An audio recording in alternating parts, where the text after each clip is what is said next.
Chapter 482. Negotiations, of course, should be negotiated first. They haven't even had a proper negotiation, and they've already been sentenced to death. Who would want to do business with such a person? Do they have any morals? Do they have any professionalism? Do they have any negotiating spirit? Jiang Junling knew that Fang Yan was difficult to deal with, but he really didn't expect him to get up and leave as soon as he stated his conditions. What kind of insulting price was that? Who the hell was insulting who? Why do I feel like I'm being insulted too? Is he really not afraid that this negotiation will collapse? Or does he think that he has nothing to fear just because he has a hostage in his hand, and that he will definitely win this war?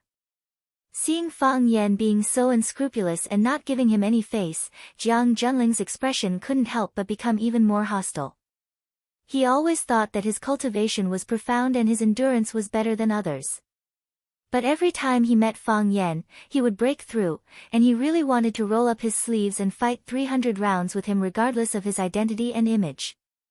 He looked at Fang Yan's back and said aloud, "I think you may not understand some things. Do you know how much 10% of Longtu Group's shares are worth? With the good performance of the energy stocks in the market, its total market value will not be much lower than the current Chaoyan technology. How much can you get in Chaoyan? It can't be more than 10%, right?" Fang Yan suddenly turned around and stared at Jiang Junling. "In your heart, you think that 10% of Longtu Group's shares is already a lot, an astronomical number, enough to compensate for all our losses, but you definitely don't know what Lu Chaoga means to me." Fang Yan held Lu Chaoga's hand and said in a deep voice, "She is my friend, my family, Chaoyan's soul, and everything. Without her, Chaoyan technology would not exist at all. I don't even have the chance to sit here and talk to you as equals. Such an important person was kidnapped by the Jiang family." Jiang Junling frowned and said, "She was not kidnapped by the Jiang family, please watch your words. Is Jiang Fengxing not a member of the Jiang family? Didn't you just call him fourth uncle? Jiang Fengxing is a member of the Jiang family, and he is indeed my fourth uncle. However, the Jiang family belongs to all members of the Jiang family, not just one person. Other than two people, no one else can stand out and say that they represent the Jiang family. Besides, the truth is still unclear. Before I see fourth uncle, I don't believe that the Jiang family kidnapped Miss Lu Chaoga." "If that's the case," Fang Yan sneered, "why are you negotiating with me? I'll hand them over directly to the police station. You can bring your family to the police station to visit them and understand what happened. Isn't that easy for you? Why did you come to my house and beg me to negotiate? If you don't do anything against your conscience, you won't be afraid of ghosts knocking on your door. But if you've done too many things against your conscience, even the slightest movement outside will make you paranoid and restless." "Fang Yan, you are testing my patience." Jiang Junling, "Don't put on a high and mighty face in front of me. If I cared about your identity, I wouldn't have beaten you black and blue 3 years ago. What's right is right, and what's wrong is wrong. You've done wrong, so you have to receive the punishment you deserve. Don't think that you can do whatever you want just because you have a special identity. You can do it with others, but not with me. As the victim's family, we have the final say on whether we are satisfied with the compensation, not you, the perpetrator, decide. Now, I can tell you very clearly that I am very dissatisfied with this result." General Ling took a sip of tea from his teacup and said, 20%, 30%, Fang Yan said. "I've already stated the conditions. Only by reaching this condition will we feel a little more balanced.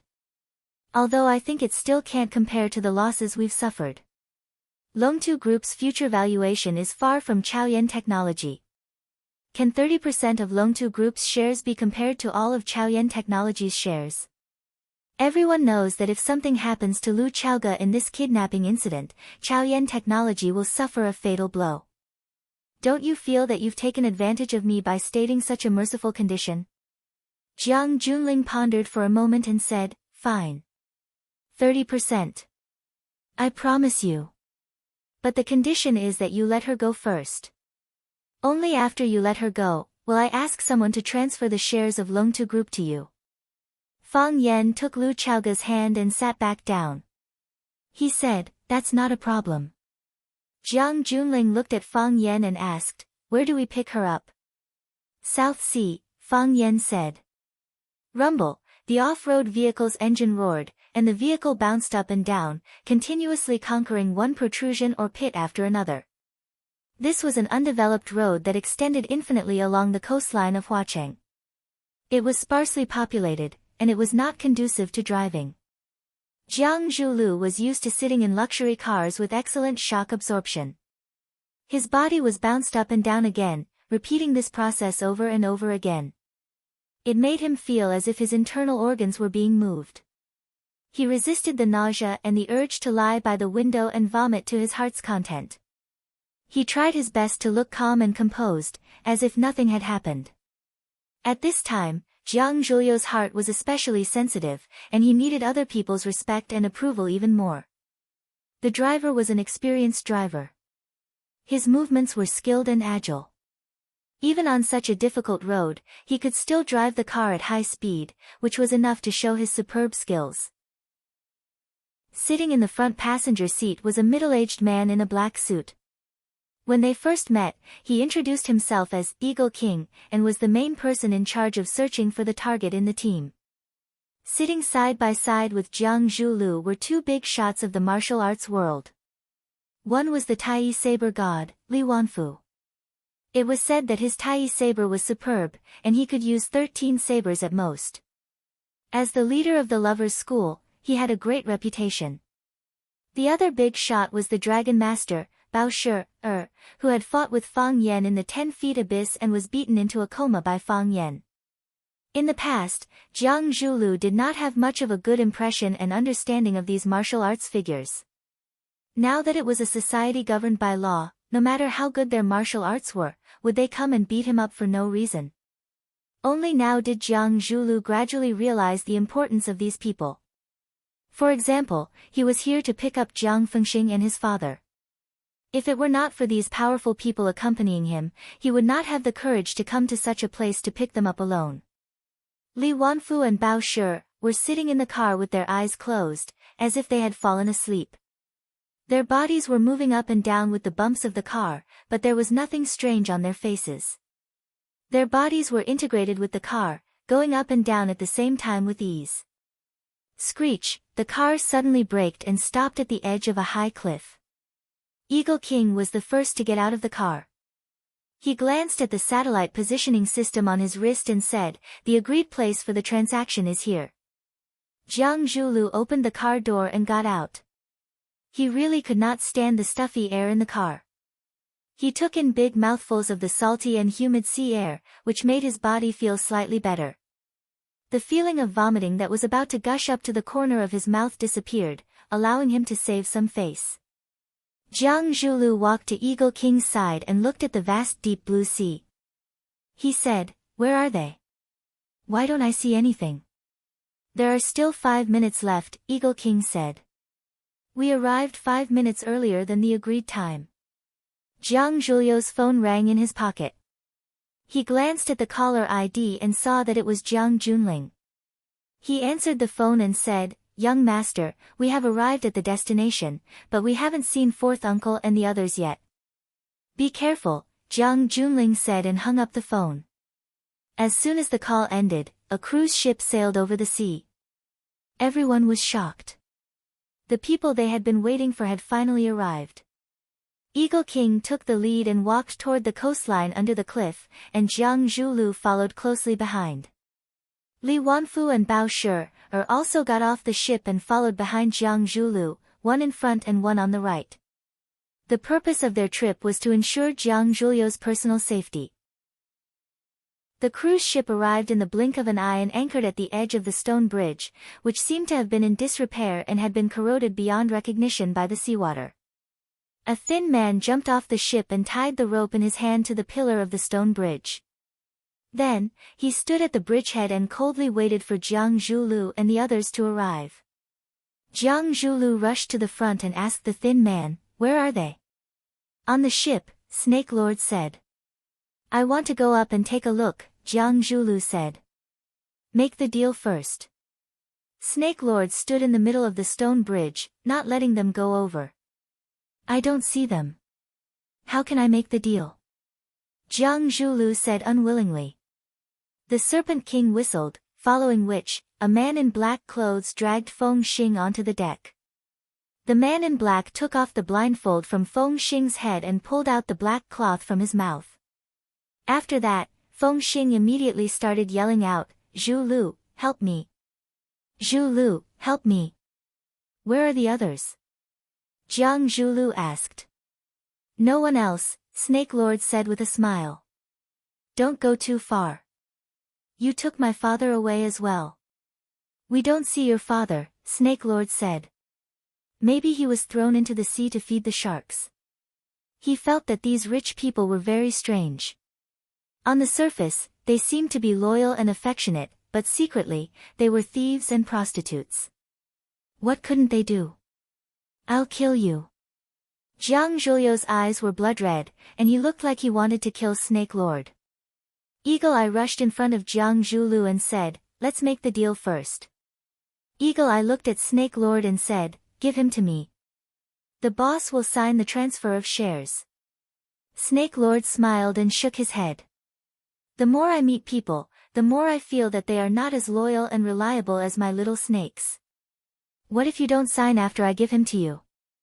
Let your boss sign first, then this ship and the people on it are all yours. Chapter 483. Eagle King sneered, his eyes as sharp as a vulture's. You have your considerations, we also have our concerns. What if we sign it, but you don't give it to us? That is indeed a problem. Snake Lord thought about it seriously. This problem is too profound, my IQ is low, I really can't think of a good solution. How about we cancel today's deal?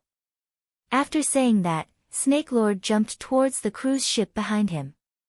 Eagle King's body trembled in anger. What kind of attitude is this bastard? Do we need to beg you to make a deal? Want to leave?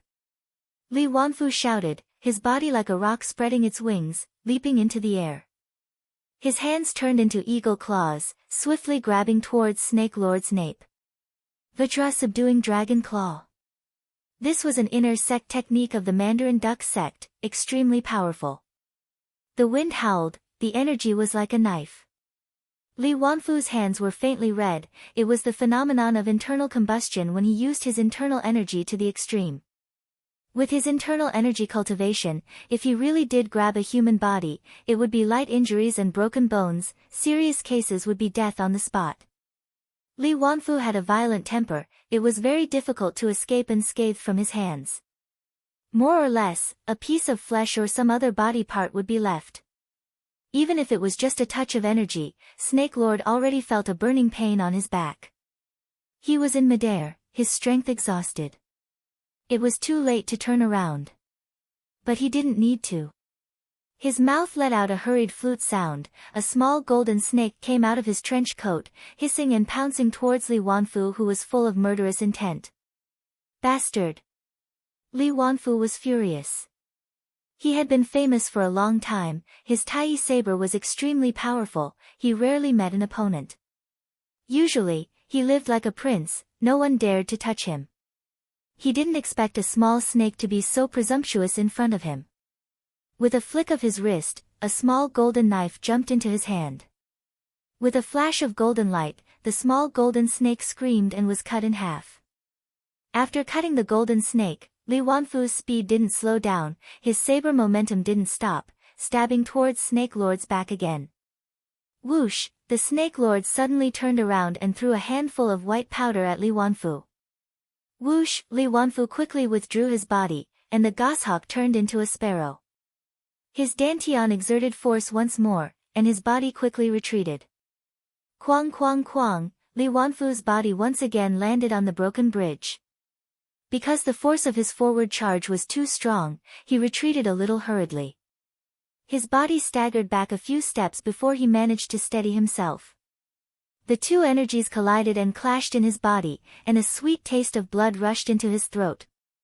He pursed his lips and swallowed it back down. Bao Shi was enraged. As he was about to leap up and chase after Jiang Fengxing, the Snake Lord had already grabbed Jiang Fengxing's neck. Bao Shi snorted, but he could only stare at the Snake Lord coldly. "Since we can't make a deal, let's part ways here," Snake Sovereign said with a smile. He stared at Li Wanfu, Bao Shi, and the others and shouted, "Set sail." Kacha, the cruise ship began to move. The Snake Lord flicked his sleeve, and a silver light flashed. The rope tied to the stone pillar of the broken bridge was cut into two pieces. One end was still tied to the stone pillar, while the other was swaying in the wind. "Wait!" Jiang Zhulu anxiously shouted. "Let me make a call." Since it was something that Jiang Junling and Fang Yan had already discussed, it meant that they had already made a decision. What he needed to do now was to ensure the smooth success of this deal. "Go ahead," Snake Lord said. Jiang Zhulu dialed Jiang Junling's number and said, "Young master, I saw fourth uncle, but I didn't see my father. Zhulu, I already know about this. I didn't tell you because I wasn't sure yet, so I'm leaving this deal to you. I hope you can see it with your own eyes," Jiang Junling comforted him in a soft voice. "No matter how bad the situation is, we're already mentally prepared. What others owe us, they will eventually pay us back." "I understand," Jiang Junling said. "The deal is in progress, they want young master to sign first." "Give me 1 minute," Jiang Junling said. Jiang Zhulu hung up again and waited patiently. The cruise ship's engine roared, but it didn't start to leave. In less than a minute, Snake Lord received the message. He let go of Jiang Fengxing and said, "The deal is done, this ship and the people on it are all yours." After that, he dashed towards the other side of the ship. The people on the other side had already prepared a rubber boat. As soon as Snake Lord jumped on it, the rubber boat split the water and rushed towards the distant deep sea. Eagle King was the first to jump on the boat and threw the cruise ship's rope to them. Li Wanfu grabbed the rope and fastened it to the pillar of the broken bridge again. Li Wanfu and Bao Shi also got on the boat. One went to check the cabin to make sure the cruise ship was safe. The other went to the captain's room to check the direction of the cruise ship. Jiang Zhulu was the last to get on the boat. After rushing to the deck, he untied Jiang Fengxing and asked anxiously, "Dad, how do you feel? Do you feel uncomfortable anywhere?" "I'm fine," Jiang Fengxing said weakly. If Jiang Zhulu didn't hold him up, he wouldn't have been able to stand at all. These days, every day felt like a year to him. Both his mind and body had suffered unimaginable torture. "Where's my dad? Have you seen my dad?" Jiang Fengxing shook his head and said, I don't know, we were separated on the ship. When I woke up, Dragon Pool was already gone. I never saw him again." Jiang Zhuliu's eyes were red. He yelled towards the cabin, "Mr. Bao, Mr. Li, have you seen my dad?" "No," Bao Shi said as he walked out. "No," Li Wanfu yelled from the cockpit. "There's really nothing left," Jiang Zhulu said hoarsely. "There's really nothing left." He had already guessed that something bad had happened to his father, but he still had a glimmer of hope. Now that he saw Jiang Fengxing, who had disappeared with his father, but there was no trace of his father, he knew that his father was gone for good. He would never come back. Jiang Fengxing was also very sad. He put his hand on Jiang Zhuliu's shoulder and comforted him, "Zhulu, don't think too much. Maybe your father has already been rescued, or maybe he's been hidden by them. They're going to ask us for more benefits. Your father is not here, you are the pillar of the Jiang family. You have to take care of yourself. Don't let your body fall." "I understand. I understand." Jiang Zhulu said with a hideous expression and blood-red eyes, "I'm mentally prepared." "That's good," Jiang Fengxing said tiredly, "let's go home. Let's go back. I don't want to stay in this damn place for one more second." "Dad, you can't go back," Jiang Zhulu said in a low voice. "What did you say?" Jiang Fengxing's body shook. He vigilantly stared at Jiang Zhulu. He wanted to push Jiang Zhulu away and stand alone, but his legs were shaking. He couldn't bear the weight of his body at all. Jiang Zhulio's eyes became as fierce as a wolf's. He lowered his voice and said, "Someone doesn't want you to go back." Jiang Zhulu raised a syringe that he had prepared earlier and suddenly pierced it towards Jiang Fengxing's heart. Jiang Fengxing felt as if he had been hit by a heavy blow. He wanted to say something, but his mouth was trembling and he couldn't say anything. His body twitched, and a large amount of foam came out of his mouth. His body softly fell into Jiang Zhulio's arms. "How good it would be if you died earlier," Jiang Zhulu said with a hideous smile. Jiang Fengxing couldn't hear his curses anymore, because his heart had stopped beating. "Dad," Jiang Zhulu cried out. "Dad, what's wrong? Dad, don't scare me, help, help." After 3 rounds of tea, Fang Yan's phone on the table finally rang. Fang Yan took the phone and glanced at it. He looked at Jiang Junling, who was sitting opposite him, and said, "Congratulations on our successful transaction." Jiang Junling looked at Fang Yan and said, "Didn't we already have a successful transaction after you got the share transfer contract?" "At that time, it only represented that I got the Longtu Group's shares." Fang Yan smiled and said, "Only by receiving this message can my people leave safely. You're a good boss who knows how to care for your subordinates." Jiang Junling smiled faintly. "But you're not a good man who knows how to love your family." Fang Yan said mockingly, "Jiang Fengxing probably won't have a chance to go ashore anymore, right?" Jiang Junling's expression was firm. He said, "I don't understand what you mean. Whether it's you or the Jiang family, you won't allow Jiang Fengxing, a man who brought shame to the Jiang family, to come home, right?" Jiang Junling lowered his head and drank his tea. He said calmly, "Fourth uncle is a member of the Jiang family, my family. Of course, we want him to come home. But the sea is stormy. If something happens to him, what else can we do other than grieve?" Fang Yan said with a face full of mockery, "Stormy sea? Not only is the sea stormy, but it's also dangerous on land." Jiang Junling raised his head and looked at Fang Yan. His eyes narrowed, and he asked in a deep voice, "What are you trying to say?"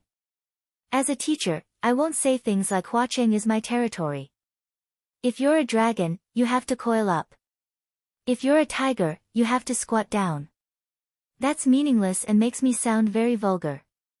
As a man with manners, I won't say things like Huacheng's traffic is bad and you have to be careful when crossing the road. That's a strong threat. But, what I want to tell you is that from this moment on, Huacheng has entered the era of Fang Yan." Fang Yan smiled as he looked at Jiang Junling. He said, "Whether you like it or not, whether you accept it or not. In Huacheng, you'd better keep a low profile. I don't like people with high profiles. Except myself." Before Fang Yan left the room, he added. Chapter 484. I think those who like to use money or power to oppress people are nouveau riche. Like those who become rich overnight, their mentality is unbalanced, and it is difficult to control their inflated ego, causing them to do things that are irrational and have no bottom line. Fang Yan explained to Lu Chaoge with a serious face, "I won't do such a thing. It's embarrassing." Lu Chaoge didn't answer.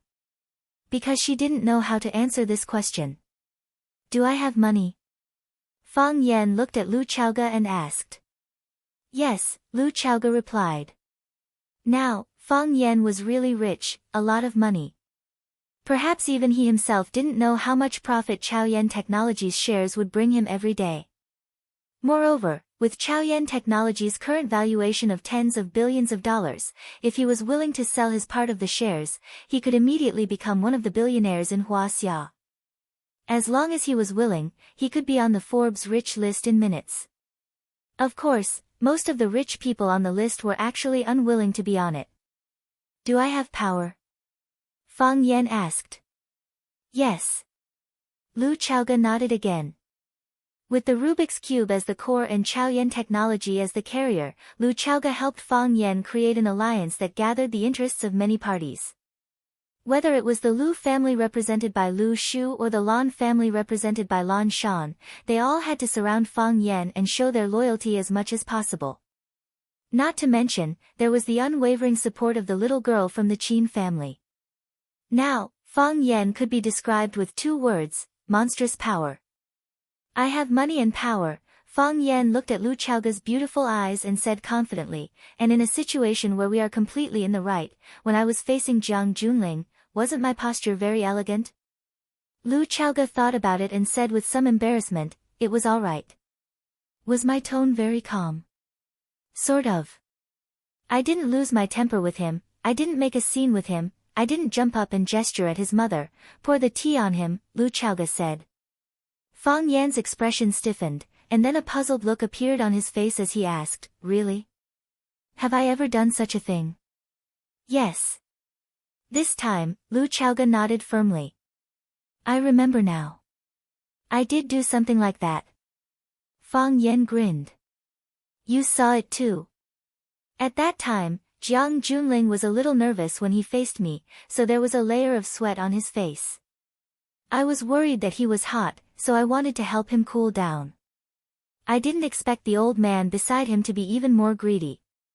He actually stretched out his sleeve and took the cup of tea away. Maybe old people are more afraid of heat.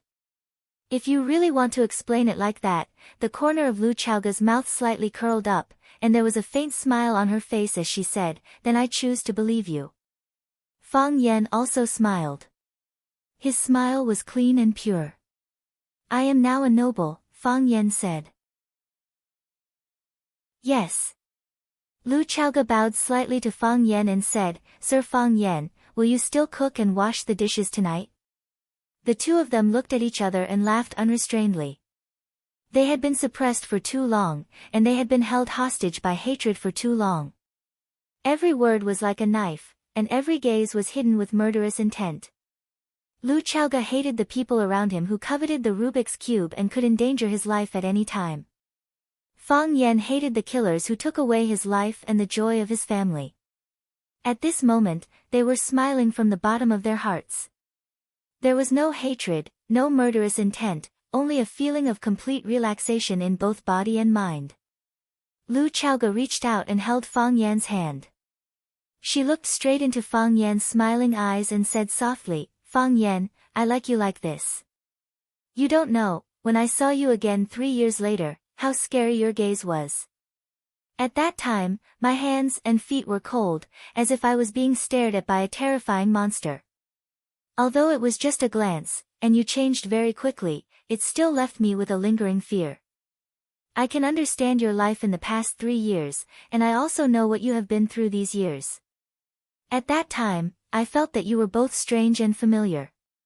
I was afraid and pitiful. I reached out and held your hand. I wanted you to feel my strength, to feel my warmth. To make your heart feel a little better, so that you were not so murderous.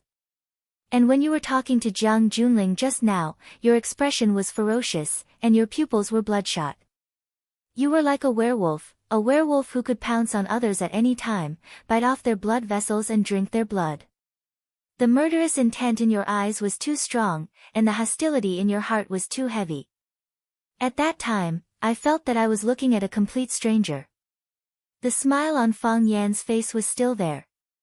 He looked lovingly at Lu Chaoga, who was holding his hand tighter and tighter. He could feel her wholehearted care, and he could also feel the worry that she had not spoken out. From the first day they met, he knew that she was worried about his emotions and his psychological state. She was worried about everything about him. But as smart as she was, she did not say anything. What could you say to a barrel of dynamite? She just used her consideration to take care of Fang Yan, and her gentleness to melt Fang Yan. She hoped that the volcano would cool down. She hoped that the dynamite would stop. She hoped that Fang Yan could return to the state that he wanted in the end. However, before she could do more, she was kidnapped. She thought that she needed to go through another course of treatment. She thought that everything would have to start again. But what made her ecstatic was that Fang Yan actually walked out on his own. Although it was just a tentative step, this foot could be pulled back at any time. But she knew that their opportunity had come. It was today, and it was now. She chose to have an open and honest talk with Fang Yan. She thought that she had made the right bet, and she also hoped that she had made the right bet. Fang Yan, I don't know how to resolve the murderous intent in your heart, and I don't know how to make the hostility in your heart disappear. I don't care about the life and death of Jiang Junling or anyone else, and I don't care about the life and death of anyone else, but I care about you. How can your body bear so many things? Fang Yan, you are not that kind of person. You have always been a simple and kind man. You are very smart, but you use your intelligence on the things that you like. You know how to strategize, but you never abuse your intelligence to hurt the innocent. There are too many bad people in this world, but too few good people. Don't squeeze into the group of bad people, and be a good person, isn't that good? That's the only way you'll be truly happy. You can laugh heartlessly, you can say things that make people very angry but also very funny, and you can do things that others can't think of and can't do. This is the Fang Yan, this is the you that I know. Lu Chaoge held Fang Yan's hand tightly, as if she wanted to pull the previous Fang Yan out. Fang Yan, you are too tired now.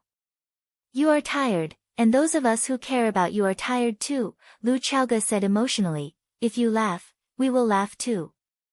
Fang Yan held Lu Chaoge's beautiful hand back, and it was a promise to her.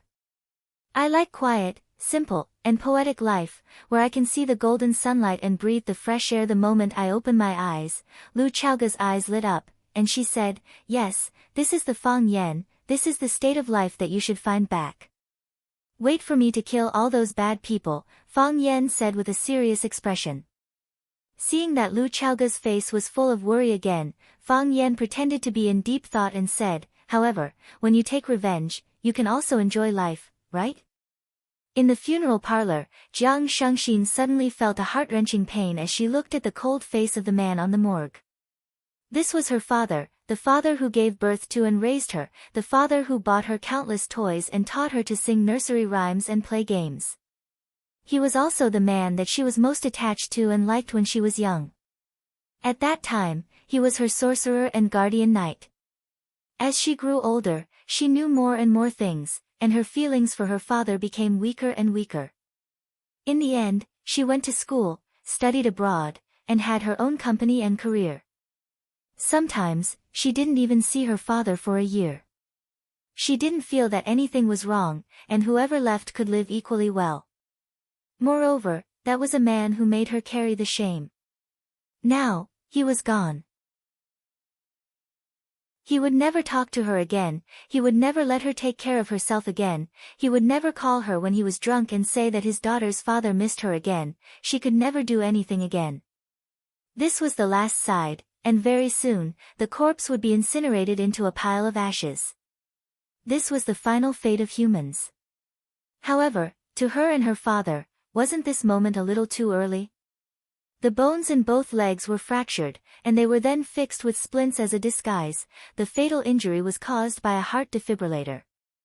This drug is very popular in the European black market, and it is an advanced poison that can cause rapid heart failure. If one is poisoned by this drug, there is basically no cure.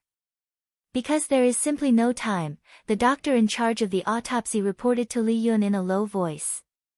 Madam, please restrain your grief. You may leave, Li Yun said expressionlessly. The doctor nodded and quickly left the morgue that made one feel extremely suffocated. He felt that it was very strange. This wasn't his first time performing an autopsy, and he was more familiar with corpses than with women's bodies. In the past, he could do it with ease, but why did it feel so strange today? Perhaps it was because the employer this time was too powerful. Li Yun glanced at Jiang Zhulu and said, Zhulu, what's going on? When I arrived, Dad could still talk to me, and he even shouted for me to save him. After we finished the deal with Fang Yan, he fell on top of me. At that time, I still didn't know what happened, Jiang Zhulu explained with a sorrowful expression. I believe you. Li Yun's gaze was as sharp as a knife. But I hope this is the last time. Chapter 485. You can act, I'll act too. Everyone is shameless anyway. One of them acted innocently, while the other acted passionately. This was something that everyone was happy to see. Li Yun knew that Jiang Fengxing couldn't have been killed by Fang Yan or Fang Yan's men. Since Fang Yan had already agreed to the deal, there was no need for him to kill Jiang Fengxing. On the contrary, Fang Yan hoped that Jiang Fengxing could continue to live. Why wouldn't he be happy to let the Jiang family laugh at him?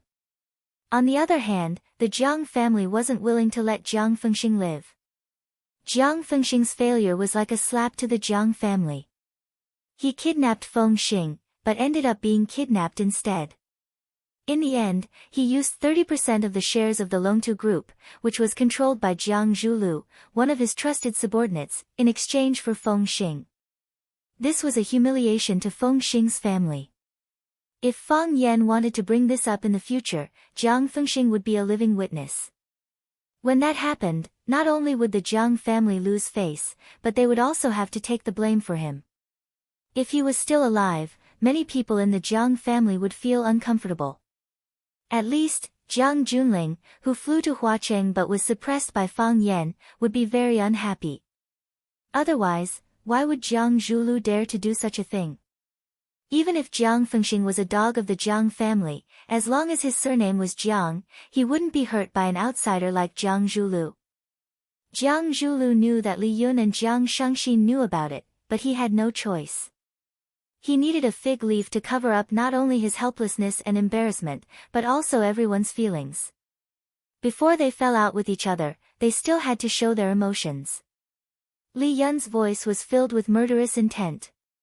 She stared at Jiang Zhulu and said, "Jiang Zhulu, it's enough to do something like this once. I'm warning you, don't ever hurt Shangxin." Jiang Zhulu glanced at Shangxin, whose eyes were red. He said calmly, "Mom, your worries are unnecessary. Shangxin is my wife. I can't even protect her. How could I hurt her? I hope so."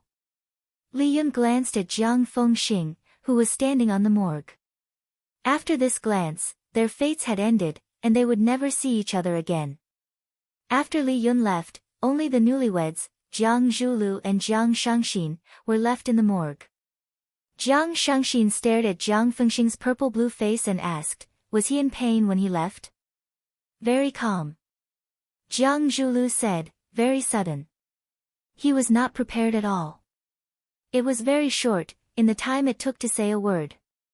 Tears rolled down from the corners of Jiang Shangxin's eyes as she gritted her teeth and said, "Jiang Zhulu, aren't you afraid that I will kill you?" After wiping away the tear at the corner of Shangxin's eye, he walked past Jiang Zhulu with an ice-cold expression, as if nothing had happened. Jiang Zhulu stood rooted to the ground, feeling a chill run down his spine. It was only now that he truly understood how difficult and sad the situation he had fallen into was. Looking around, there was no one around. This was probably what Jiang Junling wanted to see. He wanted to be a lone wolf, just like what Fang Yan had said. He liked to live a simple, peaceful, and poetic life, where he could see the golden sunlight and breathe in the fresh air the moment he opened his eyes. Therefore, this was the life that Fang Yan was living now. He would wake up at 6 in the morning and go to the garden downstairs to exercise. After an hour of exercise, he would go to the kitchen to wash the rice and cook a pot of millet porridge. Then, he would go upstairs to shower and change his clothes. After washing up, he would go downstairs to make breakfast. Fried eggs, slices of bread, vegetable salad, or fruit salad. Of course, this type of breakfast was too monotonous. Fang Yan preferred a bowl of millet porridge with a few plates of pickled vegetables. He would also be able to grab a fried dough stick or a big meat bun and stuff it into his mouth. After he was done with all this, it was time for Lu Chaoge to get out of bed. The two of them would sit together to eat and chat about some relaxing and pleasant topics. After eating, Fang Yan was responsible for washing the dishes, and then he changed his clothes to go to school. Originally, Lu Chaoge wanted Qining to drive the GMC RV to send Fang Yan to the car, but Fang Yan felt that it was too high-profile. A school security guard driving such a luxurious car, wouldn't that make the headlines? Fang Yan's security guard had said that he was a low-key man. Therefore, the low-key Fang Yan drove Lu Chaoge's white BMW to school. Of course, Fang Yan also knew that this was not good. Therefore, he did not go through the school's main gate, but entered through the small gate of the family compound that was specially opened for the school teachers. After parking the car in the school's parking lot, he turned out and walked toward the school's gate. The work of the security guard was very tedious and simple. When students entered the school, they would check the students' appearance and discipline, whether they were wearing a tight fit, whether their skirts were too short, whether their hairstyles were too exaggerated and non-mainstream.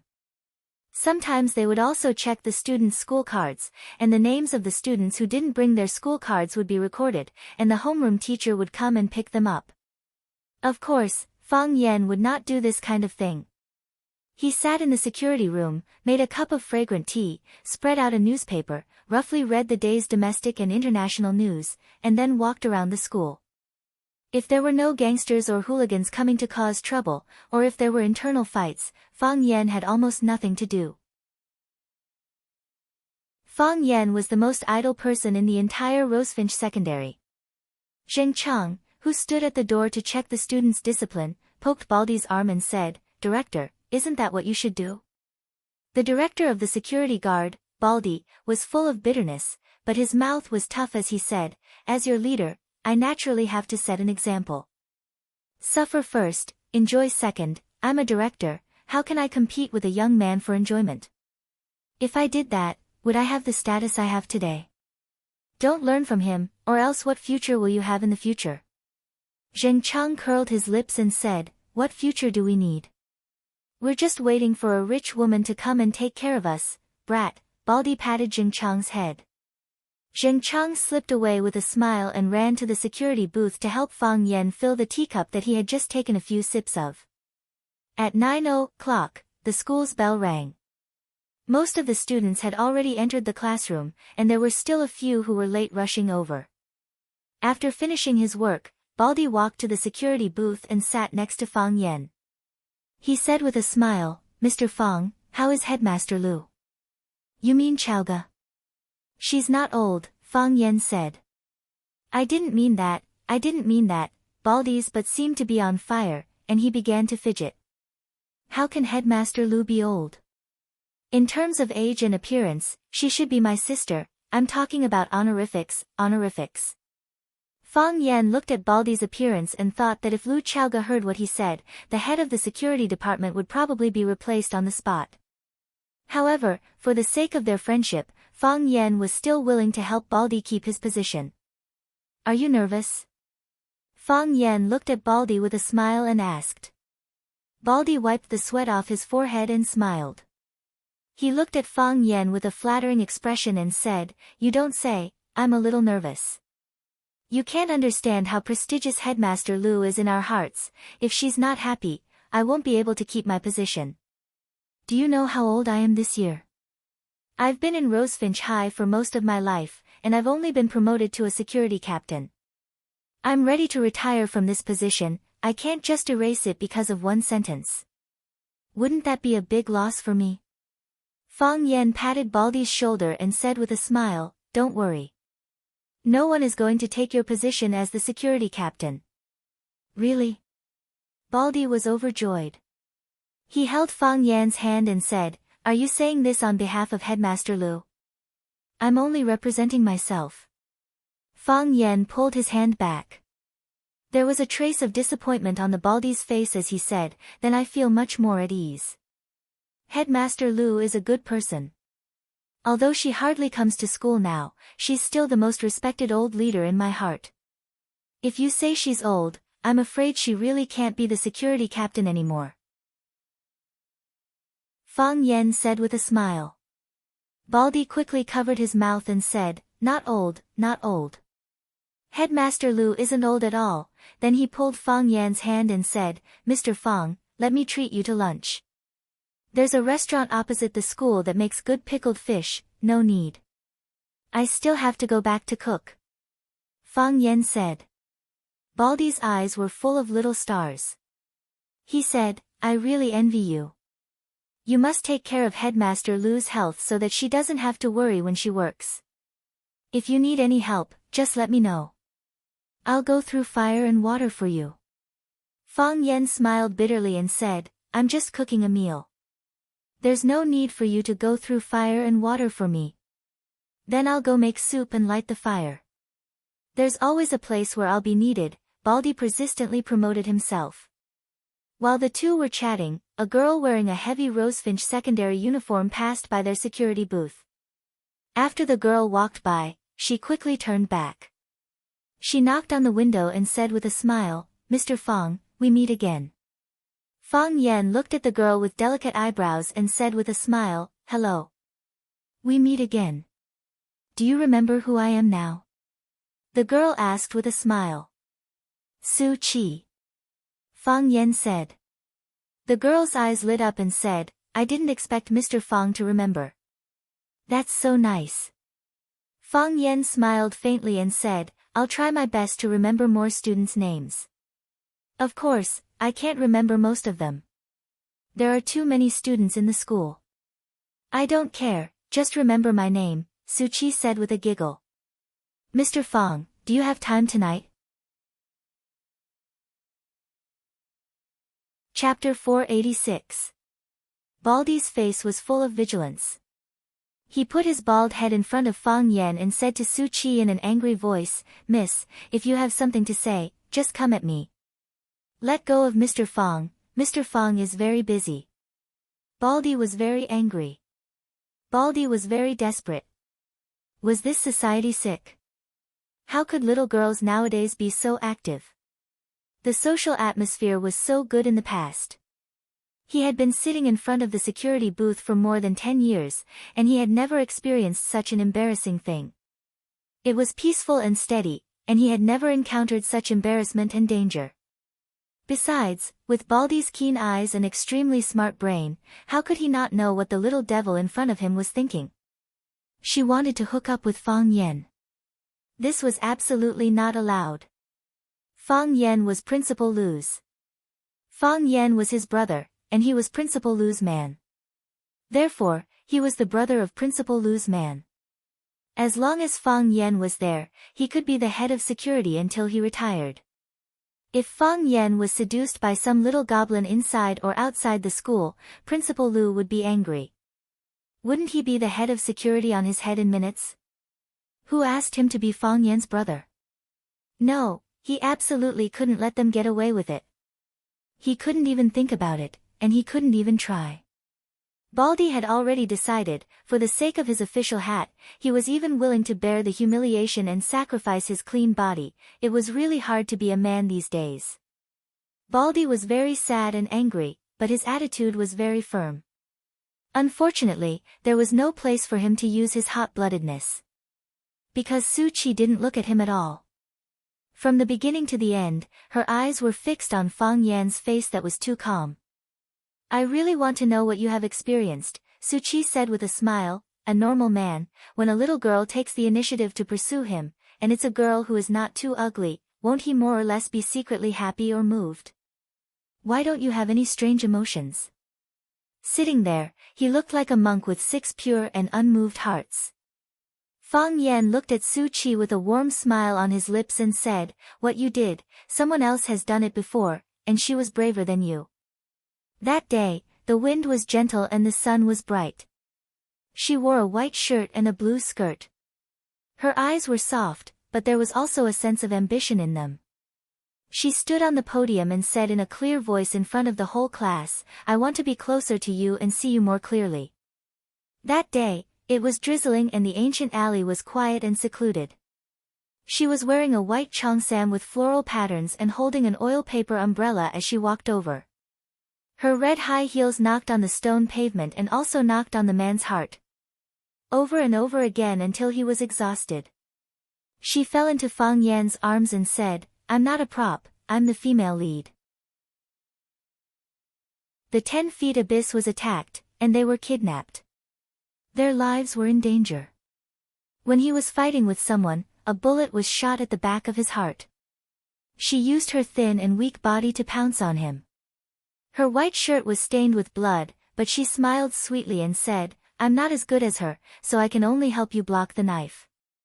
The ingenious maintenance at the airport, the patient waiting in the wind and snow, the dozens of miles of walking in Yanjing City at night, the bowl of lamb stew noodles, and the parting words, "I wanted to repay you before, but now I want to protect you." That kind of deep love that moved the heaven and earth, that kind of selfless sacrifice that penetrated deep into the bones, day after day, year after year, when did it ever stop? A smile that shocked the immortals, as ethereal as a god. Looking back once, can make a person immersed in it for a lifetime. Su Qi's appearance had no meaning to Fang Yan. If he had to find a meaning, it would be that he missed Qin Tian very much. The person who hid his figure behind the scenes, but became the biggest support that supported Chao Yan and himself. Fang Yan was not a fool, nor was he an idiot.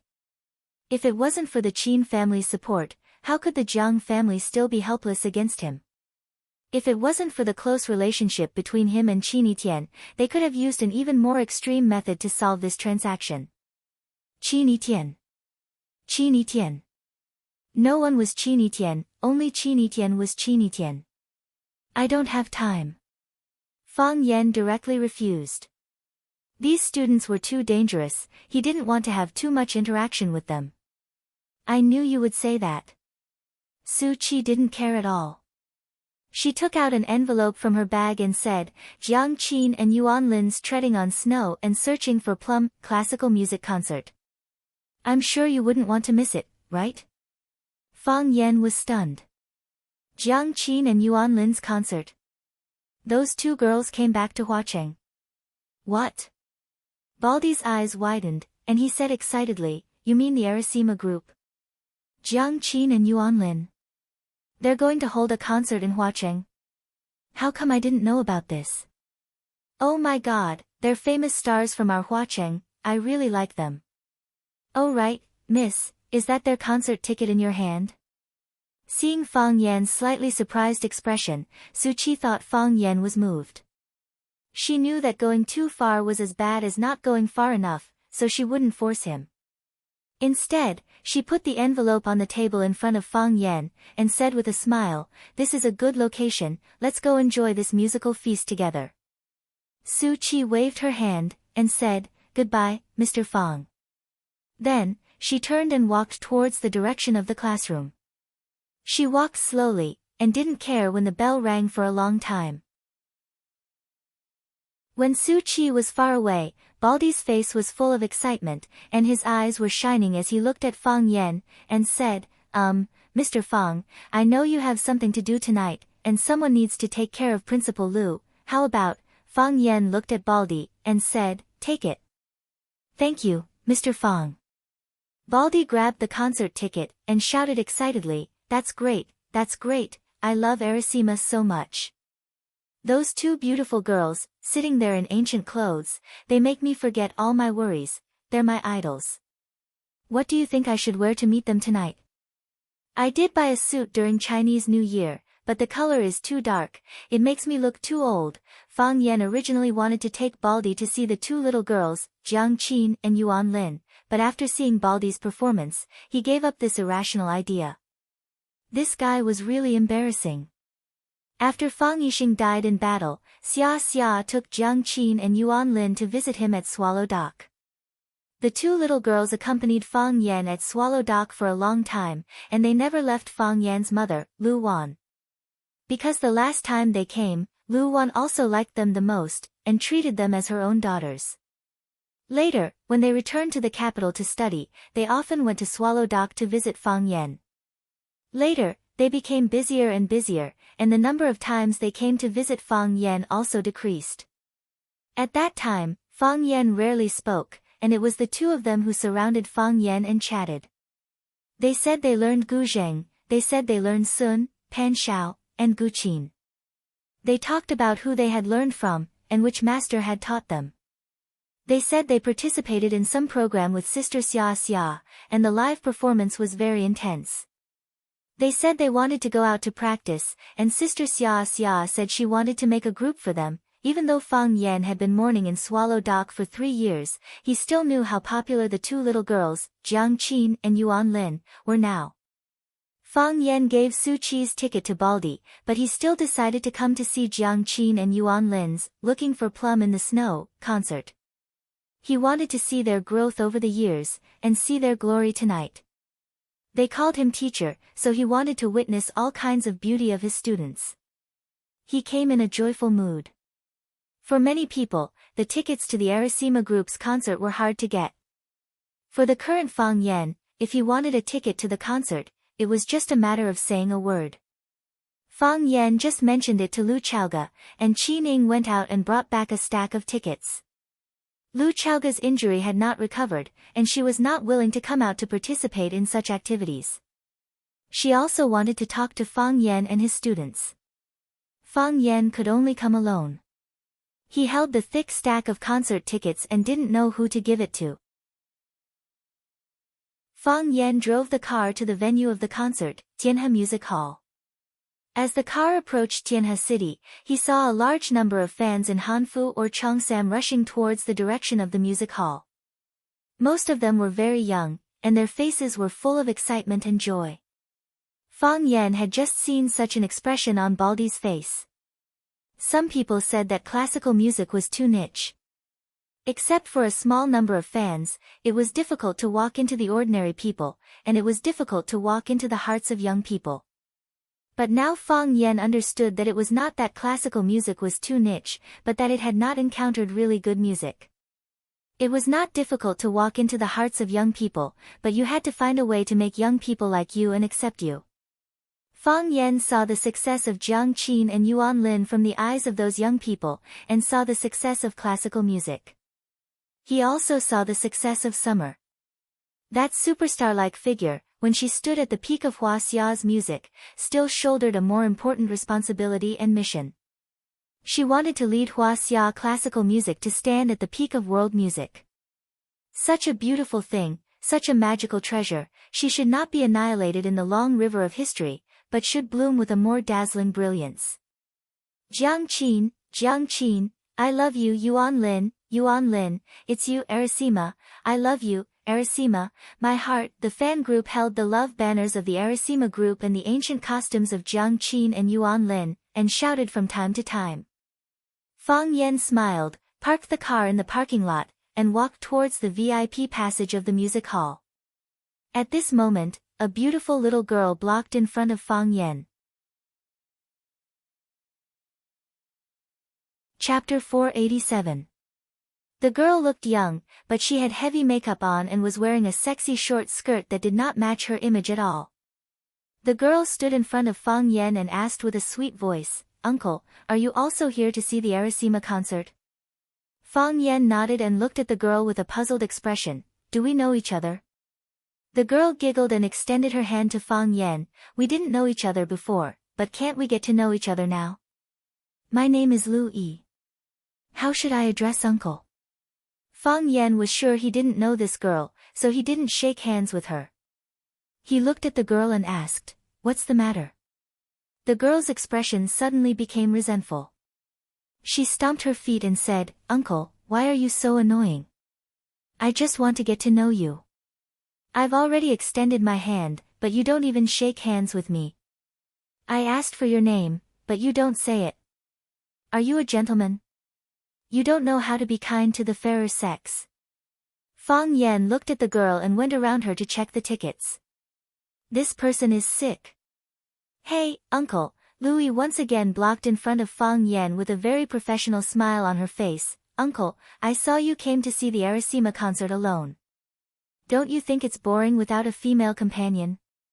I'll go in with you, okay?" Fang Yan looked at the girl and shook his head. "Thank you. I'm fine by myself." "Uncle," the girl shouted coquettishly. Seeing that Fang Yan wanted to leave, she grabbed Fang Yan's arm and said, "Can you take me in? I also want to see the Arasima concert. Let's go watch the concert first, then go out for supper, okay?" Fang Yan thought for a bit and stopped to look at the girl in front of him. "Which school are you from?" Fang Yan asked. Lu Yi's eyes looked away in panic and said, "Uncle, why are you asking me which school I'm from? Don't you like students?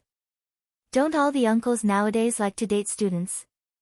I'm asking you, which school are you from? Fang Yan raised his voice and said with a stern expression. Lu Yi's body trembled. She didn't dare to refuse Fang Yan's question. She said softly, I'm from the Huaqing Music Academy. Because I like the classical music of the Arasima so much, I wanted to follow you in to have a look. If the one you met today wasn't me, but any other man, you would have begged to go in with them, wouldn't you? Fang Yan asked coldly.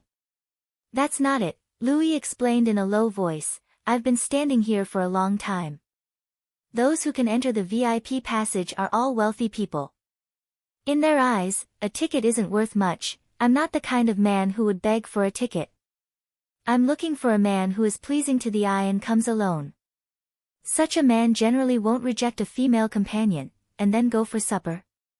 Fang Yan looked at the girl's thick eyeshadow and asked aloud.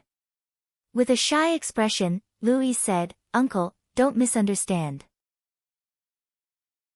I only said to go for supper, I don't mean anything else. If you don't mean anything else, then do the men around you also don't? Fang Yan asked in return. I think, it's okay. Rich people still have manners. Fang Yan sneered and said, that's because you haven't seen rich people without manners. It doesn't feel good to be interrogated like this, right? Fang Yan asked aloud. Yes, Lu Yi said in a low voice. You didn't expect to meet a man like me? They would either agree, or directly refuse, because you're trading yourself as a commodity. Who would talk nicely to a commodity? Who would pay any attention to a commodity? There's nothing in this world that comes without sowing. If you want to gain something, you have to pay something. You want a ticket to watch the Arasima concert, so you have to pay with your dignity or something more important, because you're a commodity, you don't have the right to bargain. Uncle, I'm not going in with you. I'm going back to school right now, Lu Yi said with red eyes. She wanted to leave. Fang Yan's words were so harsh that she felt like they were piercing her heart. Wait, Fang Yan called out. Lu Yi turned around to look at Fang Yan and asked, Uncle, is there anything else? You're from Huaqing? Fang Yan asked. From the girl's voice, he could tell she had a Huaqing accent. Yes. My family is from Huaqing, but our family's financial situation isn't very good, Lu Yi said with a wronged voice. Because your family's financial situation isn't very good, you want to take a shortcut? Call your parents, Fang Yan said. What? Tell them you want to invite them to the Arasima concert, but do as I say. But, don't make me repeat myself, Fang Yan said with a straight face, it's a waste of my saliva, they'll think I'm trying to convince them. Lu Yi didn't ask anymore, took out her phone from her pocket and dialed her mother's number.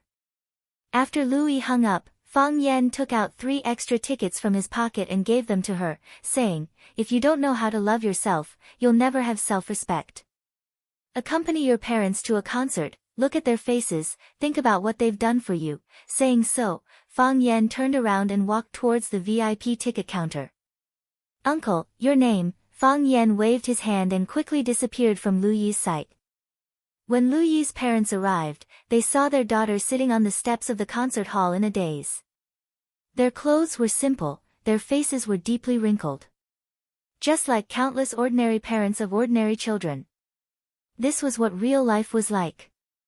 Lu Yi's mother pulled her daughter up from the ground, patted the dust off her dress and said, silly girl, why are you sitting on the ground? It's cold on the ground, it's not good for a girl's body, what if you freeze? Lu Yi's father smiled, looked at the huge and luxurious building complex in front of him and said with some hesitation, Xiao Tao, why did you want to invite mom and dad to listen to this?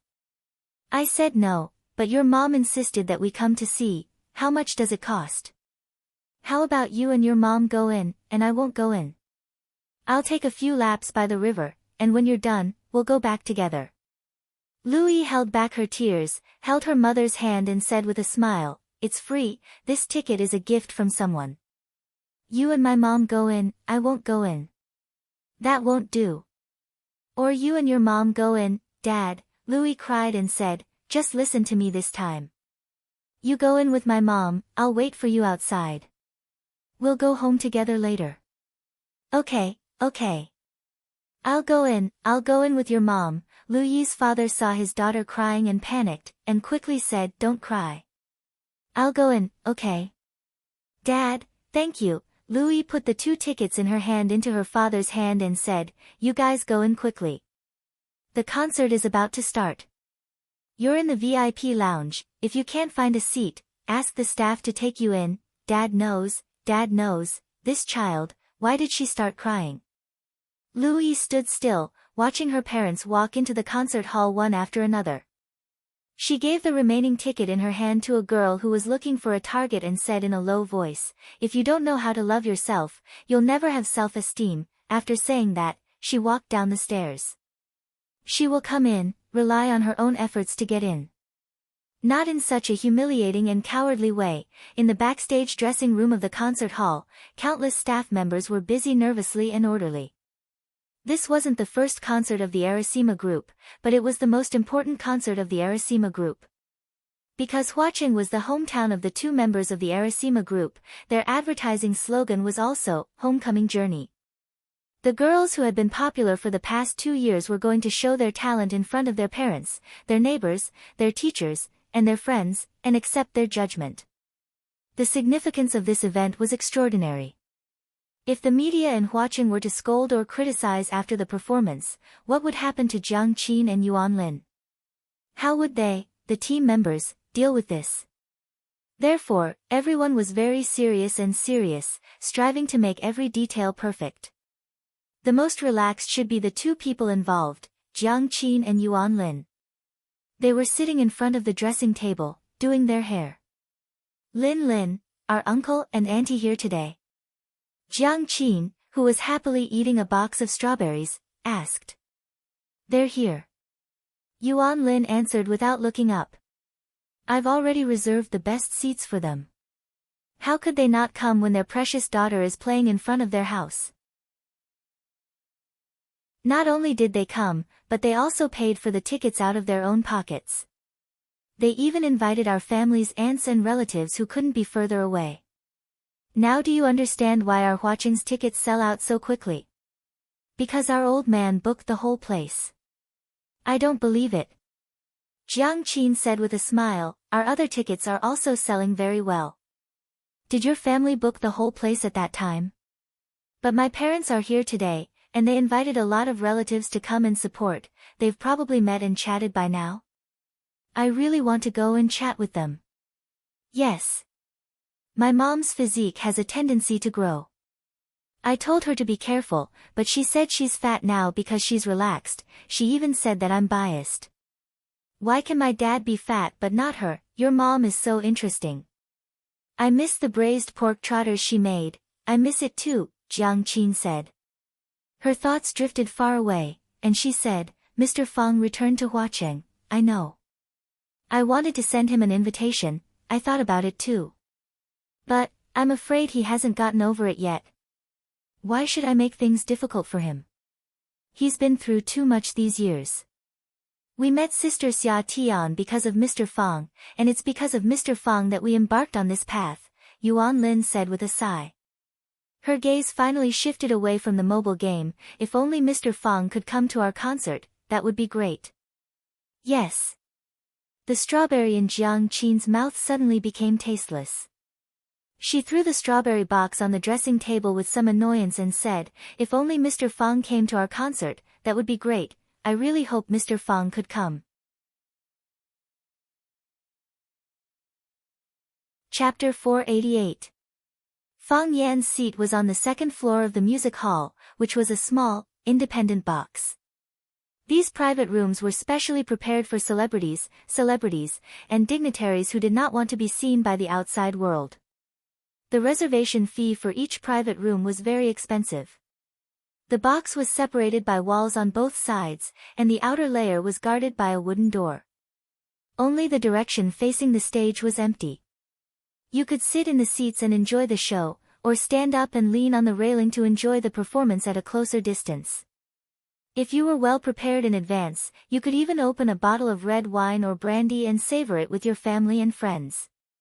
There were other boxes on both sides of the box, but no one needed to greet each other. Fang Yan looked at the seat. This was a small room for 4 people, and he might meet Lu Yi and her parents later. The concert hadn't started yet, but the audience was already full. The sound of mountains and seas could be heard from time to time, and the names of Jiang Qin, Yuan Lin, and Arasima resounded in his ears. It seemed that these 2 little girls were really prosperous, and their careers were developing very fast. Fang Yan sat alone for a while, and a pair of old people with vicissitudes of life walked in timidly. They saw that there were already people in the box, so they stood at the door and didn't dare to come in. But they knew that this was their seat, and they didn't want to leave. For a moment, they didn't know what to do. Fang Yan grinned and took the initiative to greet them and said, "Are you Lu Yi's parents?" "Yes. We are," Lu Yi's father said. On such an occasion, although he was also very nervous, it was still necessary to stand up and greet them. "Your seat is here. Come in," Fang Yan said with a smile. Lu Yi's parents came in and sat on the 2 sofas farthest from Fang Yan. Although they couldn't be too far from Fang Yan. In their hearts, those who could watch the performance in such a place must be famous people. They had no experience in dealing with such people, and they didn't know what to say. However, it was also rude not to say anything. Lu Yi's father looked at Fang Yan and said, "Sir, did you give Lu Yi the concert tickets?" Fang Yan nodded and said, "Yes." "You are?" Lu Yi's parents looked at each other and began to guess Fang Yan's identity. For all the parents in the world, any strange man around their daughter was dangerous. "I am Lu Yi's teacher," Fang Yan said with a smile. He was indeed Lu Yi's teacher. He taught her how to win the respect of others. He taught her how to be a person. What Fang Yan didn't expect was that Lu Yi didn't accompany her parents. It seemed that this girl was more sensitive and proud than he had imagined. If she had really changed, then these 2 tickets to the concert were too valuable. It might be worth more than the value of the whole concert. I happen to have extra tickets on hand. I saw Lu Yi at the entrance of the concert hall, so I gave her the ticket. So its teacher, Lu Yi's parents' hearts that were hanging in their throats suddenly fell to the ground. The 2 of them clasped their hands tightly. There was a kind of relief after the lingering fear. "Hello, teacher. It's good to be a teacher. Are you teaching music at the Academy of Music?" Fang Yan smiled and didn't answer their question. He said, "I thought she would come in with her classmates. I didn't expect her to give the tickets to you." Lu Yi is a filial child. Lu Yi's parents' faces were full of joy. Lu Yi's mother finally couldn't help but open her mouth and said, "Our Tao Tao has been sensible since she was young. There is only 1 apple at home, but she knows to divide it into 3 parts. She gives the biggest part to Dad, saying that Dad works hard. The second biggest part is for me, saying that it's hard for me to cook every day. She eats the smallest part. It's because our family's condition isn't good that the child has suffered with us. The greatest gift is giving. You give her everything you have, how can she suffer?" Fang Yan comforted them with a smile. "You see, now that she's grown up, doesn't she know how to repay kindness?" "Yes." This child, Lu Yi's father couldn't stop smiling.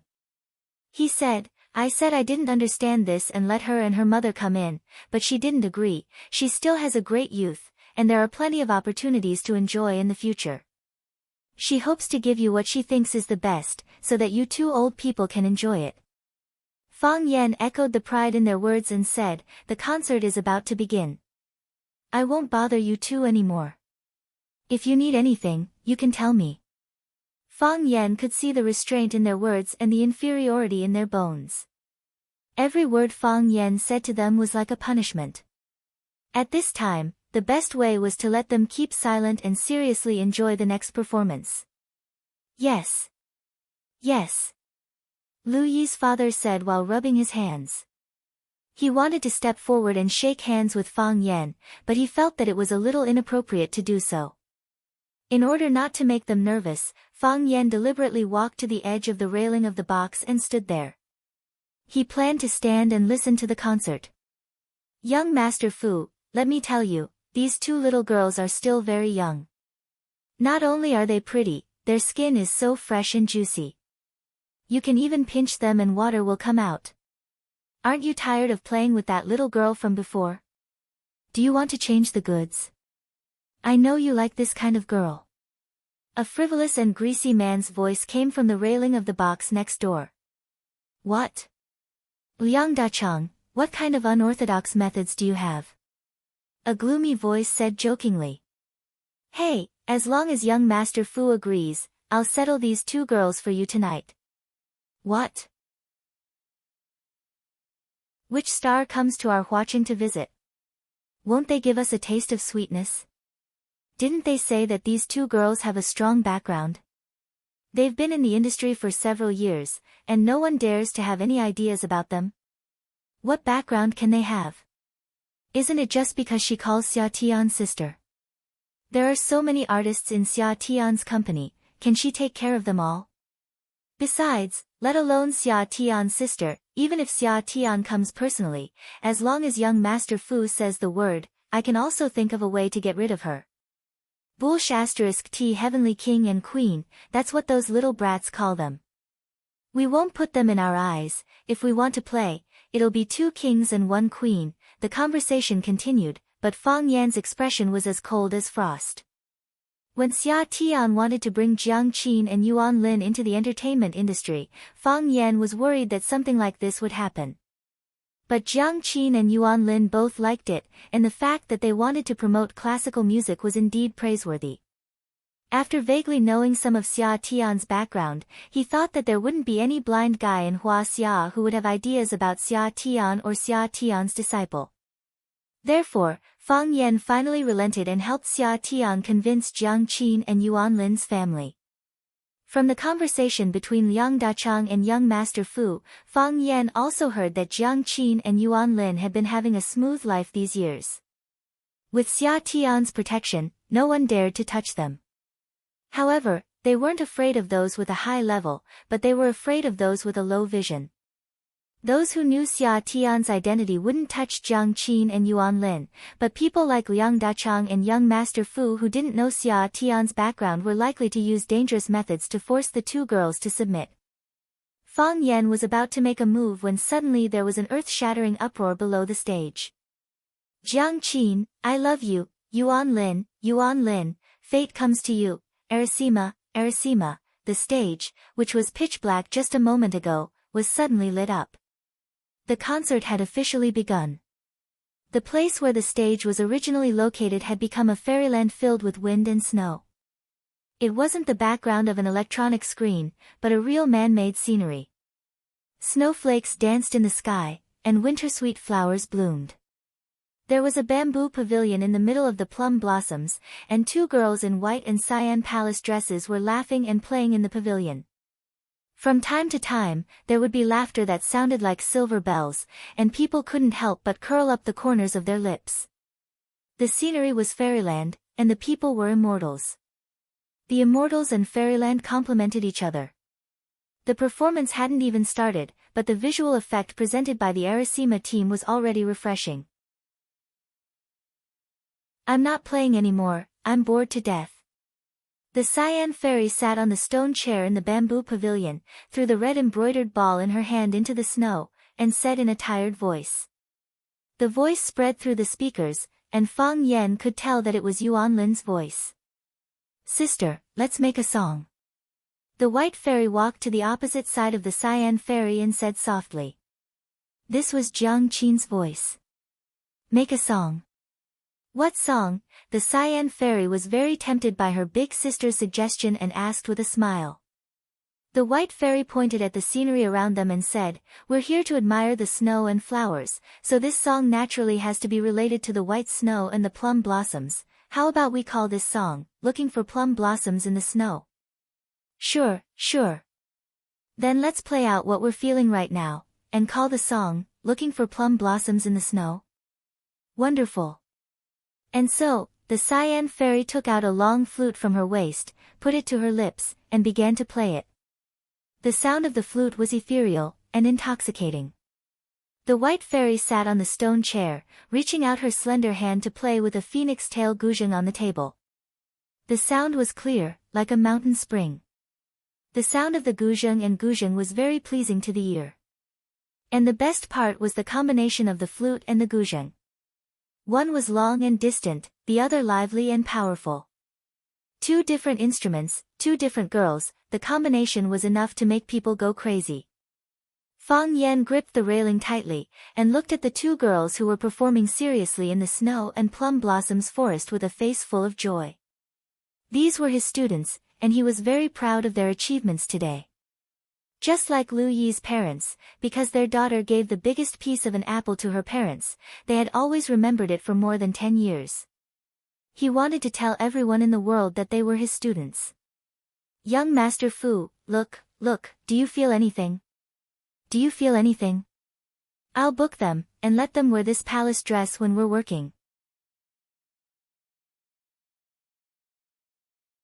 Chapter 489. Su Qi's private room was on the 3rd floor, directly facing the center of the stage. Sitting in this position, she could look down at the performance on the stage, belonging to the VIP of the VIPs. It was also the most expensive and prestigious position in the entire music hall. It was said that these seats were given to some very important people at the beginning. When Fang Yan asked for a ticket, even with Lu Chaoga's connections in Huacheng, he could only get a VIP room on the 2nd floor. Su Qi's private room was also for 4 people, but she was the only one who came to watch the concert.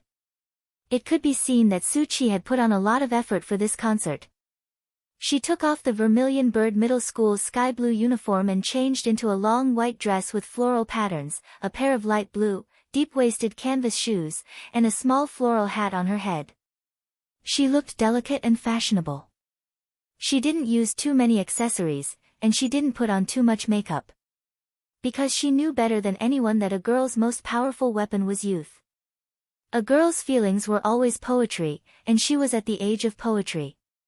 Su Qi sat in her seat and waited patiently, but the man still didn't show up until the concert began. She wanted to call Fang Yan to ask, but she found that she didn't have that man's number. Is this love? Su Qi thought, resting her chin on her hand. She actually fell in love with a school security guard. If this kind of thing was known by her classmates or her group of friends, they would definitely laugh at her, right? But, who cares? Right, he said that what he was doing had been done before, and it was done by someone more courageous than her. Who was that girl? Was she also a student? What an enchanting and charming uncle. Clang, the private room door was pushed open with great force. Su Qi's heart suddenly stopped, and she turned around with a face full of surprise. Then, the smile on her face froze. Baldy, dressed in a navy blue suit, stood at the door, sweating profusely. He looked at the girl and kept apologizing. I'm sorry. There's a concert tonight, so there's a traffic jam. When I got there, I couldn't find a place to park. I drove around the concert hall a few times and finally stopped in front of the store across the road. Suki did not hear what Baldy said. She only cared about one thing.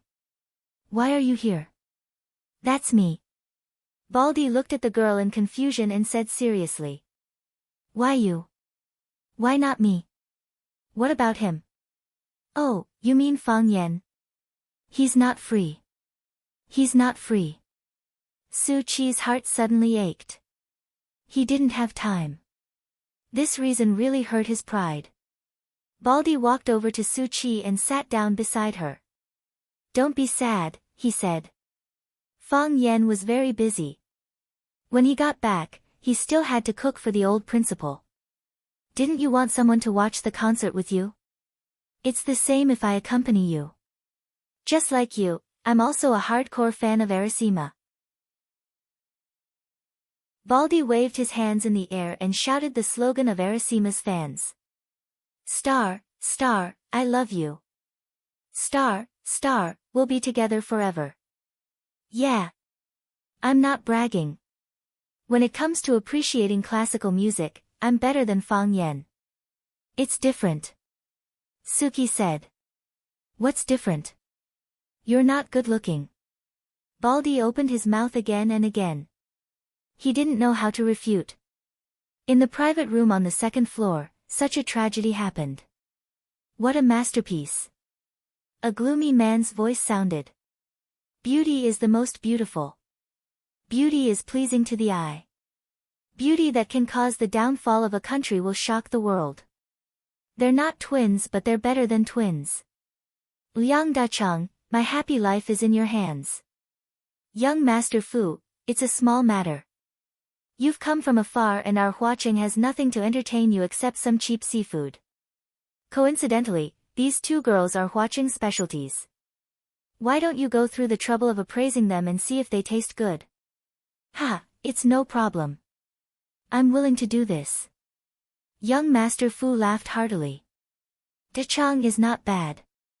You're loyal. From now on, you'll be my good brother. Fang Yan's good mood disappeared. He used a bit of strength and grabbed a wooden plank from the wooden railing in front of him. He threw it in the direction of the voice coming from the private room next door. Ah, someone screamed. Who threw it at me? Who the hell threw it at me? Someone roared angrily. It was Liang Dacheng, the pimp who wanted to introduce Jiang Qin and Yuan Lin to young Master Fu. Young Master Liang, what's wrong? What happened? Blood, young Master Liang, your head is bleeding. The private room next door was in chaos. Damn it, search them row by row. I want to see who dares to go against me, Liang Dacheng shouted hysterically. Dacheng, don't be rash. There are too many people here, don't blow things up, young Master Fu comforted him. If things get out of hand, we won't be able to do anything. Liang Dacheng seemed to be extremely afraid of this young Master Fu. Although he was still cursing, he could only suppress his anger for the time being. He also knew that if he asked his men to search the private rooms row by row, he would offend all the guests in the VIP rooms on the second and third floor. If the commotion was too big, the concert would be messed up by him. By then, everyone's attention would be on him. Even if he wasn't afraid, there was no need for him and his old man to be on the headlines, right? Damn unlucky. Liang Dacheng cursed angrily. If I find out which bastard did this, I'll skin him alive. A cold murderous intent appeared in Fang Yan's eyes. If it wasn't for the sake of the concert going on normally, that piece of wood would have crippled someone or directly smashed their skull, killing them. If he hadn't shown mercy, did he think he would still have the chance to speak? That attack was just a small punishment. It had to be said that this was a high-standard concert. Fang Yan had heard Music Addict, one of the 7 addicts of Hua Xia, perform classical music live at the Maple Leaf Club. That kind of breathing could move people's emotions, and it made people's minds have endless associations. Along with the joy of the music, joy of joy, sorrow of sorrow. Deep down, tears streamed down one's face. With Jiang Qin and Yuan Lin's current attainments, they naturally couldn't be compared to Music Addict. They were too young and had too little experience, so they couldn't perform a silent and sorrowful movement. But they took a different path. Since they couldn't perform sad music, then it had nothing to do with sadness. They just wanted to pass on happiness. Therefore, in their music, one could feel the wind singing, see the snowflakes dancing, and experience the magical process of plum trees growing and blooming quietly. They were 2 fairies who descended from heaven, chasing and playing in the snowflakes, happy and carefree. Clear joy and refreshing laughter spread along the way. One didn't need to think too much, and one didn't need to do much. One just needed to enjoy and laugh with them all the way. This was the feeling that Jiang Qin and Yuan Lin brought to the audience, and it was also the feeling that they brought to Fang Yan. Fang Yan thought that their choice back then was right, and their efforts were worth it. He liked this kind of music, and Hua Xia also needed this kind of music. It's so beautiful. Lu Yi's father praised and said enviously, if our Tao Tao could be like this in the future, how great would that be? It definitely can.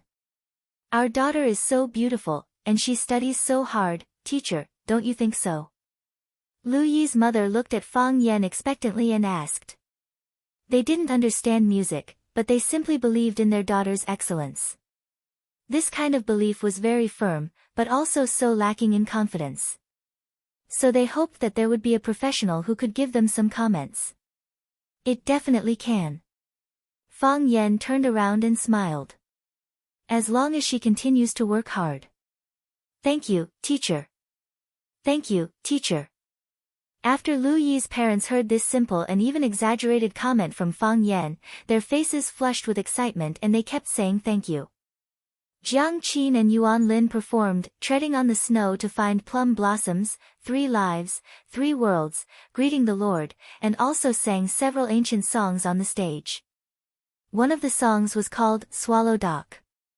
The green bricks and gray tiles were their deepest concern. The affectionate and moving melody, the familiar and touching lyrics, made Fang Yan unable to extricate himself. This song was written and composed by Jiang Qin and Yuan Lin. Before they sang, they said that they wanted to give this song to their teacher, their best friend, a very special person to them. Fang Yan knew that the person they were talking about was him.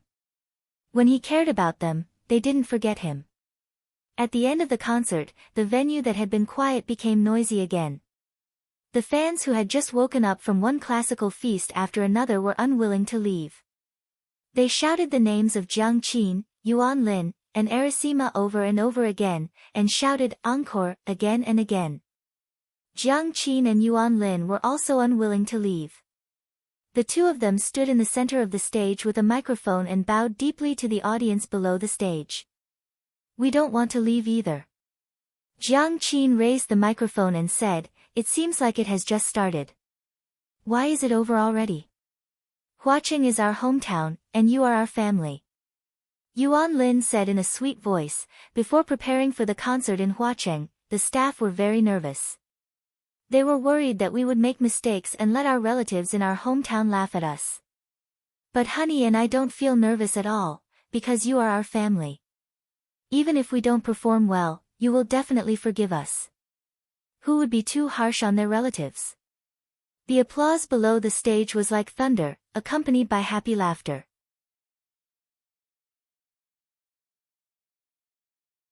Chapter 490. Our parents are in Huaqing. Our family and friends are in Huaqing.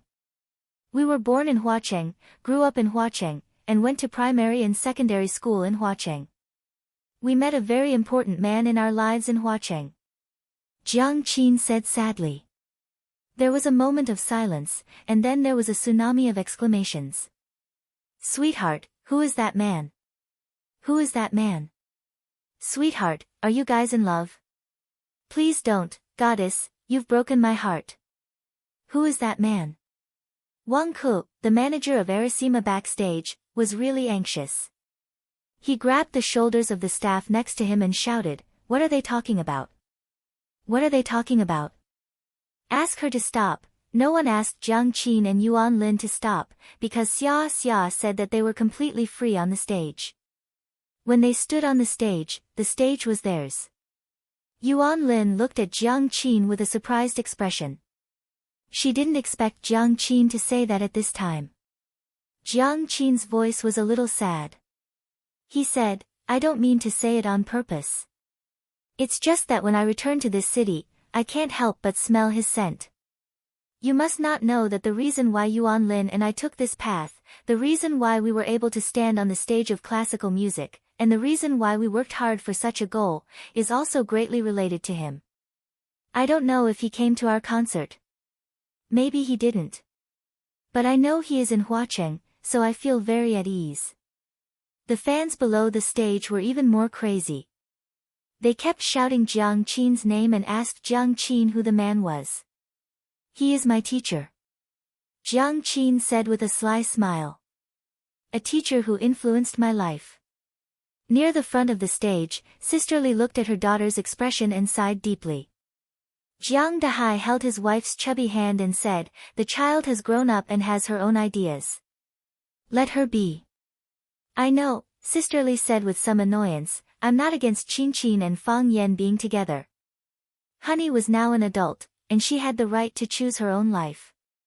What I'm worried about is, Where is Fang Yan now? I haven't seen him for a few years. I called my daughter to ask, but she didn't say anything. I don't know what happened. Fang Yan is a good kid. Jiang Dehai looked at Sister Li with a puzzled expression and said, didn't you dislike Fang Yan before? You even chased her out for no reason. Why did you change your attitude now? What do you know? Auntie Li said angrily.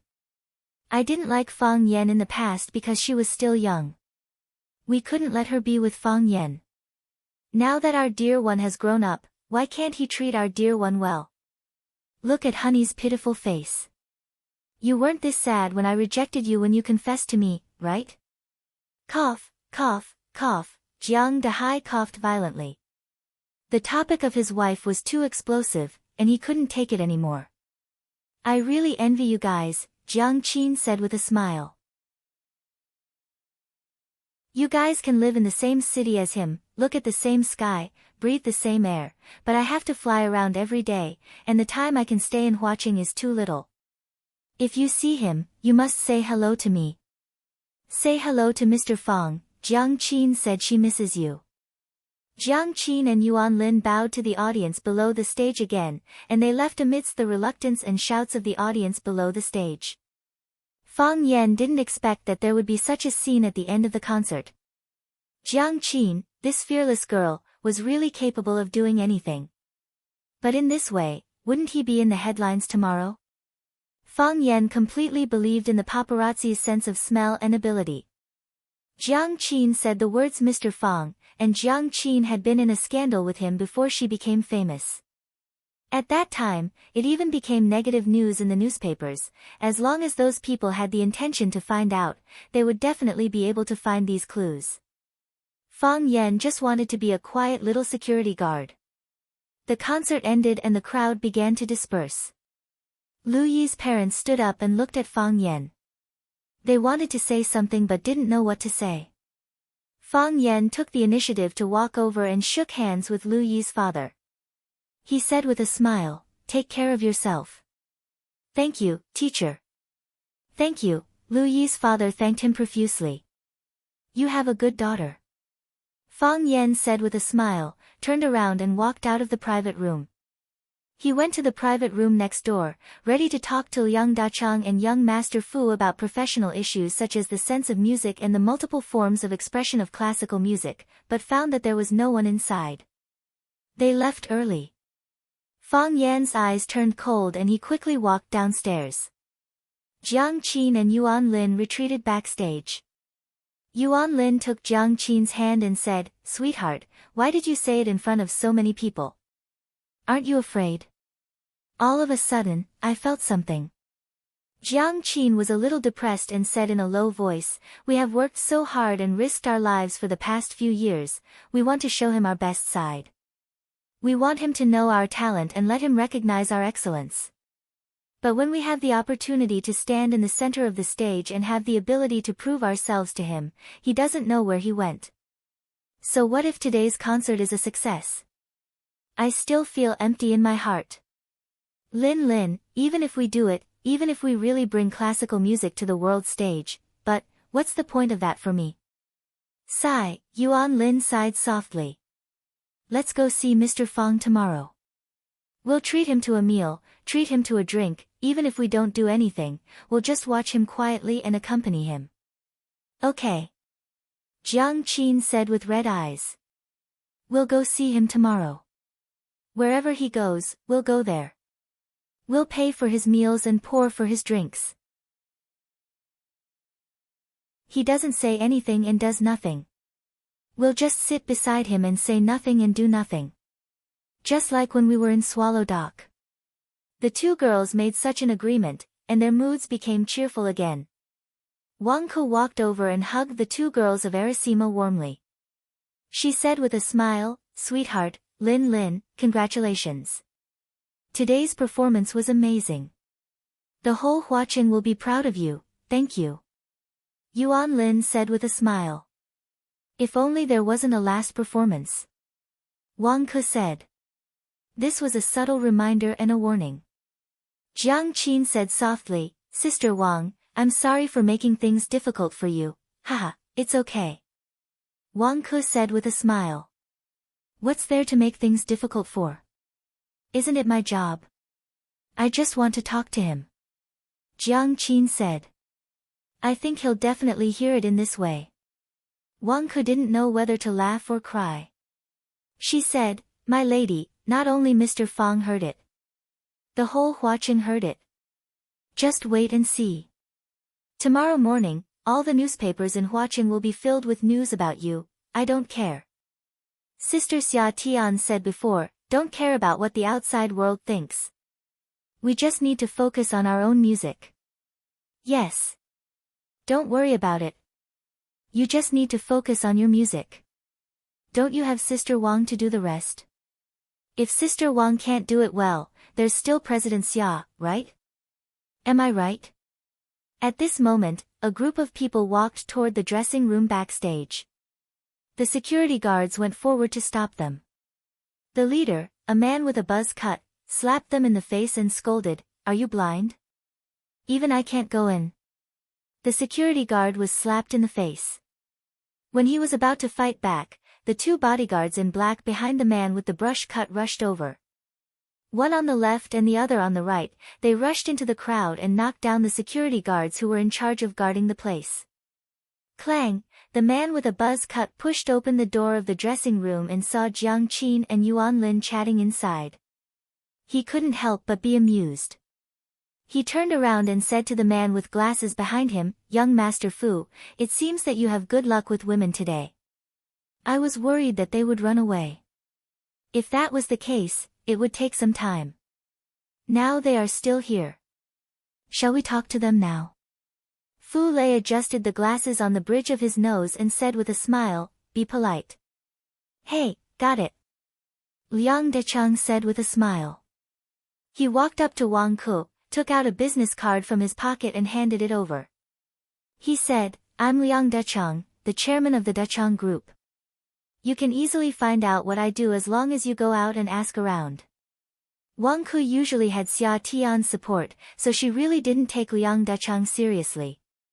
She stood in front of Jiang Qin and Yuan Lin with her slightly plump body and said with a smile, young Master Liang, why have so many of you barged in? What business do you have? Liang Dechang pointed at Jiang Qin and Yuan Lin and asked, are you their agent? Yes. Wang Ke. Good. Wang Ke, let's discuss something. I have a distinguished guest who came from afar and likes watching their show. I want to take them out for a midnight snack.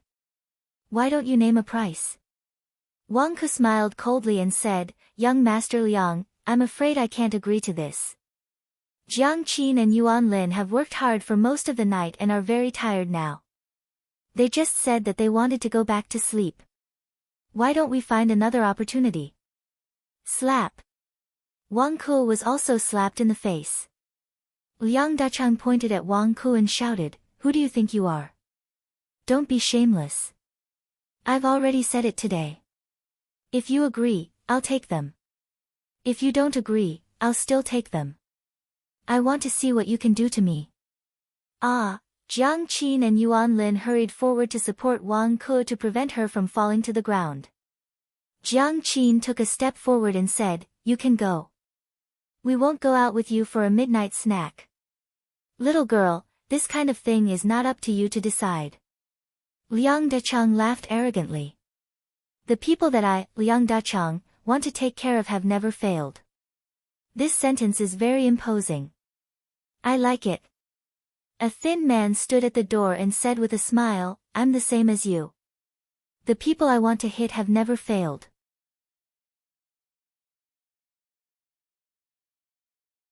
Chapter 491. Hearing that familiar voice, Jiang Qin was stunned for a moment. She thought that it was her illusion.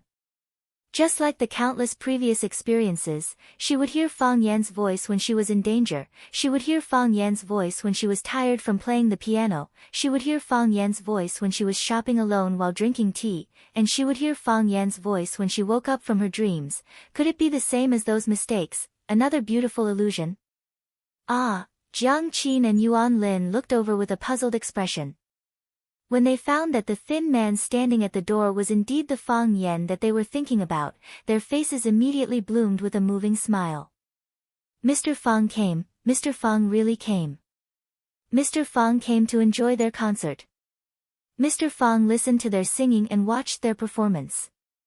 Mr. Fang knew about Jiang Qin's confession on stage and the deep-rooted longing. Mr. Fang, Jiang Qin was shy and happy at the same time. Her eyes were red as she shouted Fang Yan's name. Mr. Fang, you're here. Yuan Lin cried in surprise. Why didn't you tell us? We were worried that you didn't have time. Mr. Fang. Fang Yan. Wang Ku looked at Fang Yan seriously. He was a handsome man. However, good-looking men were a dime a dozen in the entertainment industry, so it was not unusual. However, Wang Ku did not dare to neglect this young man. He was not only the man that the two little devils, Jiang Qin and Yuan Lin, kept talking about, but also Miss Xia Tian's close friend. It was said that Miss Xia Tian would take the initiative to visit their home every year during the spring festival. Just based on the last point, she had to give him enough respect and enthusiasm. Wang Ku covered her cheek that was slapped by Liang Dachang and took the initiative to greet Fang Yan and said, Mr. Fang, I'm Wang Ku, the agent of Jiang Qin and Yuan Lin. These people suddenly broke in and said they wanted to take Jiang Qin and Yuan Lin to eat supper. I refused their rude request, but they still hit me. Hello, Miss Wang. Fang Yan greeted Wang Ku and said, Don't worry, they can't take anyone away. They can't leave. Perhaps it was because Fang Yan's words were too arrogant, or maybe it was because Fang Yan's expression was too serious when he said it. Liang Dachang and his companions laughed. Young Master Liang, did you hear that? He said we can't take anyone away, no one can leave.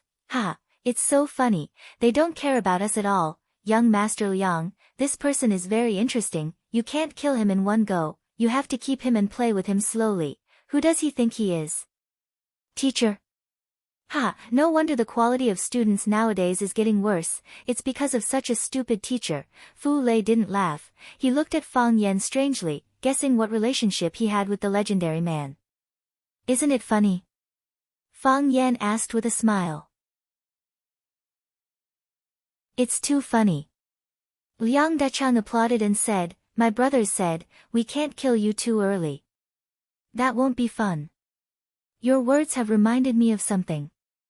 Fang Yan walked toward Liang Dachang step by step and said, If the game is very fun, it's best not to clear it in one go.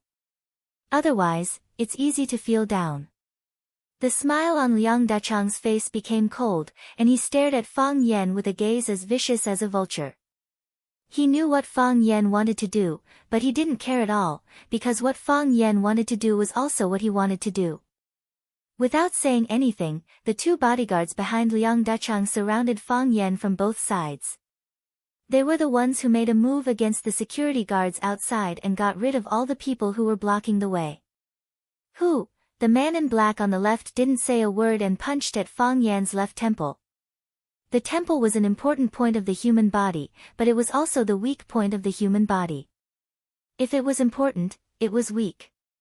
Fang Yan could sense the strength he used. If this punch was completely hit, it might cause the temple to explode, serious injuries or even death. He wanted to kill Fang Yan, but Fang Yan didn't hold back. Fang Yan also punched. It was a punch later than his punch, and a punch lighter than his punch. It was also a punch that was even more casual than the one he had thrown. However, the punch arrived first. Fang Yan punched out and his fist fiercely hit the bridge of the black-clothed man's nose. Crack, the man in black's nose broke, and the bones in his face caved in. His body flew out, and blood sprayed in the air like a red fountain. At the same time that the man in black on the left flew out, the man in black on the right kicked at Fang Yan's crotch. This kid was even more vicious. He wanted to destroy the roots of Fang Yan's descendants. Bang! Fang Yan clamped his legs, and the foot that the man in black kicked over was sandwiched between his legs. The man in black exerted all his strength, but the foot didn't move as if it was inlaid. He couldn't move his lower body, and his upper body rushed toward Fang Yan. An uppercut went straight for Fang Yan's eyes.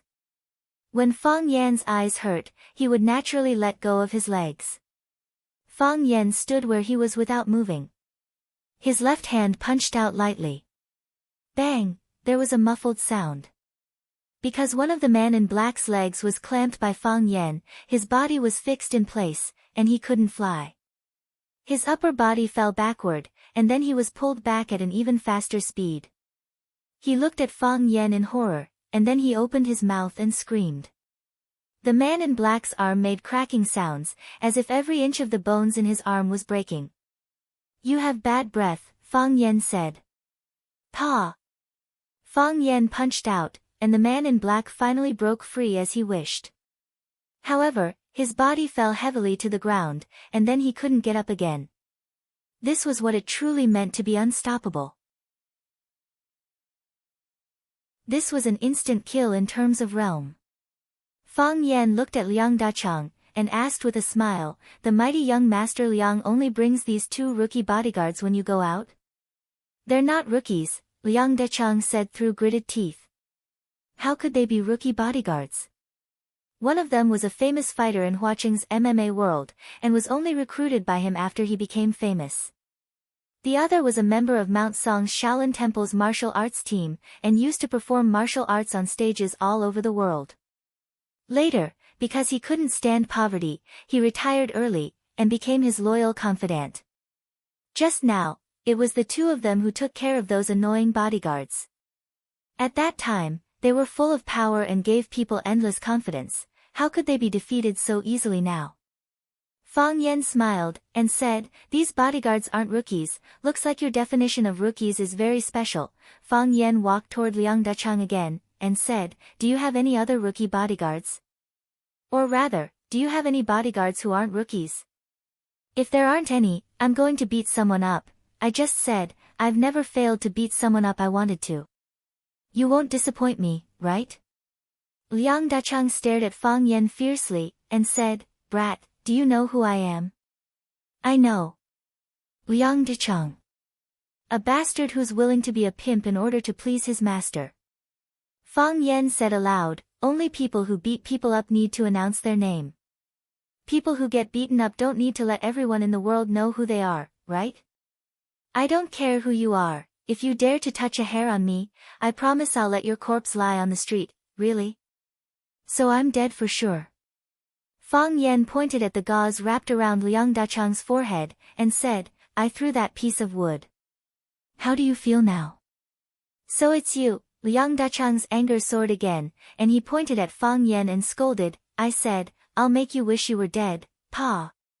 Fang Yan slapped Liang Dachang's face, and asked, "Is this the feeling of living worse than death that you said?" Arasima's concert was over, so Fang Yan didn't have to worry about bringing adverse effects to them. Fang Yan was already furious, and now he witnessed them running to the backstage locker room to snatch people. How could he be merciful? Fang Yan did use a lot of strength in this slap.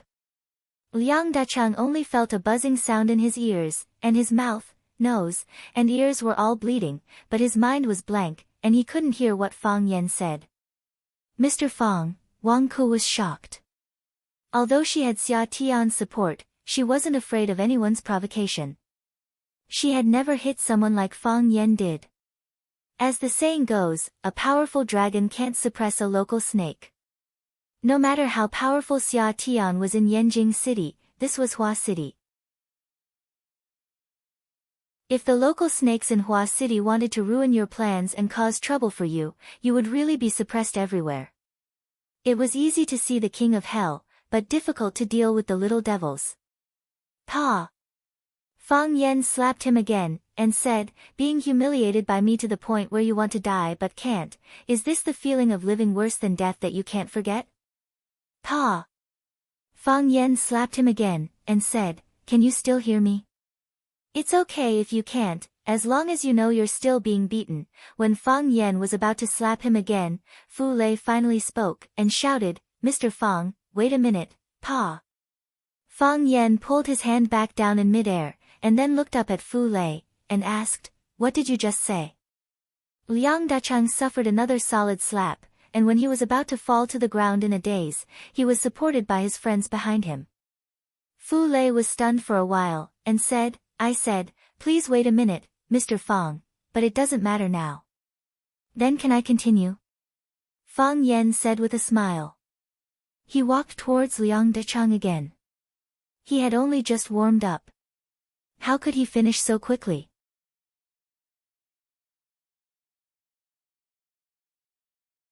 Chapter 492. Wait, wait, wait.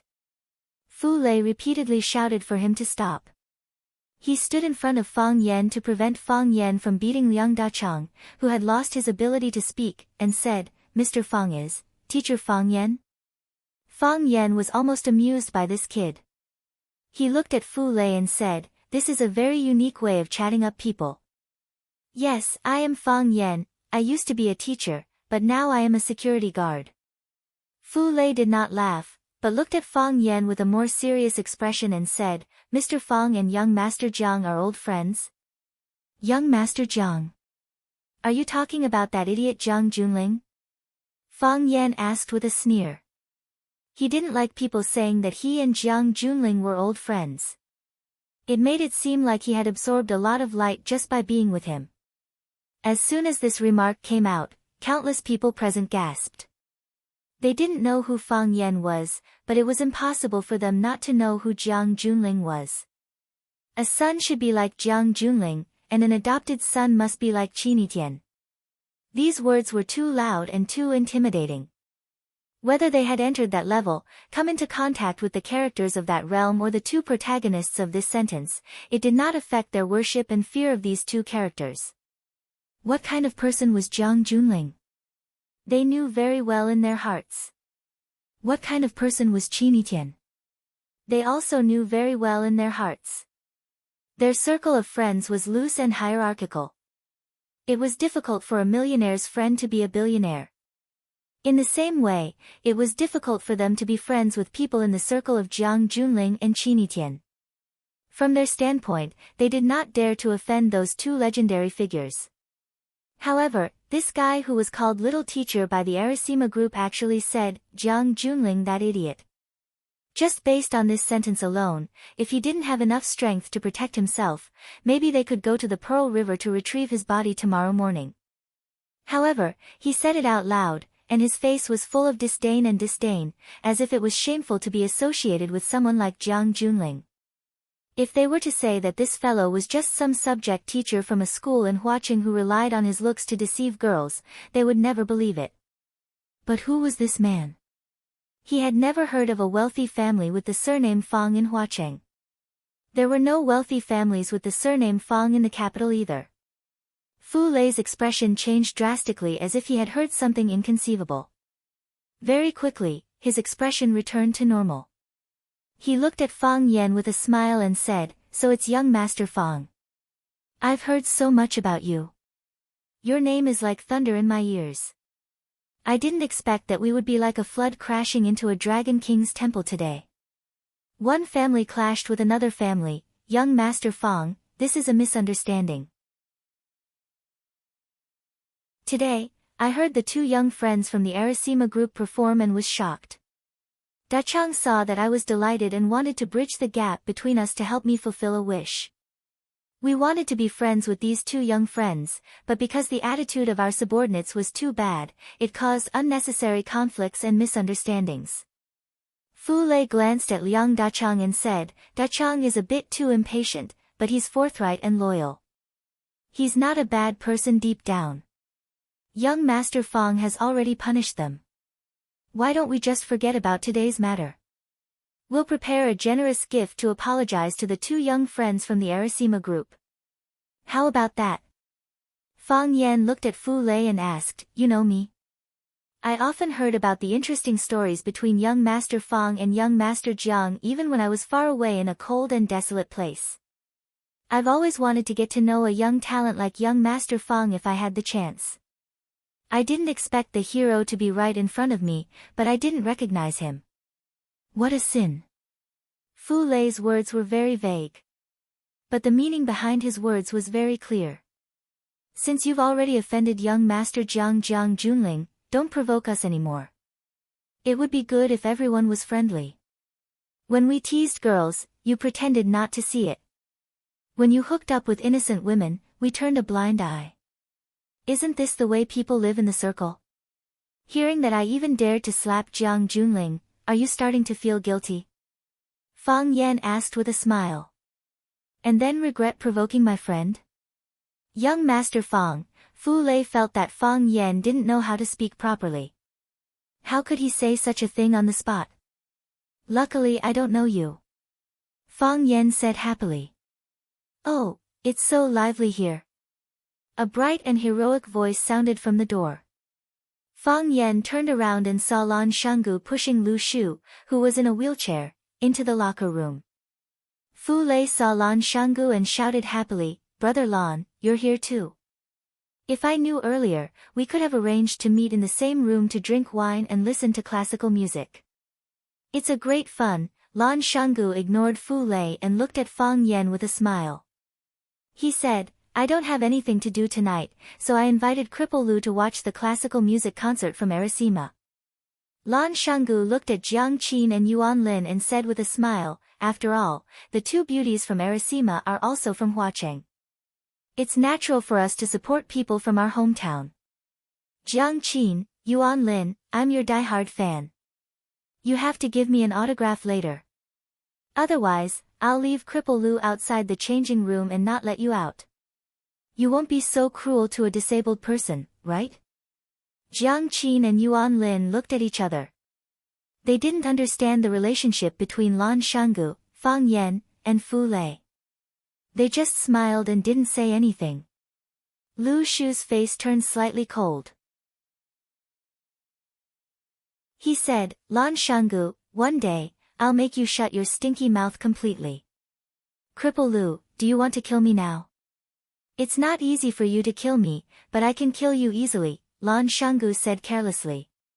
He didn't take Lu Shu's threat seriously at all. Lan Shanggu walked in front of Fang Yan and stood shoulder to shoulder with him. He stared at Fu Lei and the others with the same hatred. He asked, what happened here? Which blind guy offended our young Master Fang again? It's a misunderstanding. It's really a misunderstanding. Brother Lan, please explain to young Master Fang that we just want to make friends with the two girls from Arisima. We don't have any other intentions. Fu Lei didn't expect Lan Shanggu to also come to this concert. But this was also good. The Fu clan and the Lan clan had some relationship, and the two clans often had business dealings. With a heavyweight like Lan Shanggu helping to slow things down, presumably Fang Yan wouldn't dare to kill them again. As for Liang Dachang, this kind of guy with bad character, he should just treat this beating as a lesson. Why did he talk to me about Arisima for no reason? Now that he brought trouble to my doorstep, I'm already being kind by not letting him bear the responsibility. Lan Shanggu sneered and said, Fu Lei, do you think I don't know your tricks? If you're wrong, you're wrong. If you're wrong, you have to admit it. It's one thing to do something wrong, but you still have to bear the responsibility after doing something wrong. If you should apologize, you have to apologize. If you should compensate for the loss, you have to compensate for the loss. Lan Shanggu naturally had the intention of interceding on Fu Lei's behalf. He wanted Fu Lei to apologize and compensate for the loss. These were just some insignificant punishments. Because he knew very well that if Fang Yan took action, things naturally wouldn't be so easy to solve. Lu Shu sneered and said, using young Master Fang's matter as a gift, Lan Shanggu, you really have a good plan. Fang Yan glanced at Lan Shanggu and said, no. Things shouldn't be handled like this. Fang Yan pointed at Fu Lei and said, just now in the VIP room on the second floor, he and Liang Dachang were discussing how to get the two girls from Arisima. I'm too embarrassed to repeat those obscene words. Jiang Qin and Yuan Lin looked at each other, and their faces were smeared with a layer of red. They knew what those obscene words Fang Yan said were referring to. Although they had the protection of Xia Tian, they rarely encountered situations where they were bullied. But occasionally, some words that reached their ears would still make them extremely angry. But this was the ecology of the entertainment circle. Even Xia Tiang couldn't change the rules and purify the environment. He could only ensure that the people around him wouldn't be assimilated. I had already punished them at that time. I didn't expect them to be so daring that they forcefully ran into the room after the concert to snatch people. Fang Yan pointed at Jiang Qin and Yuan Lin and said, "Unfortunately, the Mr. Fang they were talking about on stage was me. They were both my students." "Young master, what do you mean?" The smile on Lan Shanggu's face disappeared. He looked at Fang Yan with a serious expression and asked aloud. Fang Yan walked towards Fu Lei step by step, and Fu Lei's body began to retreat. He had seen Fang Yan's skills and knew that he was far from being his opponent. He originally thought that those young masters who had been fawning over him would stand up and help him, but even when he retreated to the corner of the wall, he didn't touch anyone's body. Those guys had already retreated to the sides. Fang Yan grabbed Fu Lei's neck and lifted his body up from the ground. Fu Lei's face turned purple and his body couldn't move at all. Clang! Fang Yan's knee ruthlessly attacked Fu Lei's lower abdomen. Fu Lei's body curled up like a shrimp. His face turned black and purple, as if he had serious food poisoning. His mouth couldn't speak, but a large amount of food and liquid flowed out from the corner of his mouth. Fang Yan was worried that the compound would flow to the back of his hand, so he threw Fu Lei's body on the ground with some disdain. Then, he kicked over and over again. Bang! Bang! Bang! Every time Fang Yan kicked out, Fu Lei would scream along with it. His body curled up on the ground, his hands tightly hugging the important parts of his head. He looked even more miserable than a beggar. Every time Fang Yan kicked out, the bodies of the young masters of Hua City who were watching from the side would also tremble. The person lying on the ground was the young master Fu Lei, whom they had been trying their best to fawn over. In the blink of an eye, he was being kicked and beaten like a dog. This Mr. Fang, what kind of pervert was he? Did he know the rules? Did he have any dignity? Too unfriendly. Bang! Bang! Bang! Fang Yan kicked more than 10 times until Fu Lei lay on the ground motionless. Then, he turned to look at Lan Shanggu and asked, "What did you say just now? What is the relationship between you, friends?"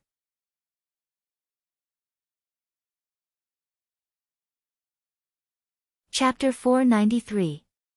What is the relationship between you two? Friends? He saw him make a move, saw him choke, saw him kick a person to the point where it was unclear whether he was dead or alive. Lan Shanggu suddenly felt a strong sense of crisis. This was Fang Yan's response to his forceful intercession and his expression of dissatisfaction with his attitude. Fang Yan was dissatisfied with himself because he had stretched his hand too far. Was it just because of this? It probably wasn't that simple, right? Or did he also know about the flirting between the Lan family and the Jiang family? Lan Shanggu felt bitter. At the Blue Mountain Club, Jiang Junling said in front of him that he was going to visit the Lan family's old master. Jiang Junling didn't break his promise and went to visit the Lan family with generous gifts the next afternoon. The Lan family also secretly gave Jiang Junling the highest treatment.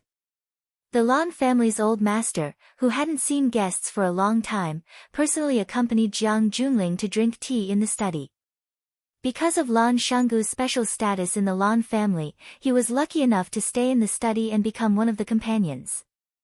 Jiang Junling once again proposed the idea of joining forces with the Lan family to invest in Longtu Group. The Lan family's old master agreed after a moment of hesitation. Both sides would invest $1 billion and work together to expand Longtu Group. Then, they would share the fruits of victory. In Longtu Group, the Lan family would be one of the 3 major shareholders. With the Jiang family, Jiang Zhulu would exercise the same important rights. Jiang Junling expressed his admiration for the Lan family's foresight and thanked the old master for encouraging and guiding the young people. Both sides had a good talk. Jiang Junling left after dinner and Lan Shanggu immediately entered the old master's study to talk to his secret agent. Lan Shanggu strongly requested the old master to give up the cooperation plan with the Jiang family and work hard to play the role of a pure seller of Chaoyan technology. The old master had a different view on this. He thought that the Lan family shouldn't put all their eggs in the same basket. If the Lan family invested in Longtu Group, they would become one of the 3 major shareholders of Longtu Group, a new energy industry. With the vigorous development of the energy industry, the Lan family would become the decision-maker in this field and not just the errand slave of a certain family. Yes, the Lan family was just a lower-tier seller of Chaoyan technology. Chaoyan technology could use you, but they could also kick you away. The old master's worries were not without reason. What's more, if Longtu Group was really successful, it could also create pressure on Chaoyan technology, increasing their own weight in front of Chaoyan technology and Fang Yan and Lu Chaoga. Most importantly, any business that could make money was a good business, so why not? What the old master said made sense, but Lan Shanggu knew that things weren't that simple. With Fang Yan and Lu Chaoga's personalities, how could they possibly allow the Lan clan to be two-timing? Lan Shanggu and the old master had conflicting views and a fierce conflict broke out between them. Lan Shanggu cared about the reactions of Fang Yan and Lu Chaoga, but the old master cared more about the support of the Jiang family. At that time, the old master sat on the armchair, looked at Lan Shanggu and said something meaningful: no matter how hard Fang Yan works, no matter how Chaoyan develops, the Fang family can't be the Jiang family, and Chaoyan technology can't be the Jiang family's business. Yes, the old master didn't think that the young and energetic Fang Yan had any chance of winning against the 1,000-year-old Jiang family. This had nothing to do with ability or talent. He just lost in terms of time. Lan Shanggu was the future heir of the Lan family, but his future had yet to come. The importance of Lan Shanggu in the Lan family was decided by the old master, and what the old master decided was what the Lan family decided.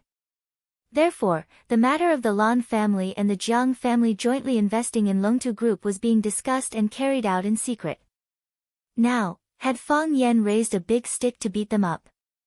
During the process of Fang Yan beating up young Master Fu Lei, the entire changing room was silent. Other than heavy breathing, no one said anything or made a sound to stop it. Lu Shu sat steadily on the wheelchair, a cold smile on his lips. No one knew if he was mocking Fu Lei's stupidity or the cleverness of this matter. The other young masters' faces were as white as paper, and the timid one's legs were trembling. Even standing straight was a difficult task for them. Every time Fang Yan kicked Wang Ku, the manager of Planet Blue, his heart would tremble. When Fang Yan was done, her body stopped trembling. She had been in the entertainment industry for many years and had seen all kinds of people. But she had never met a man with a personality like Fang Yan. This kind of person had a vicious mouth and was ruthless. He didn't know how to compromise, didn't know how to be mellow, and wasn't suitable to be in the industry. It was easy to offend people. Wang Ke turned to look at Jiang Qin and Yuan Lin, wanting to persuade them to stay away from this dangerous man. But when she saw Jiang Qin and Yuan Lin's excited faces and stars in their eyes, she gave up the idea. They probably wouldn't listen to any bad things she said about Fang Yan. Aren't they your friends? Fang Yan looked at Lan Shanyu and asked again. What was the point of asking such a question after the fight? Or rather, it had a deeper meaning than asking such a question before the fight. Lan Shanyu laughed and said, to be honest, young master, the Fu family is our business partner. The Fu family has been operating in Mo Bay for a long time, and they have quite a few mines with good quality. The Lan family imports ores from the Fu family. Because of this, Fu Lei and I have known each other since we were young. But we have been too busy these years, so we haven't seen each other much. I didn't expect him to do such an animal thing tonight. If not for young master's timely discovery, the 2 classical music masters of our City of Flowers would have been destroyed by him. Such an idiot. Even if young master taught him a lesson, it wouldn't be enough. When I go back, I will definitely call Uncle Fu and ask him to teach Fu Lei a lesson. Fang Yan looked at Lan Shanyu and said gently, Fu Lei is your good friend, it's natural for you to speak up for him. If you don't help your good friend when he is in trouble, then I will start to suspect you of being a heartless person. But you didn't speak up at the right time. He just made a mistake and came to cause trouble for my two friends. If I let him go because of one sentence from you and let this matter go, isn't the cost of his mistake too low? Just because he knows Lan Shanyu, he can do whatever he wants. If he knows Lan Shanyu in every city, does that mean he can do this in every city? I didn't think it through and let young master laugh at me. Lan Shanyu apologized sincerely. That's a little harsh, Fang Yan said with a smile. I will teach him a lesson and let him receive the punishment he deserves. I will let him know that if he does bad things, he must be prepared to be caught. Lan Shanyu's heart skipped a beat. Fang Yan had already said it so clearly. If he still didn't understand what he meant, then he wouldn't deserve to be one of the 4 talents of Huacheng. A prodigal who repents is more valuable than gold. All mistakes can be corrected, Lan Shanyu said in a low voice. I believe Fu Lei already understands this. Not only did Fu Lei understand, but he also understood. Since Fang Yan didn't say it clearly, it meant that he didn't want to fall out with the Lan family. This way, he could still put in some effort in the middle. If Fang Yan directly asked why the Lan family wanted to cooperate with the Jiang family, it meant that there was no turning back. I also hope that he can understand.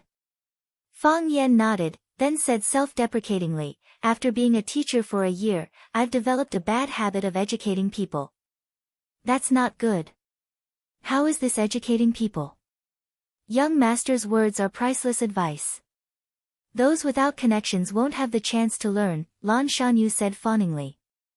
Those who understand will think it's priceless advice. Those who don't understand will think it's full of nonsense. Fang Yan pointed at Fu Lei and said, all right, since Shanyu has spoken, I have to give you face. I won't break his arms and legs, but I won't destroy his life. Take him away. Thank you, young master, Lan Shanyu said with a smile. He waved his hand, and 2 black-clothed men immediately rushed over from behind, picked up Fu Lei from the ground, and walked out. Lan Shanyu looked at Fang Yan and said, young master, I won't disturb you anymore. Go do what you need to do, Fang Yan said with a smile. Lan Shanyu was still in the mood to greet Jiang Qin and Yuan Lin and said, Jiang Qin, Yuan Lin, you guys owe me an autograph. I'll remember this, I won't forget, Yuan Lin said with a smile. Lan Shanyu walked in front of the willow tree and said, Cripple, are you coming with me? The willow tree chuckled and said, the exciting show is over, what's the point of staying? Go, of course I'm leaving. Thus, Lan Shanyu pushed the willow tree and left. The other young masters supported Liang Dachang and followed closely behind. Everyone was very careful when passing by Fang Yan, afraid that they would accidentally anger Fang Yan, and then they would become Liang Dachang or Fu Lei. This guy was really ruthless. When everyone had left, Wang Ke looked at Fang Yan with a smile and said, Mr. Fang, thank you for helping us out. If you hadn't appeared in time, I really don't know what would have happened. You see, it's already very late, and Jiang Qin and Yuan Lin have been busy for the whole night.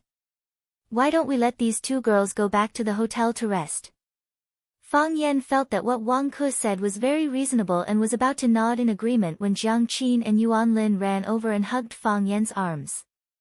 Jiang Qin looked at Fang Yan with a sweet smile and said, Mr. Fang, I'm not tired. I'll go with you wherever you go. Yuan Lin also said with a smile, I really want to eat Huacheng's seafood barbecue. Why don't we treat Mr. Fang to something? Wang Ke's face was full of helplessness and said, then I'll arrange for the driver to send you there.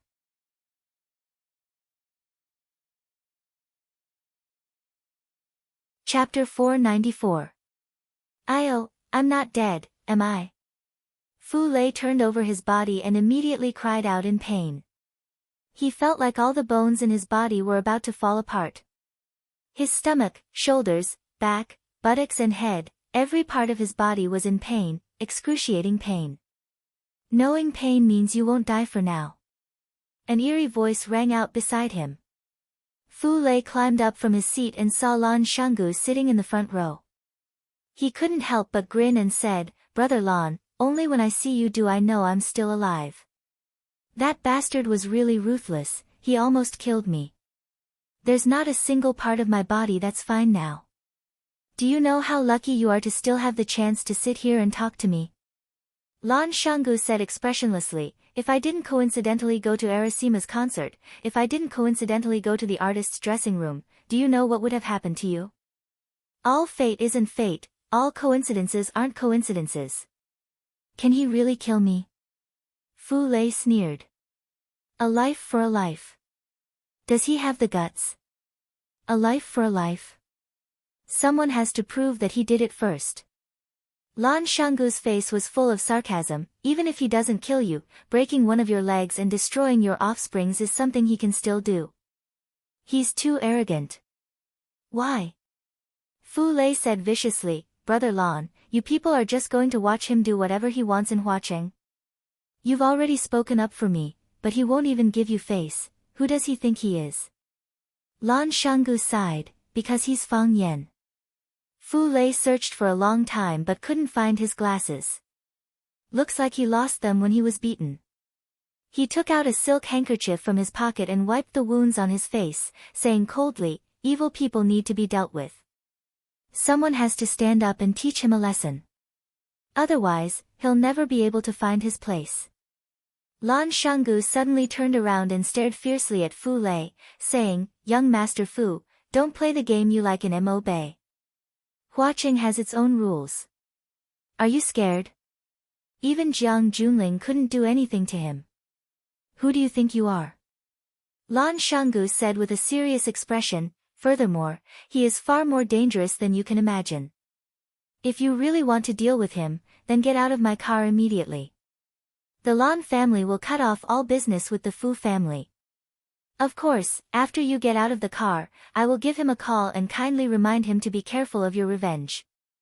Fu Lei's expression flickered for a moment before he burst into laughter. He covered his throbbing cheek and said, "I'm just joking. Why is Brother Lan so serious?" "Don't joke with me about such things," Lan Shanggu said with a smile. Fu Lei looked at Lanshan Valley and asked, "You really can't move?" "We really can't move," Lan Shanggu said firmly. "This kid is really ruthless." Fu Lei sighed. The Lan Mountain Valley had many other luxurious residences outside, but tonight, they returned to the Lan clan's old residence in the North Sea Plains. Lan Shanggu's car stopped in the courtyard. He asked the butler who came out to greet him, "Is Grandpa asleep?" "Master just wrote a piece of calligraphy. He drank some milk and was about to sleep." The butler smiled and said, "Valley, why are you back today?" "I'm going to talk to Grandpa," Lan Shanggu said. "Young master," the butler stopped him. "It's late. Master is about to sleep. If it's not something urgent, we can talk tomorrow morning." "It's something urgent." Lan Shanggu ignored the butler's obstruction and quickly walked to his grandpa's bedroom. After Lan Shanggu finished speaking, the old man sitting at the head of the bed asked, "This is his reaction?" "This is his reaction." Lan Shanggu said, "The Lan family and the Jiang family made such a big move. How can he not know?" "So what if he knows?" Grandpa Lan asked. "Could it be that Fang Yan is so impressive that he only allows the Lan clan to follow behind him and wag our tails and beg for mercy, but we can't run other businesses?" "Grandpa, it's not that we can't run other businesses. It's just that we don't need to run the energy business anymore. Wasn't the Lu family's ending bad enough? The Jiang family is split up. Who still respects them now? Why does the Lan family have to get involved in this mess?" The old man sighed softly and said, "Valley, you're still too shallow. You need more practice. Grandpa, give up. As long as we maintain a good relationship with Chao Yan, we can become the biggest beneficiary of the energy industry. Why must we jump into the battlefield and fight with others? That's not something we're good at. Only by fighting with others can we become the biggest beneficiary." The old man said firmly, "Valley, it's decided. I'm old and tired. I'll leave the future to you. Your biggest weakness is that you're too young. Your biggest strength is also that you're too young. Young people should have the vigor and drive of young people. You can't always guard the city like this. Lan Shanggu knew that his objection failed again. Grandpa was still more optimistic about the future of the Jiang family. Yes, the Jiang family had been standing for 1,000 years. How could a small company that had been established for 2 or 3 years compete with them? In 1,000 years, how many challengers had the Jiang family met? And the result? The Jiang family was still the Jiang family. The graves of those challengers were already covered with thorny trees and weeds. Would Fang Yan really be an exception? Of course, there was no need for a driver arranged by Wang Ku. That was no different from having a spy by his side. Fang Yan drove Jiang Qin and Yuan Lin to the barbecue stall under Haizhu Bridge. In the past, Fang Yan often ate supper with them there. Both of them couldn't forget the seafood barbecue there. These days, supper, like comrade, miss, and godfather, had become a word that had been ruined. Modern people imposed another meaning on it. Fu Lei and Liang Dachang wanted to treat Jiang Qin and Yuan Lin to supper, but Jiang Qin and Yuan Lin were unwilling. Fang Yan wanted them to rest early, but the two girls insisted on treating Fang Yan to supper. It had to be said that this was really a humorous matter. Mr. Fang, why did you want to come to our concert? If you want to come, just let us know. We'll reserve the front of the stage for you. Mr. Fang, what do you think of our performance tonight? Which program do you like the most? I'm guessing it must be Swallow Dock, right? That's because the name of this song is about your swallow dock. Mr. Fang, did you hear Honey confess to you on the stage? She said she misses you so much, hee hee, am I the third wheel between you two?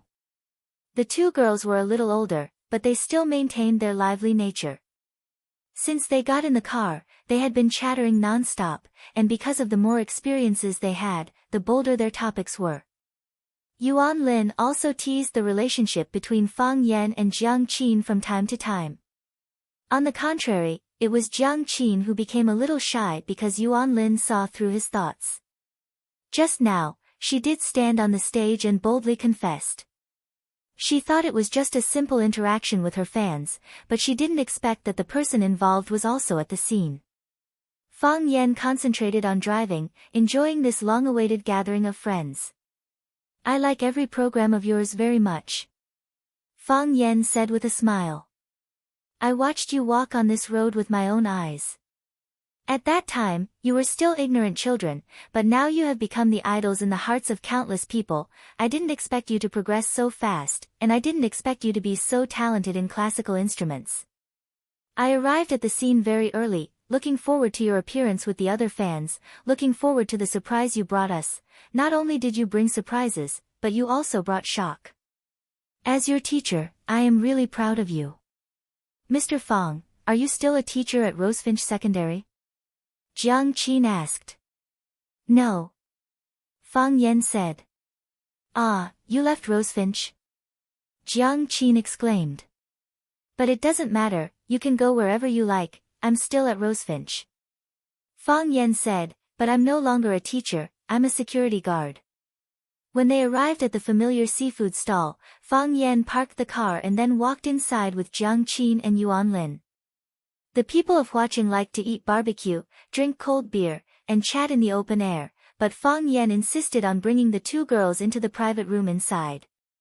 They were originally delicate and cute, and now they were members of the famous Arasima group. If their fans saw this, they might not be able to eat in peace again. Yuan Lin didn't like eating in the private room, so she said pitifully, I thought that when I returned to my hometown, I could sit at the stall and eat seafood and drink beer without caring about my image, but I didn't expect this wish to come true. Fang Yan looked at her with a smile and said, who asked you to be a big star now? Sigh, this feeling is really, Yuan Lin thought about it seriously and said, it's sweet and burdensome. Jiang Qin took the menu and ordered the grilled oysters and conch that Fang Yan liked to eat, and the sori, kebabs, eggplant, and corn that Yuan Lin liked to eat. He also ordered his favorite chicken feet and white bean sprouts. He also took the initiative to order 3 mugs of beer, preparing to drink one each with Fang Yan and Yuan Lin. Jiang Qin handed the menu to the waiter, then sat at the side and quietly looked at Fang Yan. Fang Yan turned his face towards her, and she immediately blushed and moved her face to the side. Yuan Lin burst out laughing, then looked at Fang Yan and asked, "Mr. Fang, now that Qin Qin and I have to call you teacher, if you marry Qin Qin in the future, will I have to call Qin Qin master's wife?"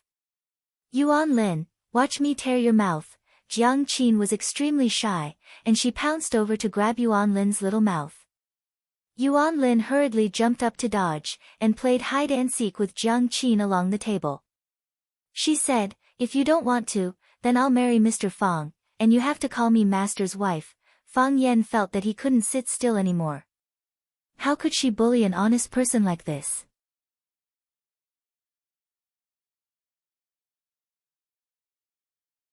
Chapter 495. Ding dang.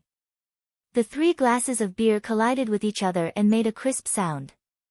"Cheers to your results," Fang Yan said. "Cheers to our reunion in 3 years, Jiang Qin said. Yuan Lin giggled and said, "Cheers to the future when you have to call me master's wife." Not sure if it was because there weren't many customers, but the food that Fang Yan and the others ordered was quickly served. It was the same old restaurant with the same familiar smell. Jiang Qin and Yuan Lin seemed to have missed the seafood barbecue in Huaqing for a long time. As soon as the oysters were served, the 2 grabbed one each and ate them greedily. The shells outside were heated up by the charcoal fire, and the 2 were so hot that they couldn't bear to put them down. "Slow down, be careful not to get burned," Fang Yan said with a smile. "Wouldn't it be embarrassing if your fans saw your gluttonous faces?" "I don't care about them," Yuan Lin said coquettishly. "The oysters outside don't taste like home. The food at home is still the best." "Exactly. When we were in Yanjing, Yuan Lin always talked about the oysters at home and the soy sauce pork trotters made by my mom." Jiang Qin sucked the juice on his finger and said, "Mr. Fang, you haven't eaten at my house for a long time, right? My mom always talks about you." Fang Yan nodded and said, "I just returned to Huaqing and have a few urgent matters to deal with. I haven't had the time to visit Sister Li and Uncle Jiang. If you go visit your parents, you have to visit mine too." Yuan Lin buried her head in her food and said without lifting her head, "Otherwise, it's not fair. My mom has been talking about you too. Every time you call me, you'll ask me how your teacher Fang is doing. If he has time, ask him to come over and have a meal or something. Teacher Fang, aren't you embarrassed to say no?" "That doesn't make sense," Fang Yan said with a puzzled expression. "What's unreasonable?" Yuan Lin asked. "You're still so young, why would they worry that you won't be able to get married?" "Who's worried?" "My mother is not worried at all." Yuan Lin said proudly, "There are many men who like me. Then why are they in such a hurry for me to visit them?" Fang Yan asked with a smile. "That's because you are our benefactor. At first, we wanted to study music, but our family didn't agree. Now that they see that we have achieved such outstanding results, they naturally want to thank you properly." Yuan Lin explained with a serious expression. Then, she looked at Fang Yan with a face full of joy and exclaimed, "Mr. Fang, it feels great that you're willing to eat barbecue, drink beer, and chat with us." "I don't want to either," Fang Yan said with a smile. "You dragged me here by force. What could I do?" "If it can make you happy, we'll pull you out every day," Jiang Qin said. "Mr. Fang, you don't know how annoying you used to be. Yuan Lin and I said 100 words to you, and you wouldn't respond to us. We said ours, and you thought of your own. You completely treated us like transparent people. Sorry, don't say sorry." Jiang Qin interrupted Fang Yan's words and said, "As long as you're happy, we're willing to suffer any grievances." After eating and drinking their fill, they promised to meet again the next day. Jiang Qin and Yuan Lin finally agreed to let Fang Yan let them go back to the hotel to rest. They had been in high-intensity rehearsals for the past few days, and they had performed on stage for more than 2 hours tonight. Their physical strength had long been exhausted. The joy of seeing Fang Yan had supported them until now. As their stomachs were full, their brains began to lack oxygen, and it was difficult for them to keep their eyes open. Yuan Lin ran out to pay the bill. This little rich woman had always maintained a good habit of paying the bill first. Looking at the seafood sign above her head, Su Qi said with a smile, "Teacher Kai, let's sit here." Baldy looked at the sign and said, "Okay. Let's eat here. I like this place, and I used to often gather here with the teachers from school. As long as you don't order crabs, everything else will be fine." Su Qi pursed her lips and said, "Teacher Kai, we've agreed that this meal is on me. You can order whatever you want, whether it's crabs, lobsters, or abalones. You've been with me for so long today, so it's only right that I treat you to a meal." Baldy sat down on an empty table with some apprehension. Even now, it still felt unreal. She asked in a low voice, Su Qi, are you?" Su Qi was looking at the menu. Hearing Baldy's words, she asked in confusion, "Teacher Kai, what are you talking about? Are you going to do something to you? You're not trying to hit on me, are you?" Baldy asked with a vigilant expression. "Su Qi, let's be clear, I admit that you're really beautiful, and I quite like you. But the school has a rule that teachers and students are not allowed to be in a relationship. I'm a great teacher, Teacher Kai, security isn't a teacher, I'm not done yet. I'm a great teacher's security guard, and I'm responsible for Rosefinch's safety. I can't, and I'm not allowed to take the lead in breaking the school's rules," Baldy said in a sad voice. "Su Qi, just give up on me. There will be better things waiting for you in the future.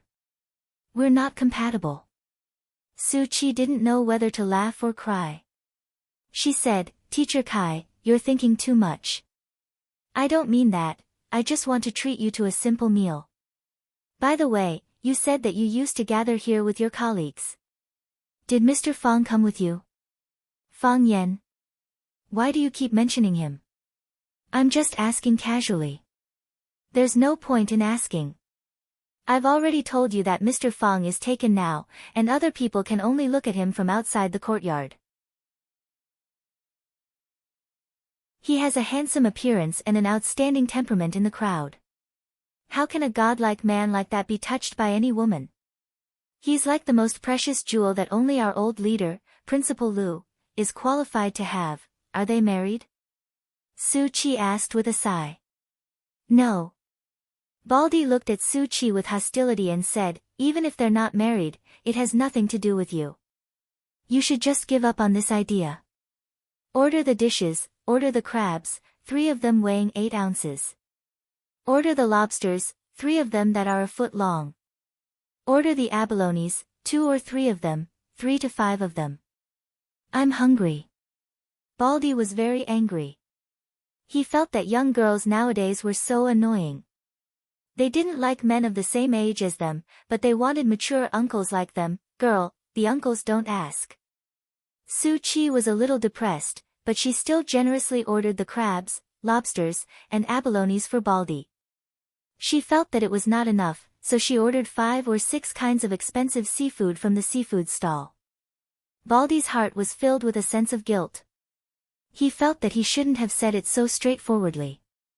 Su Qi sat there in a daze without saying anything, and Baldy didn't know what to say. The process of waiting for the dishes to be served was a long time. Baldy had to take out his phone and read online novels. Eating the fish with pickled cabbage and fish at the school gate and reading the urban novels written by Lu Xiaohui were one of his few hobbies. Fang Yan went out with the 2 little girls, Jiang Qin and Yuan Lin, and saw Su Qi and Baldy sitting at the entrance of the seafood stall from afar. Fang Yan was hesitating whether to greet them or not, but Baldy seemed to have sensed it and raised his head. His eyes were puzzled at first, but then he pushed the chair away and jumped up with a face full of surprise. As if he felt that his behavior was very uncivilized, Baldy became sneaky again. He went straight to the front of Jiang Qin and Yuan Lin, and with a flushed face, he stammered and asked, "Excuse me, are you Arasima?" Jiang Qin and Yuan Lin were shocked. They thought, why did I meet a fan at this time? There were so many people eating at the food stall at the entrance. If I let him shout, wouldn't it alarm everyone?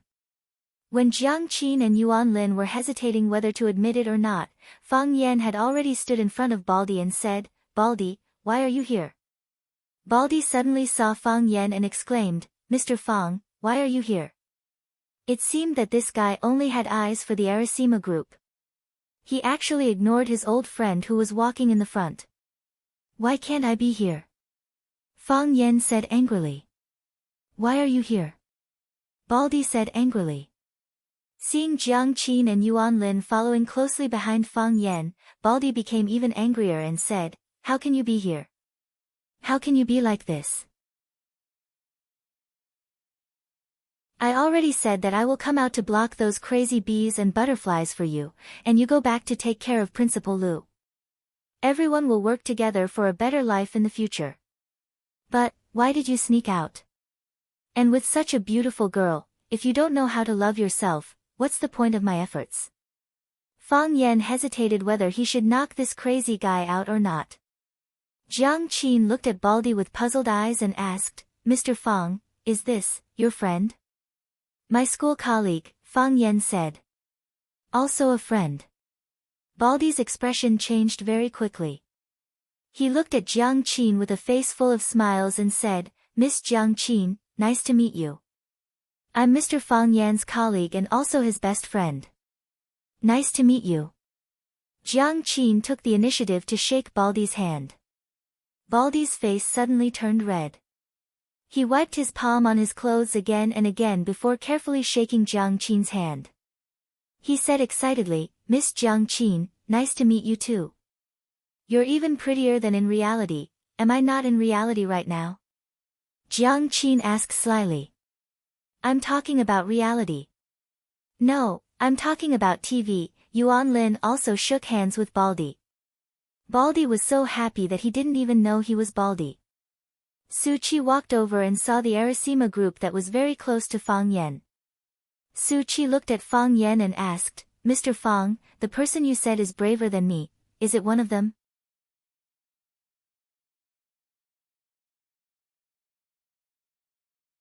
Chapter 496. Fang Yan didn't expect to meet Baldy, nor did he expect Baldy to be with Su Qi. Moreover, the two of them would go to the food stall for supper. The scene of the two of them standing together was so beautiful that Fang Yan couldn't imagine it. Hearing Su Qi's question, Fang Yan raised his eyebrows slightly, smiled at Su Qi, and said indifferently, "It's not them." Su Qi was stunned for a moment. "Not them? If it's not them, then who is it?" Even Jiang Qin and Yuan Lin of the Arasima group weren't the woman who could make his heart palpitate. Then, what kind of woman could occupy such an important position? Su Qi was really curious, but also really unwilling. What kind of man is this? She felt that he was different from the first time they met. His appearance was handsome, but his temperament was deep. For such a young man to have such a calm temperament, it was indeed a very strange thing. His eyes were very clean, but there was endless anger hidden in the depths of his eyes. He was like a child who was wronged, but didn't know who to vent his anger to. His gentle and elegant side was like the sea, making people involuntarily drown in it. His ruthless and cold side was like a flame, burning fiercely, making people aware of the danger, but couldn't help but want to turn into a moth and fly away. She originally thought that he was just an ordinary person with charm, but now she found out that he had a close relationship with the Arasima group. Such a person was only a security guard at Rosefinch Secondary. Wasn't this the most absurd thing in the world? While Su Qi and Fang Yan were talking, Jiang Qin and Yuan Lin were also looking at Su Qi. She was a very beautiful girl, just like herself when she was young. Moreover, this girl had an air of nobility about her, and it was obvious that she wasn't born in an ordinary family. Yuan Lin was an expert in this area. She could easily tell from the stitches of the girl's skirt, the fabric of the shoes, and the style of the bag she carried with her, that this girl's outfit was worth at least 100,000 Huaxia dollars. The two women looked at each other with a tacit understanding that they were on each other's side.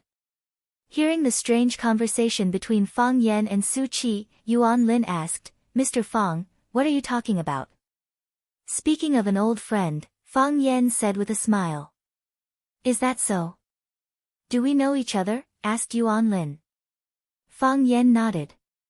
Jiang Qin and Yuan Lin had met Qin Etian before. Is it Sister Qin? Jiang Qin was smart and immediately understood who the girl was. Su Qi had used adjectives like braver than her. Qin Etian was undoubtedly the bravest girl they had ever met. Oh, Sister Yi is also very brave. Fang Yan didn't answer Jiang Qin's question. Instead, he looked at Su Qi and said, You haven't eaten yet, right? We'll go first. You should go back and rest early after eating. Then, he said to Baldi, Baldi, you must ensure Su Qi's safety. After saying that, he walked toward the parking lot. Wait a minute, shouted Baldi angrily. Fang Yan turned around and looked at Baldi, asking, Is there anything else? Baldi's face was flushed. He walked to Jiang Qin and Yuan Lin and asked in a low voice, Excuse me, can I take a picture with you? Jiang Qin and Yuan Lin nodded. So, Jiang Qin and Yuan Lin, one on the left and one on the right, accompanied Baldi to take a picture. Because Baldi was too shy, he bowed his head and was too embarrassed to look at the camera when taking the picture. This picture made Baldi look too wretched, like a robber who was arrested by two beautiful policewomen. Fang Yan left with Jiang Qin and Yuan Lin, leaving Su Qi in deep thought. That Sister Qin, what kind of person is she? Su Qi asked. She's not a person. Baldi was still immersed in the glory of taking a picture with his idol. He said casually, She's a goddess. As usual, Fang Yan woke up at 6 in the morning. When he opened the window and was about to change into his exercise clothes to go to the backyard, he saw a black Mercedes-Benz parked in front of the villa. A cold sneer appeared at the corner of Fang Yan's mouth, then he quietly walked downstairs. At this time, Lu Chaoga hadn't woken up yet. He didn't want to disturb her rest. Fang Yan walked to the window of the Mercedes-Benz and looked inside.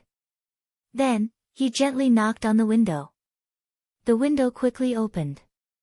Lan Shanggu, who had just woken up from his sleep, rubbed his eyes and said embarrassedly, Young Master Fang, I'm sorry, I fell asleep while waiting. When did you get here? Fang Yan asked. Last night. Lan Shanggu opened the door and got out of the car. The bones in his body were cracking. He had maintained the same posture in the car for far too long. Come in and have a cup of coffee, Fang Yan said. Fang Yan personally brewed a pot of coffee. He carried it to the living room and poured a cup for Lan Shanggu. Lan Shanggu quickly thanked him. Fang Yan held a cup and smelled the rich aroma of the coffee. He asked, You didn't come to see me last night just to get a cup of coffee, did you? The coffee had a rich aroma, but when it entered his mouth, there was a strong astringent bitterness. The coffee was bitter, but Lan Shanggu's heart was even more bitter. Lan Shanggu looked at Fang Yan with a serious expression and said, Young master, I'm here to apologize to you. Apologize? Is it because of helping Fu Lei? That's already in the past, you didn't do anything wrong, Fang Yan said. Young master, it's something else, Lan Shanggu said.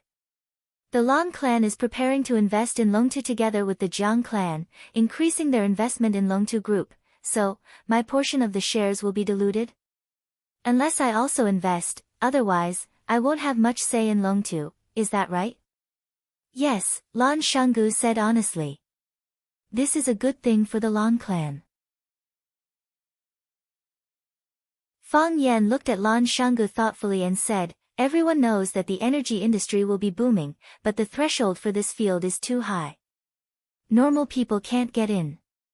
If the Lan clan can accept this admission ticket from the Jiang clan, it will be a huge boost to the Lan clan's future development. The Jiang clan is really generous to the Lan clan. After the death of the Jiang clan's elephant, he was actually willing to cut off the fattest thigh for you. Lan Shanggu didn't think that Fang Yan was praising him. He stared at Fang Yan with burning eyes and asked, What do you think, young Master Fang? What do I think? Fang Yan squinted his eyes and smiled. What opinion can I have? I'm an outsider. I don't have the right to decide the Lan clan's matters. If that's the case, you'll have to blame me for not being sensible. I know what to do, Lan Shanggu said with a heavy voice, as if he had made a huge decision. Fang Yan patted Lan Shanggu's shoulder and smiled. Have some coffee. My cooking is not bad. I won't disappoint you. Lan Shanggu took a sip and smiled. Young Master Fang never disappoints us. The news that Lan Shanggu wanted to separate from the Lan clan quickly spread throughout Huacheng. He's a madman. A complete and utter madman. Is he King crazy?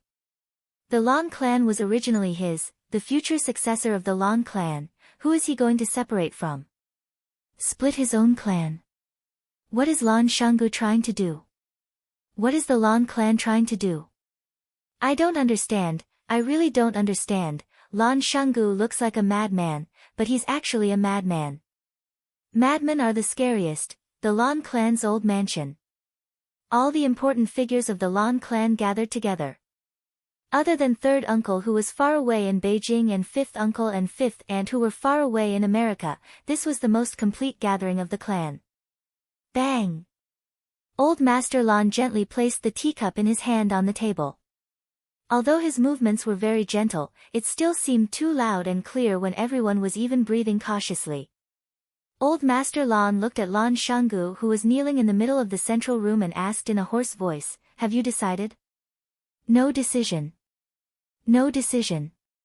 Lan Shanggu's father, Lan Ling, jumped out and knelt beside Lan Shanggu. He said anxiously, "Dad, Shanggu is usually crazy. This time, he's even more sick. I'll bring him back and have a good talk with him." "Dad, don't be angry. If you're not happy, just beat him up and scold him. Let him have a taste of our Lan clan's family rules, that's enough." Old Master Lan waved his hand and said impatiently, "I'm asking about Shanggu. What are you doing here? Is Shanggu still a child?" "Dad, Shanggu is a child, bastard." Old Master Lan was angry. If he's a child, will the future of the Lan clan be in his hands? If he's a child, will the lives of the entire family be his toys?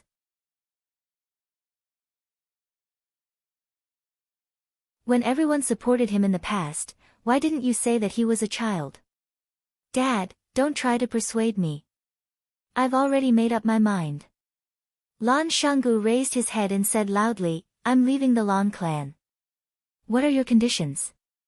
"Let me take Dashin Trade away," Lan Shanggu said. Dashin Trade was founded by Lan Shanggu. Previously, it was under the name of the Lan Clan's corporation. However, Lan Shanggu held a large number of shares and was also the legal representative of the trading company. Lan Shanggu and Chaoyan Technology, which was represented by Lu Chaoga, were working together. Dashin Trade was helping Chaoyan Technology's Little Flame products to be the sellers. "Anything else?" "Nothing else," Lan Shanggu said. Wow, everyone was in an uproar. The Lan clan was huge and had a few listed companies under their name. As one of the most important figures in the Lan clan, Lan Shanggu's request to leave the clan was only for Dashin Trade. This made the other members of the Lan clan laugh so hard that they couldn't close their mouths. "You think so highly of him? I'm willing to take a gamble." Old Master Lan pondered for a long time and said, "I'll give Hua Mao to you as well." "Thank you, Grandpa," Lan Shanggu said gratefully. Old Master Lan waved his hand and said, "Go to the ancestral hall and receive a beating, then get out." Lan Shanggu didn't say anything else. He kowtowed to where Old Master Lan was sitting. When he raised his head, his forehead was dripping with blood. Old Master Lan was nowhere to be seen.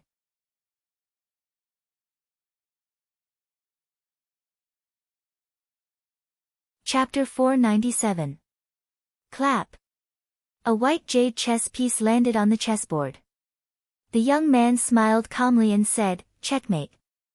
The middle-aged woman sitting across from him stared at the chessboard for a long time, then shook her head and sighed, saying, "It's hard to attack when advancing, and hard to defend when retreating.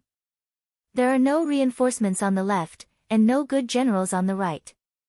I lost this game again. Jiang Junling nodded with a smile, saying, Auntie, you let me win. I didn't let you win. Li Yun shook her head and sighed, saying, I really tried my best. Jiang Junling picked up the teacup in front of him and took a sip, saying, maybe men are more suited for the rough work of arranging troops and fighting. Li Yun chuckled, saying, that's right. Whether it's arranging troops or fighting in the bureaucracy, men always have the advantage. Of course, the Qin family is an exception. That girl Qin Tian is pretty good at what she does. She's not much weaker than you guys. The smile on Jiang Junling's face didn't change. He looked at Li Yun and said, you can't be envious of such things. Some people are God's favorite children, born with everything. Qin Tian must be God's own daughter. Li Yun sighed softly, saying, a son should be like Jiang Junling, an adopted daughter should be like Qin Tian. What a good saying. I think the two of you are really a good match, standing together like a perfect couple, making people like you from the bottom of their hearts. The sharpness in Jiang Junling's eyes disappeared in a flash, then returned to normal. He said with an indifferent expression, this kind of thing depends on fate. It can't be forced. Military orders, not that I'm being nosy, but I think men should be more proactive in this kind of thing. Just like the saying goes, a son should be like Jiang Junling, and there is only one Jiang Junling in this world. An adopted daughter must be like Qin Tian, and there is only one Qin Tian in this world. If you don't take the initiative, there are countless young people who will. What are women most afraid of? What she was most afraid of was a stalker. What if, and I mean what if Yi Tian is snatched away by another man, how regretful would that be? Jiang Junling smiled and said, that's because we're not fated to be together yet. I can't blame anyone else. Sai, you are brave and resourceful in other matters, but you are too passive when it comes to matters of the heart. Why don't I go back to Yanjin a few days later and discuss it with Old Master, asking him to personally communicate with the Qin family? Looking at the Qin family's intentions, if the Qin family's Old Master made a move, this matter would be 40% successful. If you can get that woman to agree, then this matter will be 80% done. If you and Yi Tian get along well, then wouldn't it be 100% done? Jiang Junling pondered for a moment, then raised his cup to Li Yun and said, if the wedding is successful, Auntie will definitely receive a gift to thank you. Li Yun covered her mouth and giggled. You're treating me like an outsider. I'm just concerned about my nephew's marriage. Don't tell me I'm going to accept gifts. Since you don't object, I'll start taking care of it when I return to Beijing.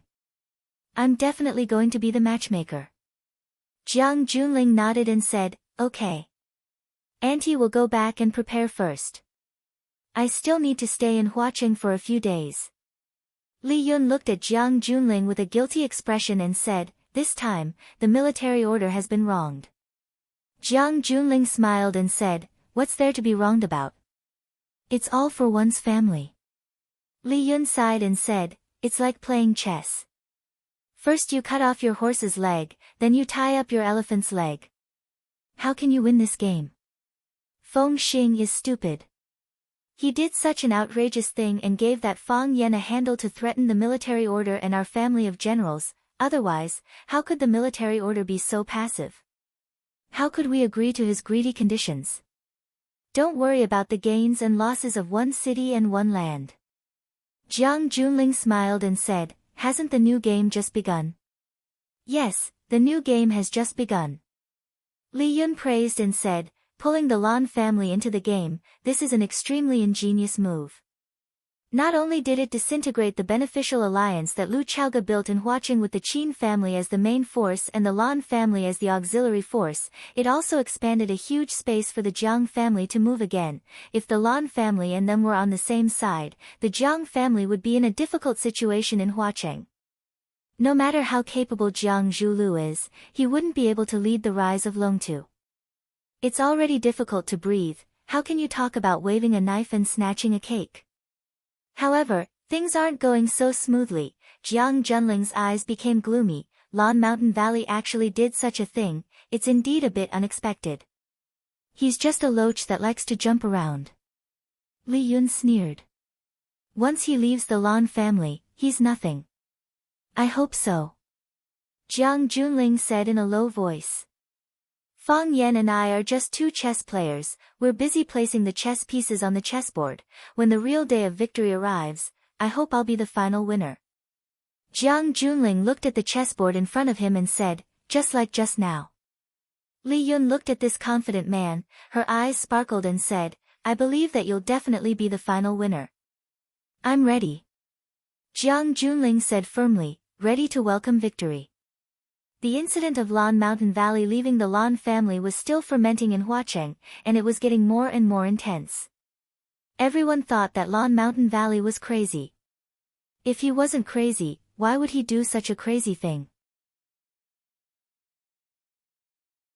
Even the Lon family's internal members expressed their pity for Lon Mountain Valley's actions while happily scolding him for being an idiot. The most important thing in life is to make a choice. Before the result comes, who knows if it's right or wrong? When the outside world pushed Lon Mountain Valley to the teeth of the storm, Fang Yan was still living his simple and pure life. He woke up at 6 in the morning to exercise, took a shower and changed his clothes, and then prepared breakfast for himself and Lu Chaoge. Lu Chaoge was still resting at home. Fang Yan drove Lu Chaoge's car to the school for work. Fang Yan parked the car and was about to walk towards the school's security booth when the school's dean, Li Ziqiang, ran over and said while panting, Mr. Fang, I saw Principal Lu's car from afar and thought it was the old leader who came to the school for an inspection. I didn't expect it to be you who drove the old leader's car to work. Is Principal Lu all right? She's fine. Fang Yan said with a smile. I haven't seen the old leader for a while. I really miss her a little. Go back and help me ask when the old leader is free so that I can visit her. Li Ziqiang looked at Fang Yan expectantly and said. Fang Yan nodded and said, I will pass the message to her. But she has been really busy recently. I'm afraid she won't be able to find time for a while. The wound on Lu Chaoge's palm had not completely healed, and the wound on her neck was still scarring. Before the wound on her hand had completely healed and the scar on her neck had not completely disappeared, she probably wouldn't be willing to see anyone, right? Whether it was a woman or a goddess, loving beauty was innate to them. Of course, they were still male gods, and loving beauty was also innate to them. Li Ziqiang naturally knew that Lu Chaoge was very busy now. The small fireball product was popular all over the country. As the creator of the small fireball, how could Lu Chaoge be idle? Sometimes, Li Ziqiang would also reflect on himself. He wondered why he had been blinded by lard back then and kept going against Principal Lu. Back then, when everyone was rejecting and suppressing Lu Chaoge, he had resolutely stood on her side and become her loyal confidant. When she left, whether he continued to stay at the school or followed her to Chaoyan Technology, his life would have been more comfortable than it was now, right? I know Principal Lu is busy, but you must ask her to take care of herself, Li Ziqiang said with concern. I will pass on Director Li's concern, Fang Yan said. Li Ziqiang laughed heartily and said, Thank you, brother. We old buddies at the school are still waiting to attend your wedding with Principal Lu. When you guys are going to have a wedding, you must let us know in advance. I won't be at the table that day. I will stand at the door and be your guest usher. Fang Yan smiled and didn't explain much. Because more and more people knew that he and Lu Chaoge were living together, everyone thought that they were already a couple. As for the wedding banquet, wasn't it natural? Li Ziqiang patted Fang Yan's shoulder and said, Mr. Fang is busy, I'll go check on the students' military training. Children nowadays are getting more and more delicate. They feel that they have been wronged by a little scratch. Sigh, how can they bear it when they enter society in the future? Li Ziqiang walked toward the playground in the backyard of the school, and Fang Yan walked from the inside to the security booth. The two of them went in opposite directions. When Fang Yan came to the security booth at the school gate, he saw Baldi and two colleagues gathered around the desk, as if they had discovered a new continent. Seeing Fang Yan come in, everyone looked at him with envy. Mr. Fang, someone sent you flowers. What kind of flowers are these? The purple ones are pretty, Mr. Fang. There's also a box with strawberry cake in it. Can I have a strawberry? Mr. Fang is outrageously handsome, it's natural for beautiful women to like him. Baldy looked at Fang Yan, as if he wanted to say something. Fang Yan looked at Baldy and said, what do you want to say? The enemy's artillery is fierce, but no matter what, you have to hold on, Baldy said earnestly. He patted his chest, as if he was facing death calmly, and said, I will always be with you. A taxi parked in front of the school gate. Jiang Qin and Yuan Lin, who had disguised themselves with hats and masks, jumped out of the back seat of the taxi and ran toward the security booth of Rosefinch Secondary. Baldy didn't expect to see his idol again early in the morning after he had just separated from him last night. His face was full of surprise. When he was about to run out to greet them, Fang Yan grabbed his arm. Director, I'm taking a day off today, Fang Yan said. Then, he quickly walked over and pulled Jiang Qin and Yuan Lin into the school. These two girls, do they want me to be on the news? A few security guards at the security booth were full of envy and said, Mr. Fang is the super king of security. Baldy felt very upset. His idol was good in all aspects, but his taste was too poor.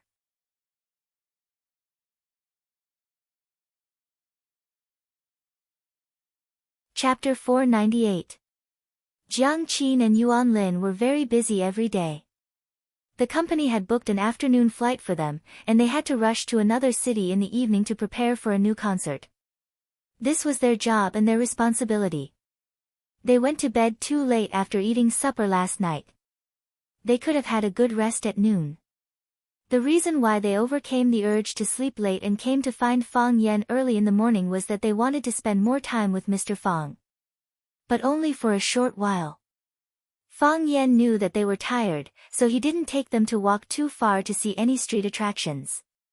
He just wanted to find a remote and quiet tea house where they could sit together and drink tea and chat happily. It was an antique tea house called the Thousand Leaves Tea House. The reason why Fang Yan chose this tea house in this long alley at first glance and finally chose this tea house as the place to drink tea was because the name of this tea house made him feel very close. Qian Yi. These two words represented a martial artist that was revered by others and a lady that was pitied by others. Heaven on earth, how are they doing now? Chiba Tea House, the name is quite interesting. Jiang Qin looked at the small wooden building and said, the decoration is also very romantic. It's a bit Japanese style. Yuan Lin had a more accurate grasp of fashion. She looked at it carefully and said, they mix the classical style of Hua Xia and the traditional Japanese tea ceremony culture together, so it doesn't feel out of place. The owner of this tea house is a person with taste. And the owner is a girl, otherwise there wouldn't be such a delicate decoration style. Fang Yan pushed open the wooden door of the tea house, and a beautiful girl in a white traditional Chinese dress greeted him. She asked with a smile, do you want a private room or a private room? Mr. Fang, do we want a private room? Jiang Qin took off the sunglasses on the bridge of his nose and said with a smile, the air outside is fresher. Let's sit near the window, smell the tea, and bask in the sun, it's so petty. This is the life I dreamed of when I was a child. Fang Yan smiled and said, okay. Then a private room. A window seat. The girl led the three of them to the wooden table and chairs on the boat, and then asked with a smile, what kind of tea would you like to drink? Fang Yan looked at the decoration of the tea house with great interest and asked, is the owner of this tea house surnamed Chiba? Yes. The girl nodded and said proudly, our master's surname is Chiba. Since his surname is Qianye, he should be good at the way of tea. I wonder if the owner could brew a pot of tea for us. The girl looked embarrassed and said, sir, I'm really sorry. The dojo master was busy and couldn't personally serve tea. I've also learned from the owner for 2 years. Why don't I serve a pot of tea to the 3 distinguished guests? Fang Yan didn't mean to make things difficult for the girl. He nodded and said, all right. Then you can make the tea. Just choose what you're good at. Thank you for your understanding, sir. The girl bowed slightly to Fang Yan, then turned around to prepare the tea leaves. Soon, the girl came back with a bamboo basket woven from a bamboo raft. Inside the bamboo basket was a white and elegant teapot and teacups, as well as a small plate of pale yellow tea leaves. Sir, I'll brew a pot of Longjing tea for you. The girl sat in front of the tea table with her upper body straight. Just this sitting posture alone made people's eyes light up. She deftly and nimbly took out the teapot and teacups from the bamboo basket and then quietly waited. There was no electronic iron kettle on the tea table. Seeing Jiang Qin and Yuan Lin looking at her with puzzled eyes, the girl chuckled and said, "Please wait a moment. We don't use an electric kettle to boil water. That will destroy the nutrients and vitality of the water. We'll use charcoal fire to boil the water from the Lotus Temple's well. The tea in the tea house is fished out from a deep well in the Lotus Temple and then transported by carriage. The water from the well is sweet and clear, and it doesn't contain any bleaching powder or other toxic substances. You'll know when you taste it." Jiang Qin and Yuan Lin's eyes lit up. "We found a treasure land," Yuan Lin excitedly said. "This is the first time I've heard that tea needs to be made from a well." Jiang Qin grinned and said, "I want to taste how good your Longjing tea tastes."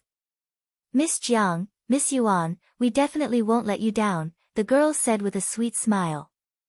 Jiang Qin and Yuan Lin were shocked. The two looked at each other. Jiang Qin stared at the girl warily and asked, "You know us?" "I do know Miss Jiang and Miss Yuan, but you don't have to worry," the girl explained softly.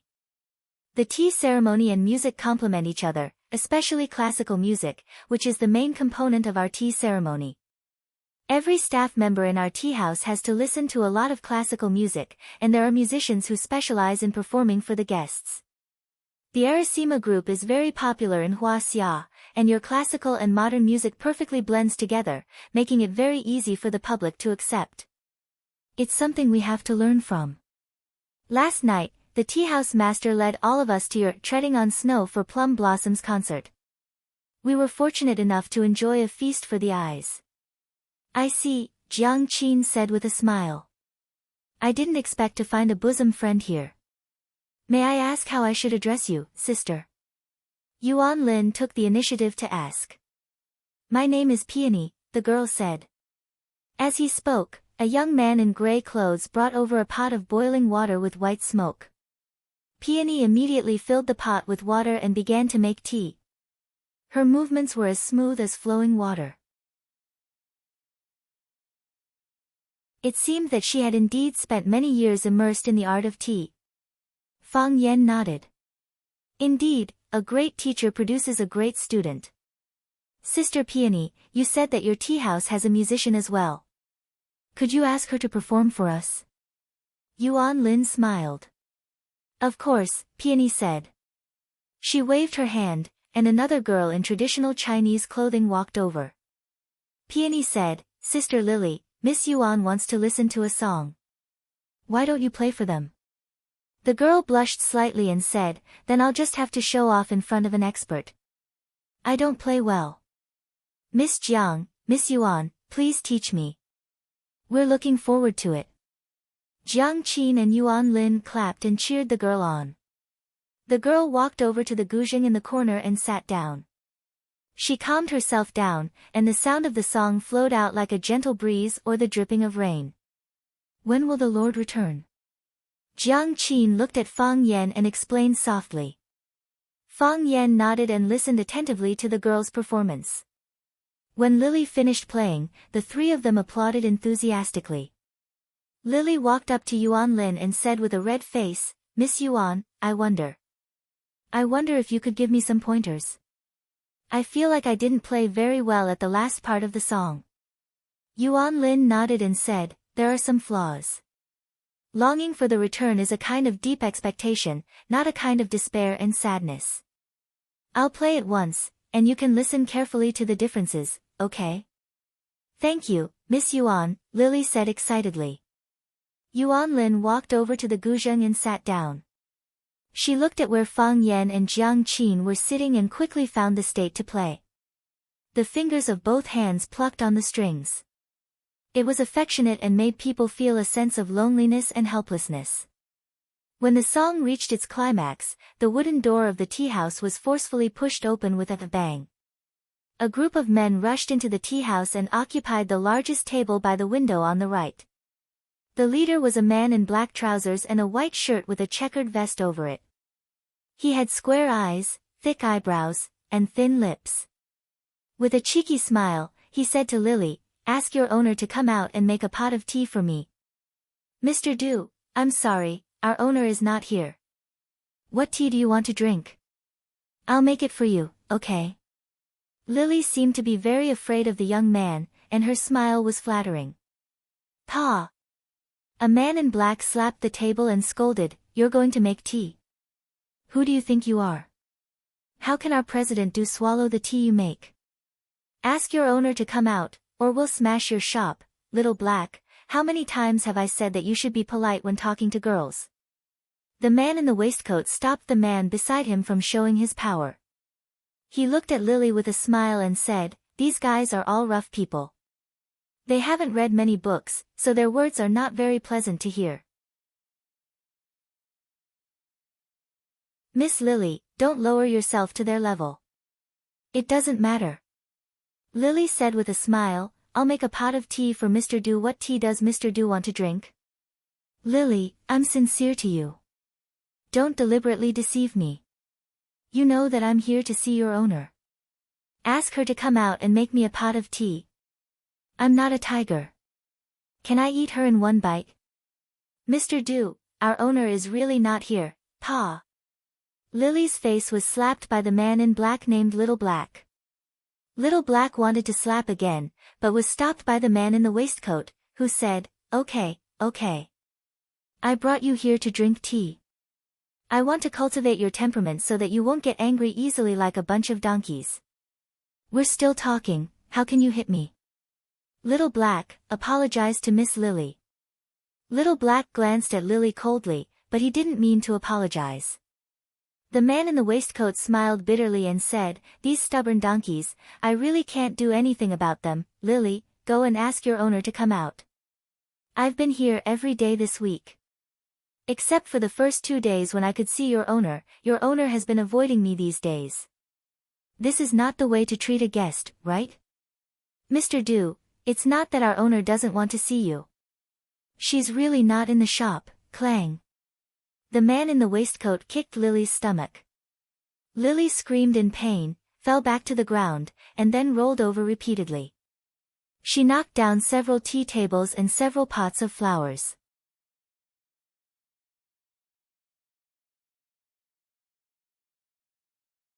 Chapter 499. The man in the waistcoat snapped his fingers, and the lackey next to him immediately handed him a thick cigar. Another lackey with sharp eyes and quick hands quickly lit the cigar for him. The man in the waistcoat took a puff of the cigar, and a large amount of smoke came out of his mouth. He stared with contempt at Lily, who was lying on the ground, unable to move, clutching her stomach but not daring to cry out. He sneered and said, "Bitch, I gave you face but you don't want it. I'm talking to you nicely, but you treat me like a fool. If you dare to say that the dojo master isn't here again, do you believe that I won't sew your mouth shut?" Lily's eyes were moist, and tears kept flowing, but she didn't dare to refute the man in the waistcoat. She knew what kind of person the man in the waistcoat was, and she also knew that this man could do everything he said. The man in the waistcoat pointed at Lily with his cigar in his hand and said, "I'll tell you one last time, get your master to come out. Otherwise, I'm going to ask you for an IQ insult fee." Xiao Hei kicked out, and a tea table beside his feet flew out. Crack! The tea table smashed into the wall and broke into pieces. Even the wall that had been built rustled and fell to the ground. "Xiao Hei, you idiot," the man in the waistcoat scolded with a smile. "I mean, if their dojo master doesn't come out, I'll ask them for an IQ insult fee. Now that the dojo master hasn't decided whether she wants to come out or not, why did you make the first move? Do you want me to come out or do you not want me to come out?" Xiao Hei smiled honestly and stood at the side, no longer smashing anything. Instead, He looked around coldly. When he saw Fang Yan and the others sitting not far away, he shouted angrily, "All of you, get out of here." Yuan Lin was just comparing skills with Lily, but in the blink of an eye, Lily was beaten to the ground. Her expression was extremely ugly as she scolded, "You hooligans are going too far." The men in black laughed. A thin bald man stared at Yuan Lin lecherously and said, "Miss, you have a sharp eye. We are really hooligans." Hearing the baldy's witty words, the group of black-clothed men laughed even more happily. Jiang Qin was worried that Yuan Lin would be at a disadvantage sitting there alone, so he quickly got up and walked over to stand with Yuan Lin. When the black-robed men saw Jiang Qin and Yuan Lin, these two pretty and lively girls, their eyes lit up, and some of them kept swallowing their saliva. Good luck, good luck. Originally, I wanted to accompany boss to pick up girls, but I didn't expect to see such a hot chick. Brothers, don't fight with me, I've decided on the girl sitting in front of the piano. I've always been scolded for not having artistic cells in my life. I want to study with this girl what artistic cells look like. Idiot, that's not a piano, it's a guzheng. Hee, I want the girl with long hair, I like the oval-shaped face. Shut the F***ck up, the man in the waistcoat shouted in a low voice. The hooligans didn't know what was going on and just looked at their boss in confusion. Could it be that he wanted to hog it all for himself? The boss looked at the two little girls affectionately. This kind of thing could really happen. The man in the waistcoat looked at Jiang Qin and Yuan Lin in confusion, and asked uncertainly, "You two, are you the Arasima group? You don't need to know who we are. What right do you have to hit us?" Yuan Lin said with a face full of anger. Jiang Qin didn't say anything, he just walked over and wanted to help Lily up from the ground. The kick from the man in the waistcoat was too heavy, Jiang Qin couldn't help Lily up even if he used all his strength. Lily's stomach hurt badly when she moved a little. It seemed that her internal organs were seriously injured. "Oh, the little girl's temper is quite big," the man in the waistcoat squinted his eyes and smiled. "I originally wanted to ask about it clearly. If you are the Arasima group, I would more or less give you some face since you are also people of the scene. Since you don't know what's good for you, then don't blame my brothers for being impolite. So what if you are the Arasima group? When we support you, you are high and mighty, but when we step on you, you can only lie on the ground or crawl on the bed like a dog." Without needing the man in the waistcoat to order, the little baldy impatiently rushed in the direction of Yuan Lin. The other men in black were not willing to fall behind, they all followed behind the little baldy and rushed in the direction of Jiang Qin and Yuan Lin. The faster the hands, the slower the hands, they couldn't let their brothers snatch this kind of thing first. "Du Chun, don't touch my guests," a sweet voice shouted aloud. It was like a cool spring, like a mouthful of rose dew. Even if it was said in anger, it made people feel like they had drunk fine wine, the bones of their whole body softened a bit. A tall woman wearing a cheongsam embroidered with cherry blossoms walked down the stairs from the second floor, like a flower goddess who had been banished to the mortal world.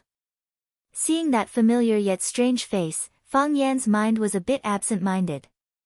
It had been 3 years, it was really a long time. It had changed too many people, and too many things had happened. Thank God, at such a time, on such an occasion, they were able to meet again. Forced by the woman's power or beauty, the gangsters stopped and waited for the next order from their boss. The man in the waistcoat looked at the woman coming down the stairs in amazement.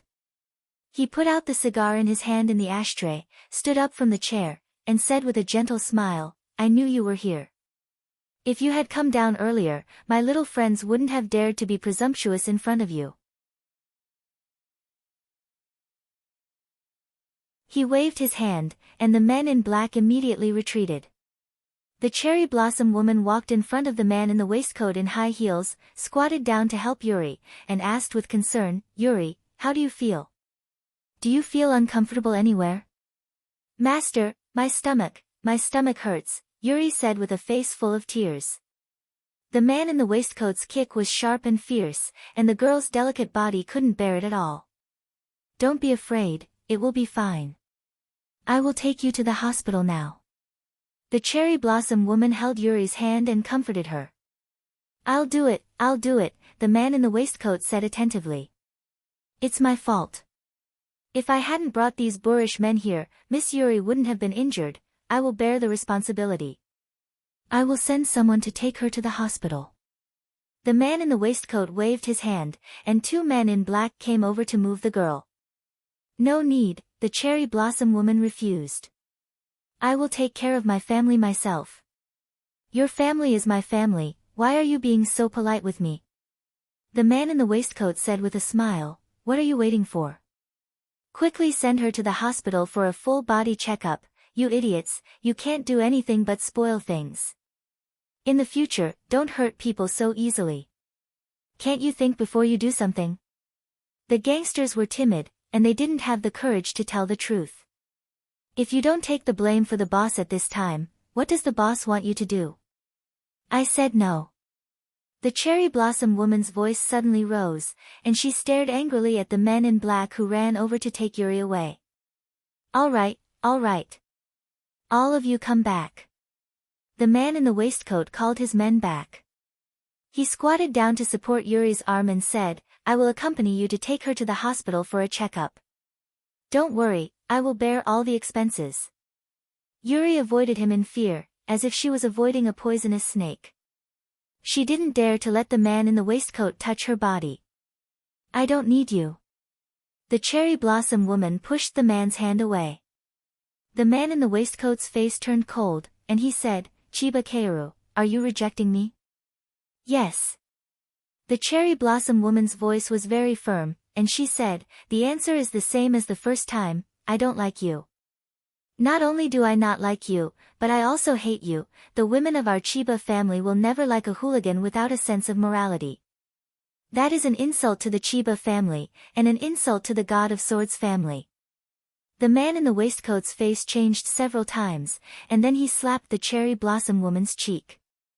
The cherry blossom woman actually had some martial arts background, and she tilted her head back, just in time to avoid his attack. Interesting. The man in the waistcoat laughed sinisterly. You dare to dodge? I'd like to see how long you can hide. As he spoke, he slapped the cherry blossom woman's face again. Slap. His arm was raised in mid-air, but he couldn't swing her down no matter what. Someone grabbed his arm, and there was a big hand on his wrist. The man in the waistcoat looked up and saw that it was the young customer who had been drinking tea by the window. He said with a face full of sarcasm, if I were you, I would immediately kneel down and kowtow 3 times, and then scram as far as I can. I don't think so, Fang Yan said. He began to exert force with his palm. Crack, crack, the sound of soybeans being stir-fried could be heard. Let go, the man in the waistcoat hadn't felt the pain just now. By the time he truly felt it, the pain was already unbearable.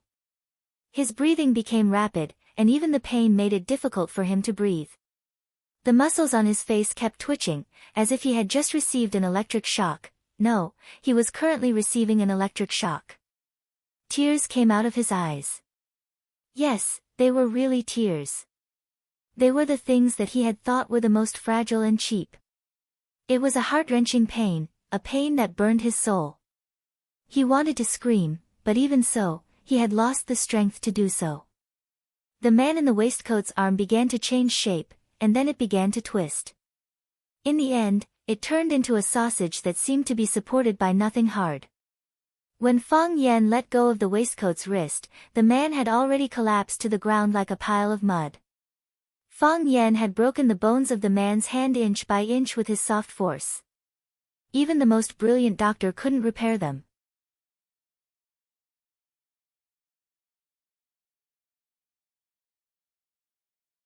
Chapter 500.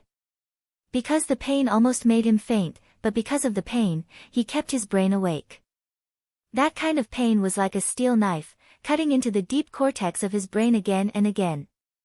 It made his whole body tremble in pain, but he could clearly feel the process of the steel knife cutting into the cortex. The man in the waistcoat didn't expect that he would encounter such a devastating blow when he just came to a small tea house to drink tea and flirt with girls. Fang Yan appeared too suddenly and clasped the wrist of the man in the waistcoat. When the men in black found that their boss was caught, they couldn't act rashly. When Fang Yan took the initiative to release the wrist of the man in the waistcoat, Du Chun's #1 thug, Little He, who had long been on guard, immediately rushed toward Fang Yan and stabbed the sharp dagger in his hand toward Fang Yan's chest. This guy was ready to cut Fang Yan's chest open. Little He didn't know any martial arts, nor did he have any magical inner strength mental cultivation method. But he was naughty since childhood and was invincible in the whole street. His skills were honed through hundreds of battles, big and small. They were simple and fierce, without any fancy or superfluous moves. Fighters were most afraid of killing intent. There were two ways to cultivate killing intent. One was to be cruel to the enemy, and every move must take the enemy's life. The other was to be cruel to oneself, not afraid of death, and only to hurt the enemy. Little He was the kind of person who was cruel to the enemy. Even if it was the first time they met, he still put on a posture of stabbing. It made people feel cold and easily lose the ability to fight. If an ordinary person met an opponent like Little He, the best and most appropriate way was to turn around and run, or squat down with his hands on his head and beg the opponent to be a little gentle. Unfortunately, he met Fang Yan. Fang Yan never used his martial arts to bully others. However, if others wanted to use force to bully him, his counterattack would be particularly cruel and fierce. Fang Yan's body was perfectly straight, standing in place without dodging or evading. His eyes were filled with ridicule as he stared at Xiao He. He had a cold and aloof attitude, as if saying, "Come at me, I can send you flying with one slap." Xiao He felt insulted, and became even angrier. Originally, he had only used 60% of his strength, but now he increased it to 12%. He used all the strength in his body to stab at Fang Yan's chest. He wanted to use this stab to stab a big hole in Fang Yan's internal organs. Quang quang quang, their bodies were extremely close to each other. Pa! Little Black stabbed out, but the blade did not enter Fang Yan's body. The blade carried a gust of cold wind as it flew towards Fang Yan. However, the blade stopped a few centimeters away from Fang Yan. Fang Yan held the blade between his two fingers as if he was holding a strand of hair between his fingers. Little Black's face was full of fear. He pulled out his saber and wanted to retreat. He felt a sense of danger, the kind of powerlessness that an egg would feel when facing a rock. How could Fang Yan let him go so easily? With a flick of his finger, the dagger appeared in his hand. Before Little Black could turn around and leave, Fang Yan had already stabbed the dagger into his left ribs.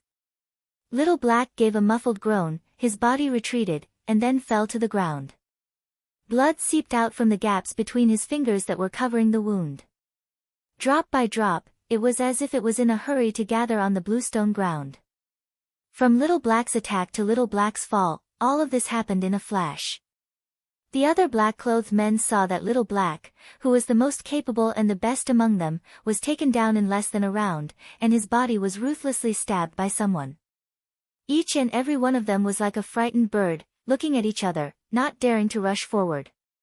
Fang Yan's eyes swept across their faces. They all collectively took a few steps back. You, a man in black stuttered, "Do you know, who did you offend? You're dead, no one can save you, tell Du Qing to come see me." Fang Yan glanced at them and said expressionlessly, "Du Qing?" Everyone looked at Fang Yan in horror. Hearing Fang Yan take the initiative to mention Du Qing's name, they were even more shocked than when Fang Yan stabbed Little Black.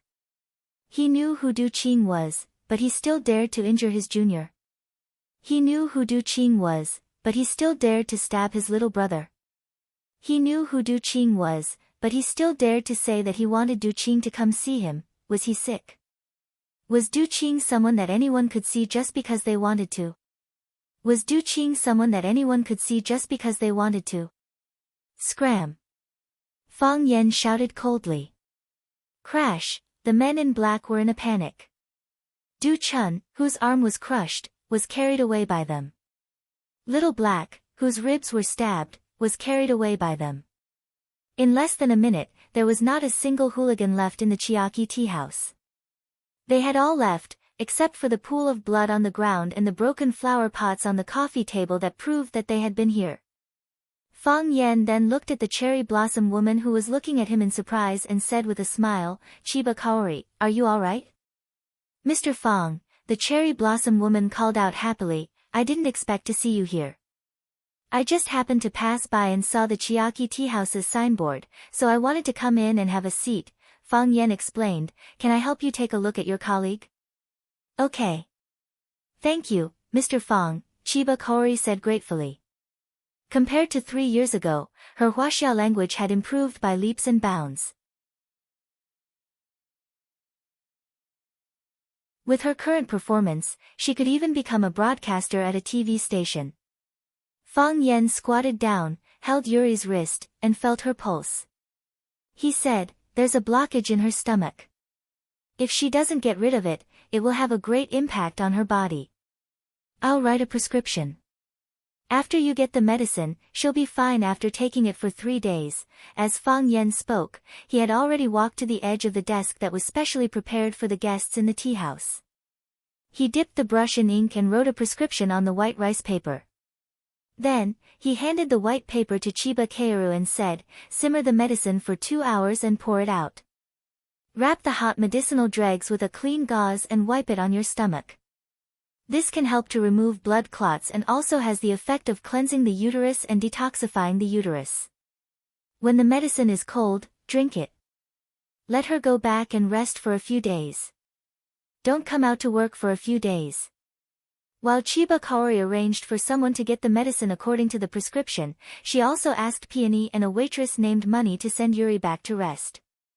After dealing with the matters in the tea house, Chiba Kaori looked at Jiang Qin and Yuan Lin and said, "Mr. Fang, Miss Jiang, Miss Yuan, if you don't mind, can I make a pot of tea for you to try?"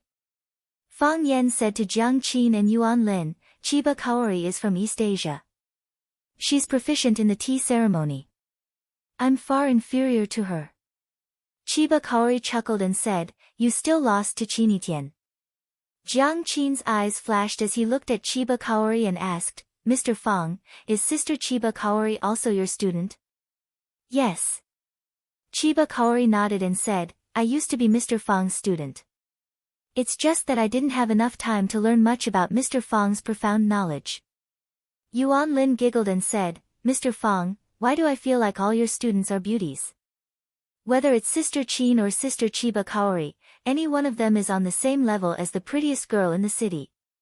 Isn't it unfair to the other teachers that there are so many of them in your class?" "Maybe it's because I'm more popular," Fang Yan said with a smile. Fang Yan was very happy to meet an old friend in a foreign land. Chiba Kaori was someone that Fang Yan respected and missed. Chiba Kaori was the daughter of his old friend and his former student. With these two feelings, Fang Yan naturally hoped that she could live a happy life. Chiba Kaori was making tea. She used the same tea leaves and the same tea water, but the taste was very different from before. Moreover, Chiba Kaori's tea-making technique was very complicated and beautiful. There is an almost religious piety in performing some of the ancient movements. Yes, Chiba Kaori's religion was the tea ceremony. Jiang Qin and Yuan Lin's faces were filled with admiration.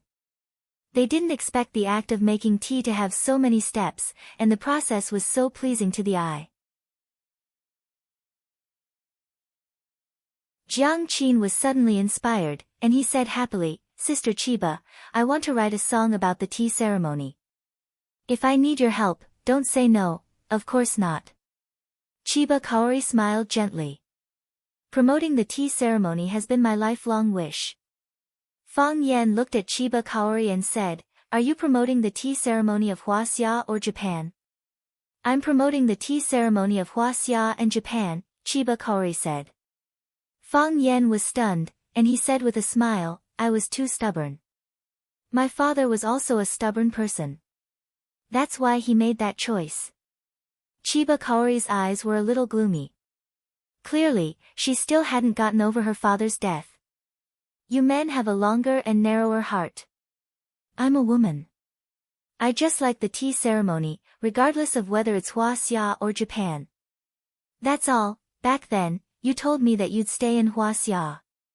I didn't expect you to really not go back, Fang Yan said with a sigh. I can't leave. Chiba Kaori shook her head. Mom went back, and so did my brother. If I leave too, he'll be lonely.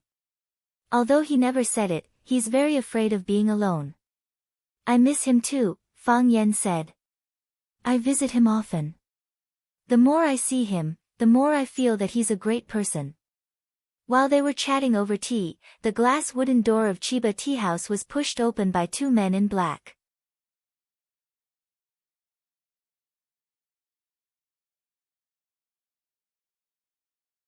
Chapter 501. The two men in black pushed open the glass wooden door, one on the left and one on the right, and then stood on both sides of the wooden door. A man in a dark blue suit with a scarf around his neck walked in, followed by a tall and beautiful woman. Du Qing was here. He was cultured and elegant, with a strong scholarly aura around him. If no one introduced him, it would be hard to tell that this man was the king of Huaqing's underworld. When Du Qing saw Fang Yan, he laughed and walked over, saying, Brother Fang, long time no see. You look even better than before. Fang Yan stood up and shook hands with Du Qing.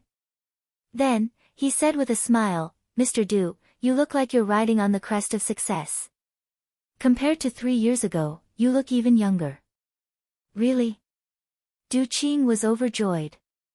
I wouldn't believe it if someone else said it, but since Brother Fang said it, then I'll gladly accept it. Brother Fang, you left for 3 years. How could you be so heartless, not even giving brother a call? Not even leaving a message for brother? I went to visit the Liu family a few times and asked about your situation, but he didn't want to say much, only saying that he was being filial at home. The smile on Du Qing's face disappeared, and his big hand held Fang Yan's hand tightly, saying, Brother, I was worried, so I asked someone to ask around, but I didn't expect to hear such grievous news. I immediately called you, but I couldn't get through. Brother, it's a little late to say this, but don't be too sad. Thank you, Brother Du, Fang Yan said gratefully. His father died in battle, and Fang Yan was disheartened. Because Fang Yan decided not to return to Huaqing for the time being, the phone was constantly ringing, and it was abnormally noisy. In order to completely calm down, Fang Yan turned off his phone. This turned off for 3 years. No matter if Du Qing's concern was sincere or not, Fang Yan still owed him a favor for being willing to call and comfort someone at that time. What are you thanking me for? I didn't help much, it's my fault, Du Qing said with an apologetic expression. Fang Yan invited Du Qing to sit down, and said to Li Ye who was standing behind Du Qing, Miss Li, please take a seat. Li Ye stood beside Du Qing, and said mockingly, I never thought that Mr. Fang would still remember a small fry like me, it's really flattering. Li Ye's words were filled with thorns, but Fang Yan did not think much of it, and said, my memory has always been good. I can even remember the name of a kitten or puppy that I've dealt with before. Fang Yan, don't go too far.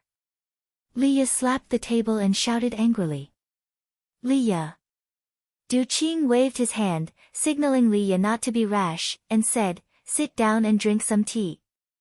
Li Ye did not dare to disobey her uncle's orders, and angrily sat beside Jiang Qin. Du Qing chuckled as he looked at Fang Yan and said, children have a stubborn temper and have been sulking with me the whole way.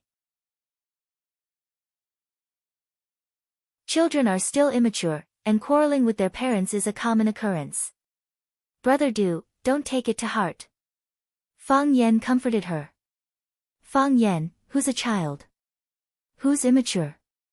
What did my brother do for you to beat him up like this? What kind of deep hatred do you have for him to crush someone else's arm? Do you know that he's already ruined? That hand is already ruined.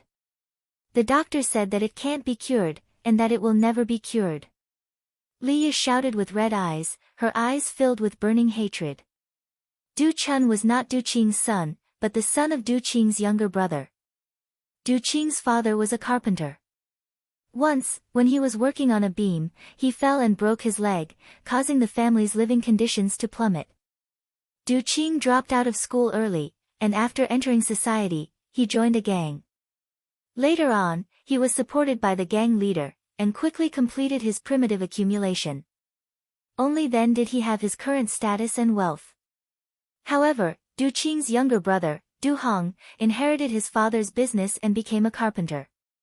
He stayed in his hometown to build houses and make furniture. Du Hong did not have any education either, and he enjoyed his job as a carpenter very much. He stayed in his hometown to take care of his parents and was unwilling to come out, so Du Qing brought his younger brother's youngest son, Du Chun, out. Du Chun was Du Qing's nephew, and he owned a few bars.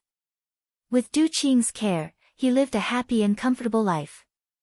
Du Chun knew that his uncle liked Leah, so he tried to get close to Leah. The two of them had a good relationship. Du Chun had a hotel by the river nearby.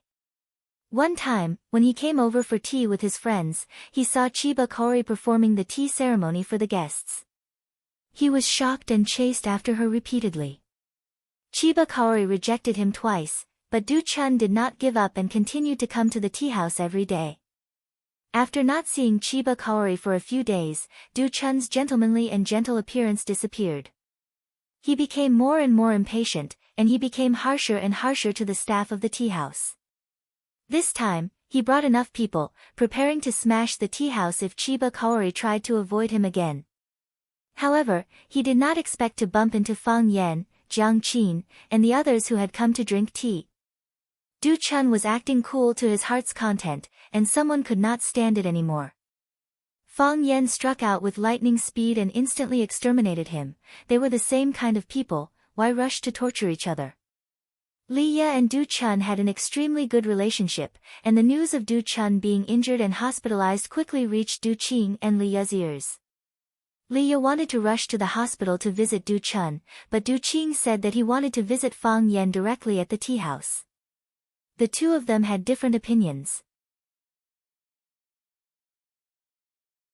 Leah said that Du Qing did not care about Du Chun's life and death, and did not give Du Qing a good look along the way. Du Qing was a generous elder, so he naturally would not lower himself to Leah's level. However, on the way, they received a call from the hospital, saying that they had already examined Du Chun's body. The bones in Du Chun's right arm were shattered, and he was completely crippled. There was no possibility of recovery. When Leah heard the bad news, she cried on the spot. When she saw Fang Yan, her attitude was naturally bad, and she wanted to rush up and tear off a piece of his flesh. He didn't do anything. Fang Yan said indifferently. Nothing. You didn't do anything, yet you beat him up like this? Just crushing other people's bones? Leah stared at Fang Yan in disbelief, and said, "Are you a pervert? He only brought people over to smash someone else's shop and injure the staff of the tea house. Actually, it's not a heinous crime." Fang Yan pointed at Jiang Qin and Yuan Lin, and said, "Oh, he even ordered the group of little bastards he brought to molest the two of them. If they were to molest Miss Li, how would Miss Li deal with them?" Leah choked. "Oh right, we can also make some deductions and hypotheses. He has always wanted to pursue one of my students, the owner of this tea house, Miss Chiba Keiru. Because Miss Chiba Keiru rejected his feelings, he became more and more violent. Just now, he wanted to slap her in front of us. If Miss Chiba Keiru rejected him more thoroughly, or made him completely give up, what else would he do?" Fang Yan looked at Du Qing, and asked, "Brother Du, guess, what else would he do?" "One arm is not unjust," Du Qing said in a deep voice. He raised the teacup in front of him, and said, "If I were there, I would at least want both of his arms. Thank you, Brother Fang, for saving me some face." "Uncle, Leah, Fang Yan is not wrong in this matter," Du Qing said with a serious expression. "Others might not know, but don't you know? How did I educate them? How did I ask them to? People who bully people should have their heads chopped off in ancient times." Leah was unconvinced, but she could only suppress this anger in her heart. Who asked Uncle Du Qing to stand on his side and speak up for him? Du Qing looked at Chiba Keiru, and said, "This junior was rude, and caused Miss Yi to feel wronged. How about this, get someone to make a list, and I will compensate for all the losses of the tea house. We will also bear the medical expenses and mental damage of the injured staff members. By the way, Miss Yi can rest assured that no one will come looking for trouble in the future. Du Qing took out a name card from his pocket, and placed it in front of Chiba Kaoru, and said, if any blind thieves or scoundrels come looking for trouble, Miss Yi can call this number. My friends in Huaqin will more or less give me some face. Thank you, Mr. Du, for taking care of me. Chiba Kaoru is very grateful. Chiba Kaoru held the name card with both hands, and respectfully bowed to Du Qing to thank him. Although Chiba Kaoru had lived in Huaxia for many years, she still retained some traditional Japanese habits. Du Qing waved his hand, and said, I am ashamed. Fang Yan and I call each other brother, and his students are also my juniors. I should have taken care of you, but I didn't expect you to be hurt like this. This is my fault, and I am only making up for some of the losses. I hope you can understand. When the tea house was done with the work, Du Qing looked at Fang Yan, and said, Brother Fang, can we have a private talk? No problem. Fang Yan nodded. He turned to look at Chiba Kaoru, who was beside him, and asked, is there a quiet place here? Chiba Kaoru stood up and said, there is a private room upstairs, I will take you there. There is no need. We can go there by ourselves, Fang Yan said and waved his hand. Don't worry, we won't get lost. Chiba Kaoru covered her mouth and laughed, and said, Mr. Fang is still so humorous. Fang Yan made an inviting gesture and entered the private room on the second floor of the Thousand Leaves tea house with Du Qing. Liya looked at Jiang Qin and Yuan Lin, then looked at Chiba Kaoru, who was making tea gently, and asked, are you all his students? Yes, the three girls answered at the same time. Pervert. Liya sneered. What kind of teacher would bring the prettiest girl in the class out for tea? Wasn't the answer simple and clear? You are the pervert, Jiang Qin retorted. That's right. One look and I can tell you are not a good person. Mr. Fang is a very good man, don't belittle him like this. Liya felt that she had no chance of winning against the three of them.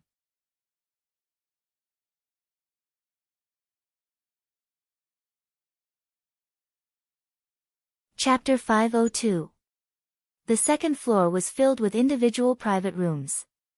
They were also constructed with a large amount of wood. The decorations were more exquisite than the ones below, but it didn't seem too complicated. It was as antique as the ones below, which made people feel better for no reason. Fang Yan and Du Qing chose a room near the window and sat down. They didn't even call for the waiter to bring them tea. What do you want? Du Qing looked at Fang Yan sitting opposite him and asked in a low voice. After not seeing him for 3 years, this man's change could be described as heaven and earth. A year ago, Fang Yan was smart, sharp, had a bright smile and a joking attitude. He didn't seem to care about anyone or anything, and he played around in this world with a playful attitude. Some people hated him, but there were also people who liked him from the bottom of their hearts.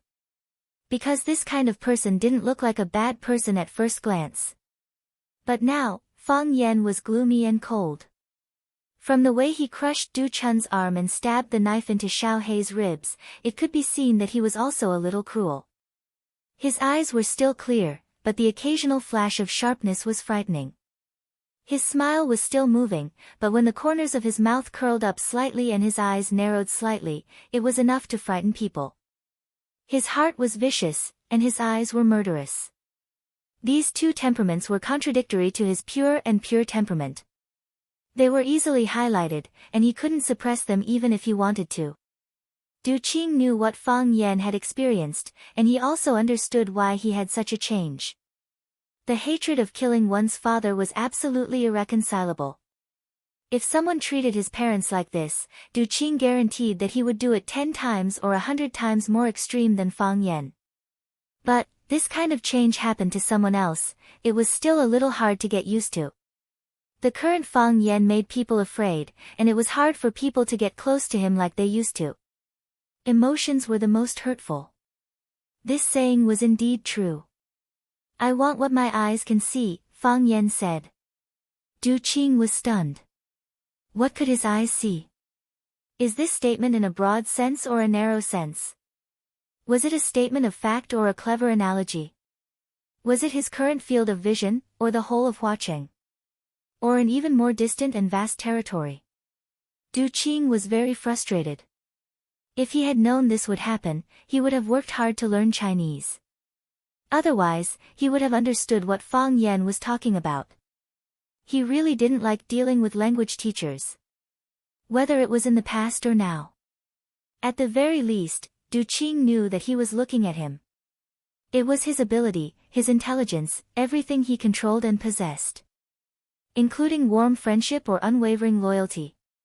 Du Qing remained silent for a long time. Fang Yan was not in a hurry. He sat in front of the window and watched the people coming and going on the street below. Everyone had a different expression on their faces, and everyone's eyes were filled with worries. He was not the only one who was tired. Everyone's life was not easy. When Fang Yan was deep in thought, Du Qing suddenly asked, "What can you give me?" Fang Yan's crossed fingers loosened a little. Du Qing saw this scene and thought to himself, he's still a young man after all. He didn't know why, but seeing this scene made Du Qing feel a lot more comfortable, and the wariness in his heart also decreased a lot. An invulnerable person was the scariest. Everyone should have their own weakness. Only those with weaknesses were worthy of being close to. It was just that most people didn't understand this. "I'll give you more glory," Fang Yan said with a smile. "What you urgently need now, and what you can't imagine." Fang Yan and Du Qing didn't let everyone wait for too long. In less than 10 minutes, the two of them came out one after another. Both of them had warm smiles on their faces, indicating that they were chatting happily upstairs. Du Qing and Fang Yan shook hands again and sincerely invited, "Brother Fang, I've specially left some cakes and some good tea. You must come to my place when you have time, I'll definitely bother you." Fang Yan nodded and agreed. Du Qing then shook hands with Jiang Qin and Yuan Lin to bid farewell. As he held Yuan Lin's hand, he said, "Your uncle and I are considered old friends. Please send my regards to him when you have the chance. He's elusive, and it's not easy to find him for a cup of tea." "I will." Yuan Lin nodded and agreed with a sweet smile. Du Qing shook hands with Chiba Kaori and said, "Miss Yi, I'm really sorry. Your father is a martial artist that I respect very much. I won't let his most beloved daughter experience something like this again. As long as you don't leave Huaqing, I'll ensure your safety. If anyone dares to bully you again, I'll repay them 100 times over." "Thank you, Mr. Du," Chiba Kaori bowed deeply to Du Qing. Although she didn't know what Mr. Fang and Du Qing were talking about upstairs, the fact that Du Qing said something like that after coming downstairs proved that he was indeed expressing his attitude. Du Qing patted Liya's shoulder and said, "Let's go. We won't disturb their reunion." Liya followed behind Du Qing and walked out of the door. She had no interest or mood to greet anyone. A great teacher produces a great disciple, and an evil teacher produces an evil disciple. After Liya got on the car, she immediately poured out her dissatisfaction and said, "Uncle, do we need to give that Fang Yan so much face? Who does he think he is? He's so arrogant, he hit our people, and he still has the face to ask us to come and see him? We should indeed come and see him. Wouldn't it be better to bring a few dozen people to see him?" Du Qing glanced at Liya and said earnestly, "Do you think you can make Fang Yan stay just because you brought a few dozen people? Do you think he's a god? A few dozen people can't make him stay. If a few dozen people can't make him stay, then we'll bring 300 to 500 people. We have a lot of people anyway," Liya said unhappily. Du Qing shook his head lightly and said, "Even 300 to 500 people can't make him stay." Du Qing held Liya's hand and said with a serious expression, "Xiaoya, Fang Yan is not from the same world as us. This kind of person, either be friends or never get to know each other, never be enemies. It's too dangerous, it's hard to defend against." "Uncle, who is he?" "Inner martial world. Is there really a martial world? What is the martial world? And what is the inner river lake? Leah kept asking like a curious baby. It's too complicated and dangerous inside. It's best if you don't ask too much. Du Qing said. Although Leah was full of questions, she couldn't do anything if her uncle didn't say anything. The current Fang Yan is no longer the Fang Yan of the past. Du Qing sighed and said. That's right. In the past, I thought he was cheeky and not too annoying. But now, he's simply an egomaniac. He's not an egomaniac. Du Qing said. He really is, he has the capital to be arrogant. Rosefinch Secondary's teacher. He has a grandfather who's a prime minister in the academic world. Du Qing shook his head and said, Fang Yan left watching for 3 years, so you stopped paying attention to him, or perhaps you've never paid attention to such a man. The current Huaqing is a huge coliseum. There are 2 top-notch experts engaged in a bloody battle. One of them is Yanjing General Family's Jiang Junling. Jiang Junling from Jiang Junling? Leah was shocked. The other person is Fang Yan. Du Qing said. Fang Yan? What gives him the right? Leah asked in disbelief. It was not only Leah, this kind of news would be shocking to anyone. One was a school teacher, and the other was the future heir to Yanjing's richest family. Their status, wealth, resources, and connections were all unequal. It was like a battle between an ant and a giant elephant. How could an ant make a giant elephant tumble? Because he's Fang Yan of the inner society, because he's the major shareholder of Chaoyan Technology, because he owns 30% of Longtu Group's shares, because the 4 prodigies of Huaqing are under his tail, because Lanshan Valley was forced out of the family because of him. It's unknown whether Qiang Long Tan is dead or alive, but he might have died in his hands. Because of him, Jiang Fengxing was abandoned by his family and became a wandering soul in the sea. Longtu Group was torn apart, and Jiang Junling was forced to bow down to him by the power he created, and was bidden by him. This is Fang Yan, the young man you met just now. Tell me, what gives him the right? Leah was deeply shocked, her eyes widened and her mouth slightly opened. After being stunned for a long time, she cursed without a care for her image and said, F***ck, is this guy a pervert? He's so skilled, has such a powerful background, and his wealth is dozens of times more than ours. He didn't want to be a successful person in society, but went to be a school teacher. Is he crazy? Crazy. Du Qing smiled bitterly and said, Silly child, I don't know if he's a pervert or crazy, but if we want to be enemies with him, then we're all perverts and crazy. Du Chun, this idiot, Leah scolded angrily, of all people he could have provoked, why did he have to provoke Fang Yan? This time he kicked an iron plate, and one of his arms is gone. Can it really not be fixed? If it really can't be fixed, we can send it abroad to have a look. Du Qing's eyes became fierce, like an enraged old leopard, his voice cold and murderous as he said, I originally thought that since this matter has nothing to do with us, we'll be impartial and not offend anyone, but there are people who want to use us as a good card. They borrowed my hand. Du Qing, are they not afraid that I'll cut off the arm they stretched out? Leah was shocked. She looked at Du Qing with a face full of shock and asked, Uncle, you mean, go to the hospital? Du Qing said in a low voice.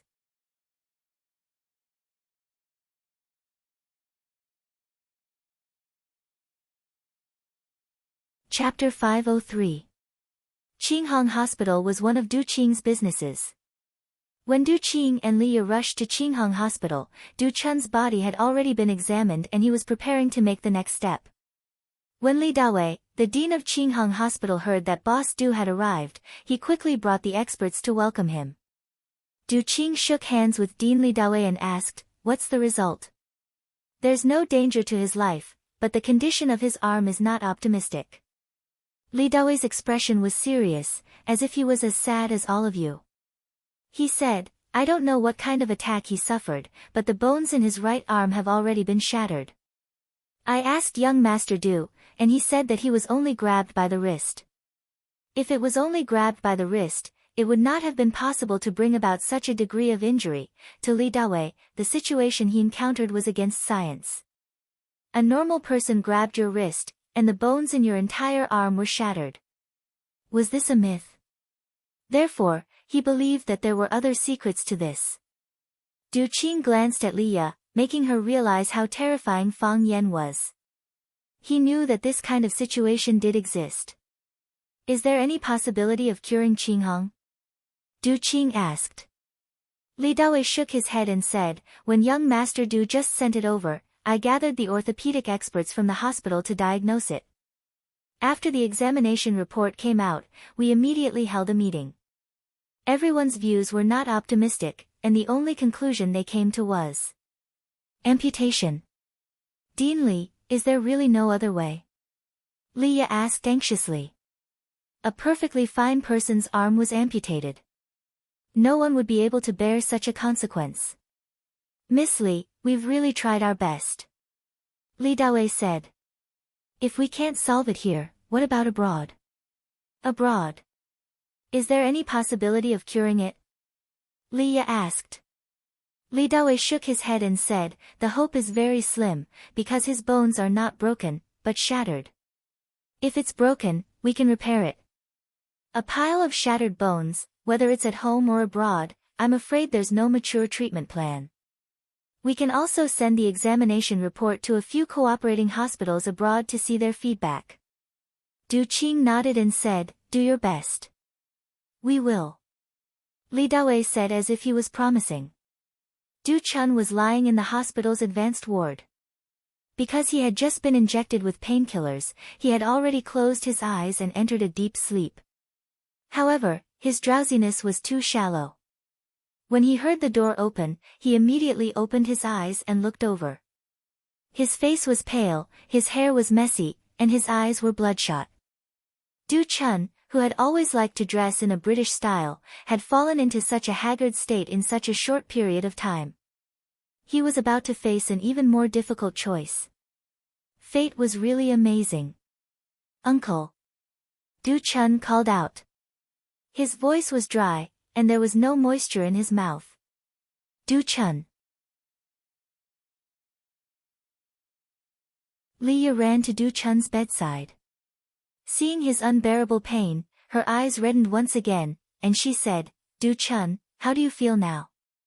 Do you feel uncomfortable anywhere? I'm fine. Du Chun's eyes were filled with bone-deep hatred as he said, that Fang Yan is too vicious. How do you know his name is Fang Yan? Du Qing looked at Du Chun expressionlessly and asked aloud. Uncle, Liya's face also froze. Yeah, how did Du Chun know that the person who cut off his arm was called Fang Yan? Or did he send someone to inquire about it after the incident? With his injuries like this, he still had the mood to ask someone to inquire about the origins of the culprit? If someone went to inquire about it after the incident, would the news have spread so quickly? The greater possibility was that Du Chun knew that the person was Fang Yan a long time ago, but he still went over recklessly, he said it himself. Du Chun's eyes were flustered as he said, when he beat someone up, he said his name was Fang Yan. Du Chun, if you still want to lie to me at this time, I will turn around and leave. I will no longer care about your matters. Your life and death has nothing to do with me. Du Qing said sternly. Uncle, I was wrong. Du Chun struggled to get up, but was pressed down by Du Qing and Liya. Du Qing patted Du Chun's shoulder and said, Du Chun, you're still young, and sometimes you don't know what's important. But now, you must tell me what happened.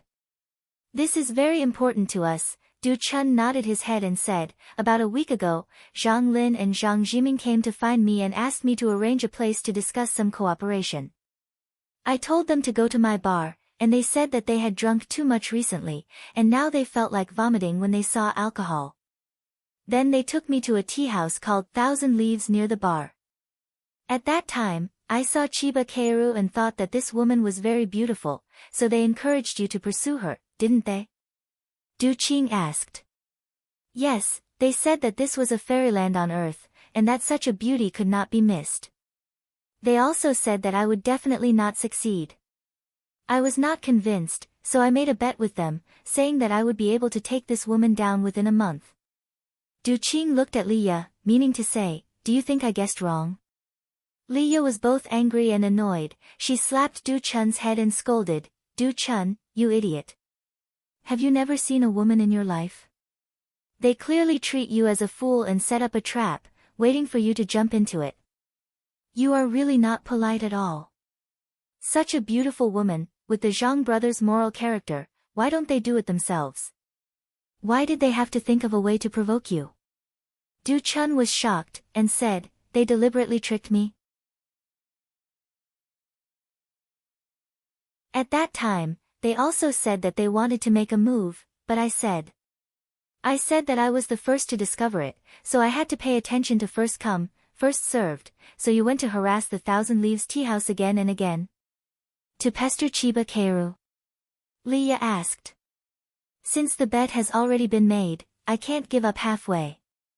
Furthermore, I've already boasted to them that if I can't even deal with a little curator of a tea house, I'll lose too much face in front of my friends. Leah laughed coldly again, and said, so, in order to not lose face in front of your friends, you would rather lose an arm?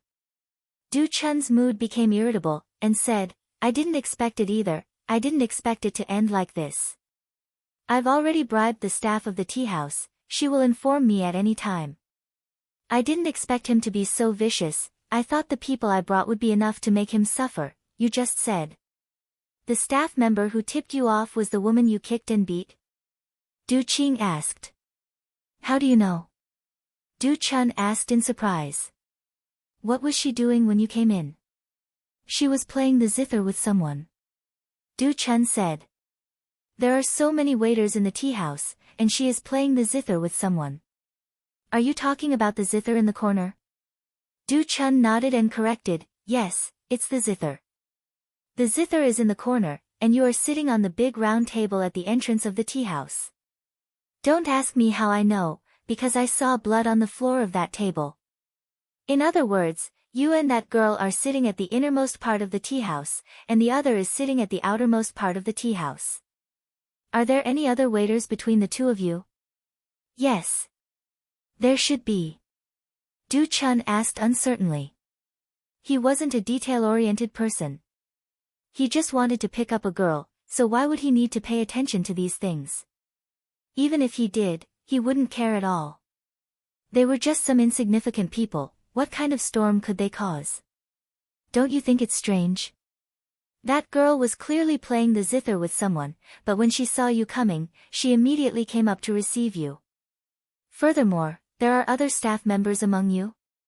This isn't the first time you've been to the Thousand Leaves tea house, and today isn't the first time you've lost your temper, right?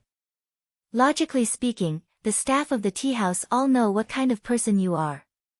You brought a large group of people over to cause trouble, and as long as it was a normal person, they would deliberately avoid you and not want to get close to you. But she was the exact opposite. Not only was she not afraid, she even ran past the other staff members to receive them. Isn't this enough to make people suspicious? Du Chun was so shocked that he couldn't say a word. Being with his uncle constantly reminded him that he was actually a 100% idiot. There was no substance in the middle. Leah finally understood the cause and effect of the problem. She looked at Du Qing in shock and said, so, Fang Yan already knew that Du Chun and the staff member who was beaten up were acting. When he saw Du Chun make a move, he was unwilling to make a move, and instead sat there quietly waiting. With his ability, if he was willing to make a move, how could Du Chun have the chance to hurt him? Du Qing said. Is he really that smart? Little ya, Fang Yan is definitely the smartest person I've ever met. He's also the most vicious person. I'll remind you again, don't be careless. Du Qing's expression was more serious than ever. Do you think that Fang Yan crushed Du Chun's hand because he had already beaten up a staff member who he already knew was in cahoots with Du Chun? Do you think he made such a big commotion just to vent his anger for his student? He is warning Du Chun, warning me, warning us that there might be a mastermind behind us. I haven't seen him for 3 years, he doesn't know what happened, and he doesn't know if my choice and our power are still neutral. He's worried that I've already been roped in by someone, so he purposely let Du Chun do this, so he got someone to call me and ask me to meet him at the tea house. These words caused Leah to sweat profusely. She did not expect that there would be so much inside information hidden within. Compared to these people, Leah felt that her IQ was not enough. She swore in her heart that if anyone praised her for being smart again in the future, she would definitely pull out his tongue in anger. This was an insult. All the detail-oriented people in the world are bastards. Leah roared and cursed in her heart. After thinking for a while, he added, except for Uncle Du Ching. You're tuning in to the Blissful Bookshelf YouTube channel. We're so grateful for your support, and don't forget to subscribe to join us on this incredible journey through captivating stories. Your generosity through donations truly makes a world of difference, as it's the primary source of revenue that allows me to expand and enhance this channel for you. Thank you from the bottom of my heart for being a part of this adventure.